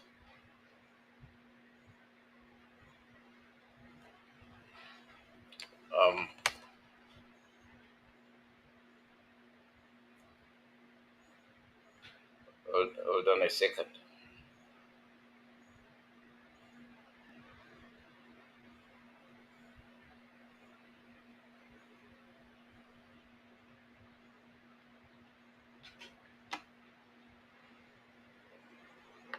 I thank all of you that listen to this broadcast, and we'll be on the air again tomorrow.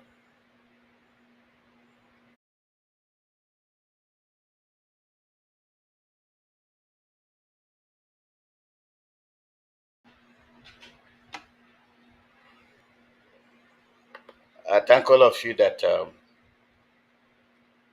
listen to this broadcast, and we'll be on the air again tomorrow.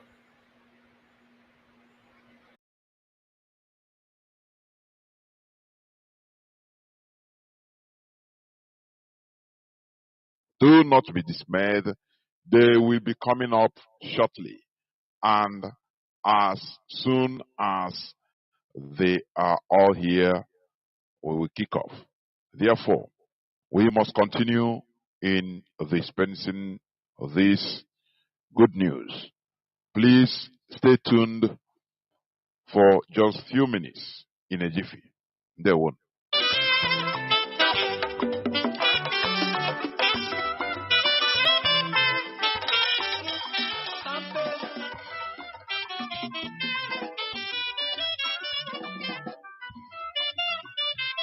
I like the way you do it.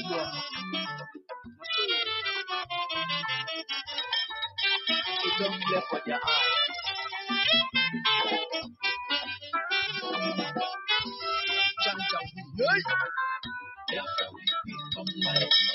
Them never know say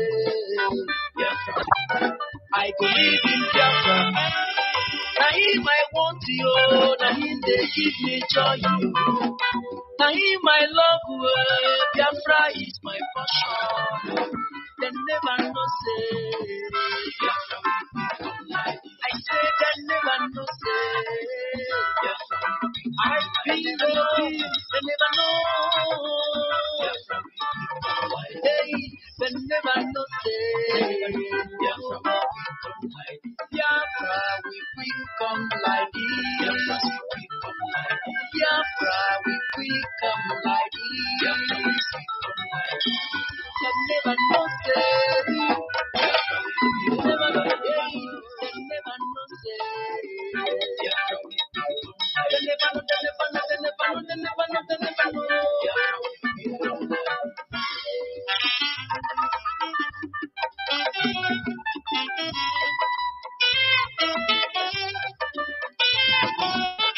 It's true. Before you realize, Oga, we don't pass you. No day to crack. For waiting, you know you don't lose. No day to shake it for waiting, you know you don't lose. You never know, say, Biafra will become light. You never know, say, na. Biafra will become light. Brother, Oka, they make it now wrong. Biafra will become light. They never know, say, Biafra will become light.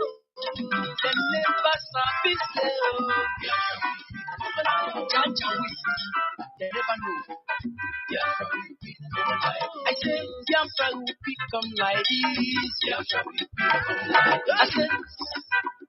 I said, Biafra will become like this. I said, Biafra will become like this. See those who were planning evil against us as fallen.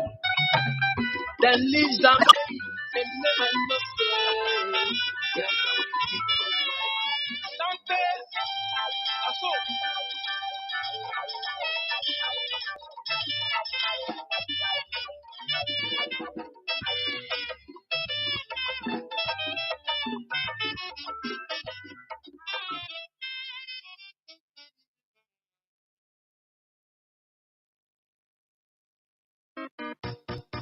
Hey! Don Prince Victor! Igbo mmadụ! Anyị abịago! Ya tụrụ ada eje! Nnọọ! Ọbịa! Ije! Freedom! Na udo ka anyị na-arịọ! Anyị achọghị ihe mkpọtụ ọbara n'elu. Anyị bụ ndị Biafra, bụ ndị ji udo na-aga. Ọ bụ maka iru ọma ka eju na-aga aga n'elu. Ọ ga-adịkwara anyị na mma. Ise! Ụmụ Biafra gekere Biafra na-atago Igbo onwe mmadụ anyị ga-azọgbu ndị ilo enyi mba enyi nzọgbu enyi mba enyi ụmụ Igbo niile dekene Biafra na-atago Igbo onwe mmadụ anatago Igbo onwe mmadụ nnọọ Biafra na-atago ewo ọ dị onye wele kesi zanye n'osita le onye wele nke chukwu nye n'chukwu okike obiọma onye give God what belongs to him and give Caesar what belongs to him. As we seek for peace and humanity, it's not at all for vanity. There are once people is killing each other. I wonder why my brother. I'm forgetting the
Nnamdi Kanu. Onye ọ ga-adịrị mma. Onye ese. I speak about Vanilla Tuno. I speak about Nilu. Don't be afraid. At all. Never you be afraid of anyone. You are a lion. No, it's you. Okwago na mwago. I put you Zobu. Yes, you put. Zobu. Omo Biafra-Land Zobu.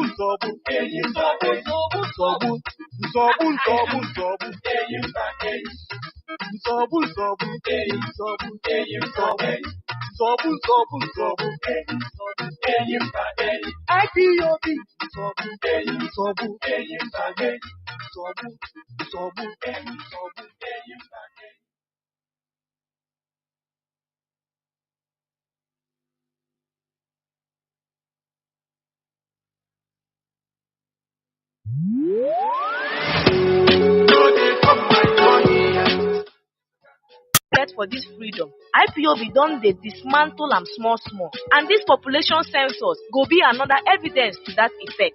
All hail Biafra, Biafra will hail you.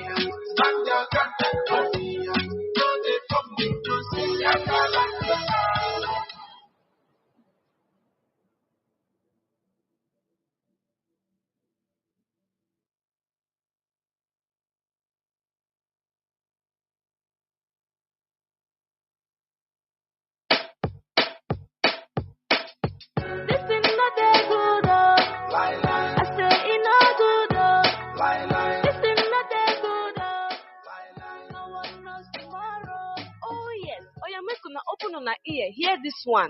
This one now for EEDC. EEDC want defraud Southeast with exorbitant electricity bills with no adequate power supply. On top the matter be say they no go give prepaid meter to their customers, but them go give illegal high estimated bills. They no want know if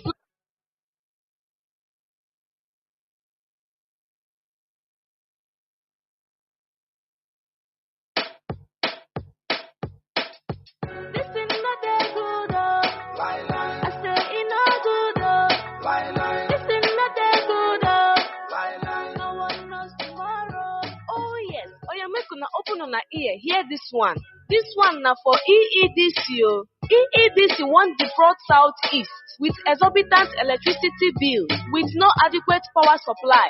On top the matter be say they no go give prepaid meter to their customers, but them go give illegal high estimated bills. They no want know if light day or no day. Instead of them to fix them, they go force people to pay the bills where they no use, or them go cut the light.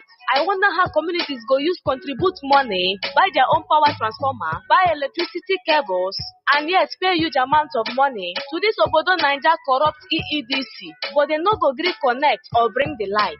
Even when they dismantle to repair community transformers.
Being Sunday, Tata bụ ụbọchị Orie. Therefore, I apologize for the coming late because of some unforeseen circumstances, but we must continue. The hour has come. Today, as you may know, we are here. I am here with the members of the DOS, headed by our Deputy Head of the Directorate of Test, Mazi Nzurumike. Therefore, without taking any much time, I will hand over the microphone to Mazi Nzurumike. Please take over the platform. I don't know whether you can hear me. Please go on. Yes, Mazi, Jonathan, thank you so much. I hope I am also coming up clear. You are. Please go on. The whole world is listening. Thank you so much. And of course, it's a great. Do not be dismayed. They will be coming up shortly. And as soon as they are all here, we will kick off. Therefore, we must continue in dispensing this good news. Please stay tuned for just a few minutes in a jiffy. There won't.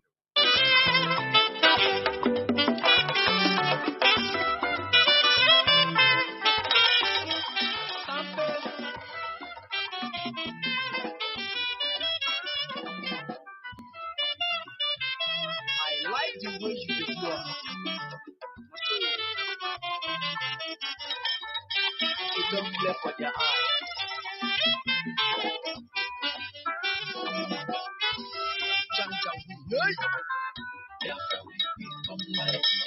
Them never know say I go live in Biafra.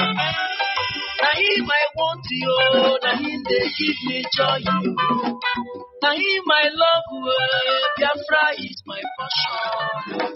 Them never know say Biafra will become light. I say them never know say Biafra will become light. I feel the they never know Biafra will become light. Hey, they never know say Biafra will become light. Biafra will become light. Biafra will become light. Biafra will become light. Biafra will become light. They never know say. You never know the day. They never know say. They never know. They never know. They never know. They never know. They never know.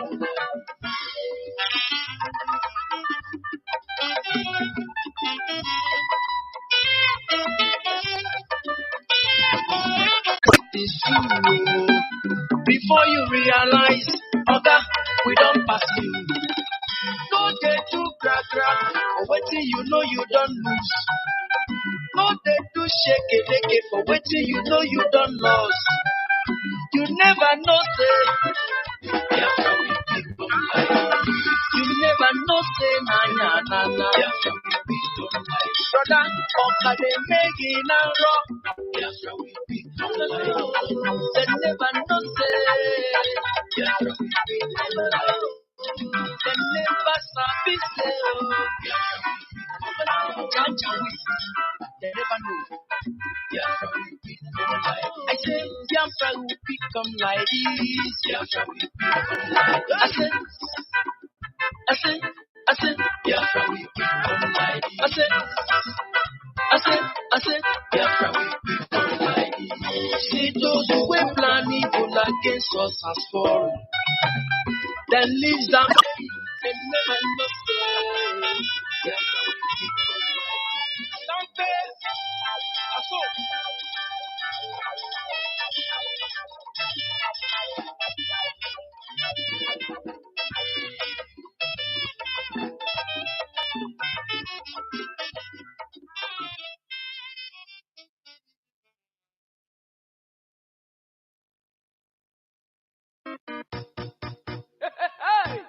Don't pray, Victor. Igbo nwe mmadụ. Anyị abịago. Biafra deje. No. Obia. Ije. Freedom. Na udo ka anyị na-arịọ. Anyị achọghị ihe mkpọsa ọbara n'elu.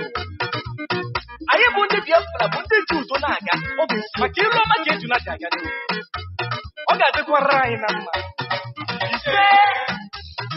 Ụmụ Biafra Biafra na-atago. Gbanwe mmadụ. Anyị ga-azọgbu ndị ilo. Enyi mba enyi. Nzọgbu. Enyi mba enyi. Ụmụ Igbo niile dekene. Biafra na-atago. Gbanwe mmadụ na-atago. Gbanwe mmadụ mmụọ. Biafra na-atago. Ewo. Ọ dịwụla anyị. Gbanwe mmadụ na-atago. Onye wele kesi zanyere ositale. Onye wele nke Chukwu nyere Chukwu okike obiọma. Onye give God what belongs to him, and peace is what belongs to him. As we seek for peace and humanity, it's not at all for vanity. There are once people is killing each other. I wonder why my brother.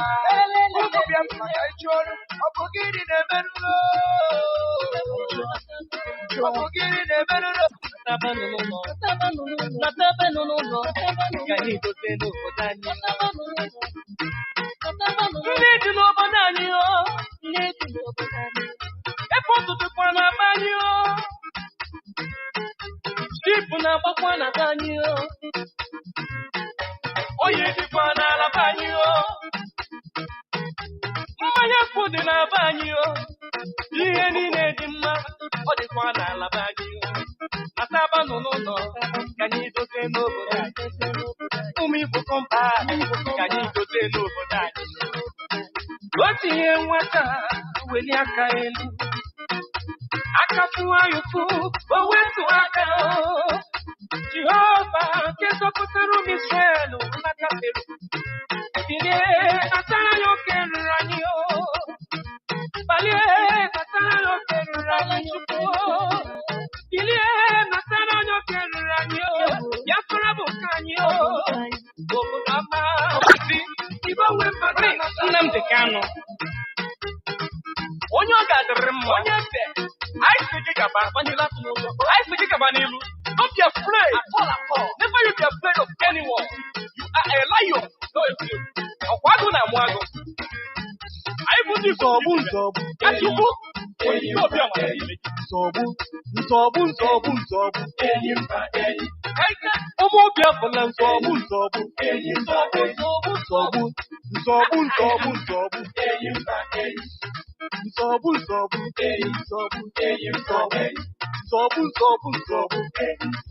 Enyimba enyi. IPOB. Zobu. Enyimba enyi. Zobu. Enyimba enyi.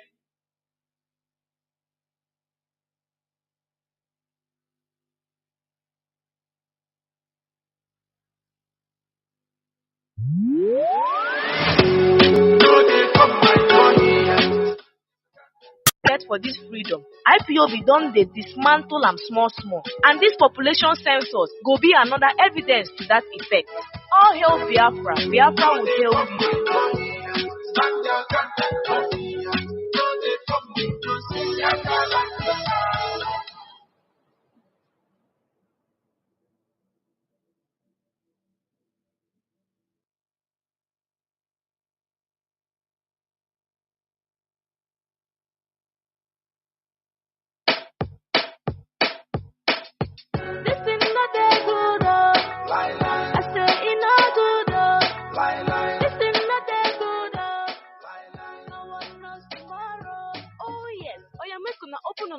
Hear this one. This one na for EEDC. EEDC wan defraud Southeast with exorbitant electricity bills with no adequate power supply. On top the matter be say, they no go give prepaid meter to their customers, but them go give illegal high estimated bills. They no wan know if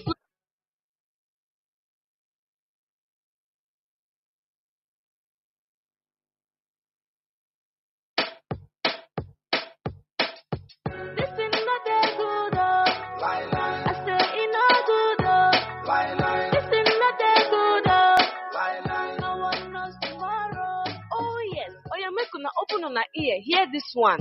This one na for EEDC. EEDC wan defraud Southeast with exorbitant electricity bills with no adequate power supply. On top the matter be say, they no go give prepaid meter to their customers, but them go give illegal high estimated bills. They no wan know if light dey or e no dey. Instead of them to fix am, they go force people to pay the bills wey they no use, or them go cut the light. I wonder how communities go use contribute money, buy their own power transformer, buy electricity cables, and yet pay huge amounts of money to this Obodo Naija corrupt EEDC, but they no go gree connect or bring the light. Even when they dismantle to repair community transformers.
Being Sunday, Taatabo Bochi Orie. Therefore, I apologize for the coming late because of some unforeseen circumstances, but we must continue. The hour has come. Today, as you may know, we are here. I am here with the members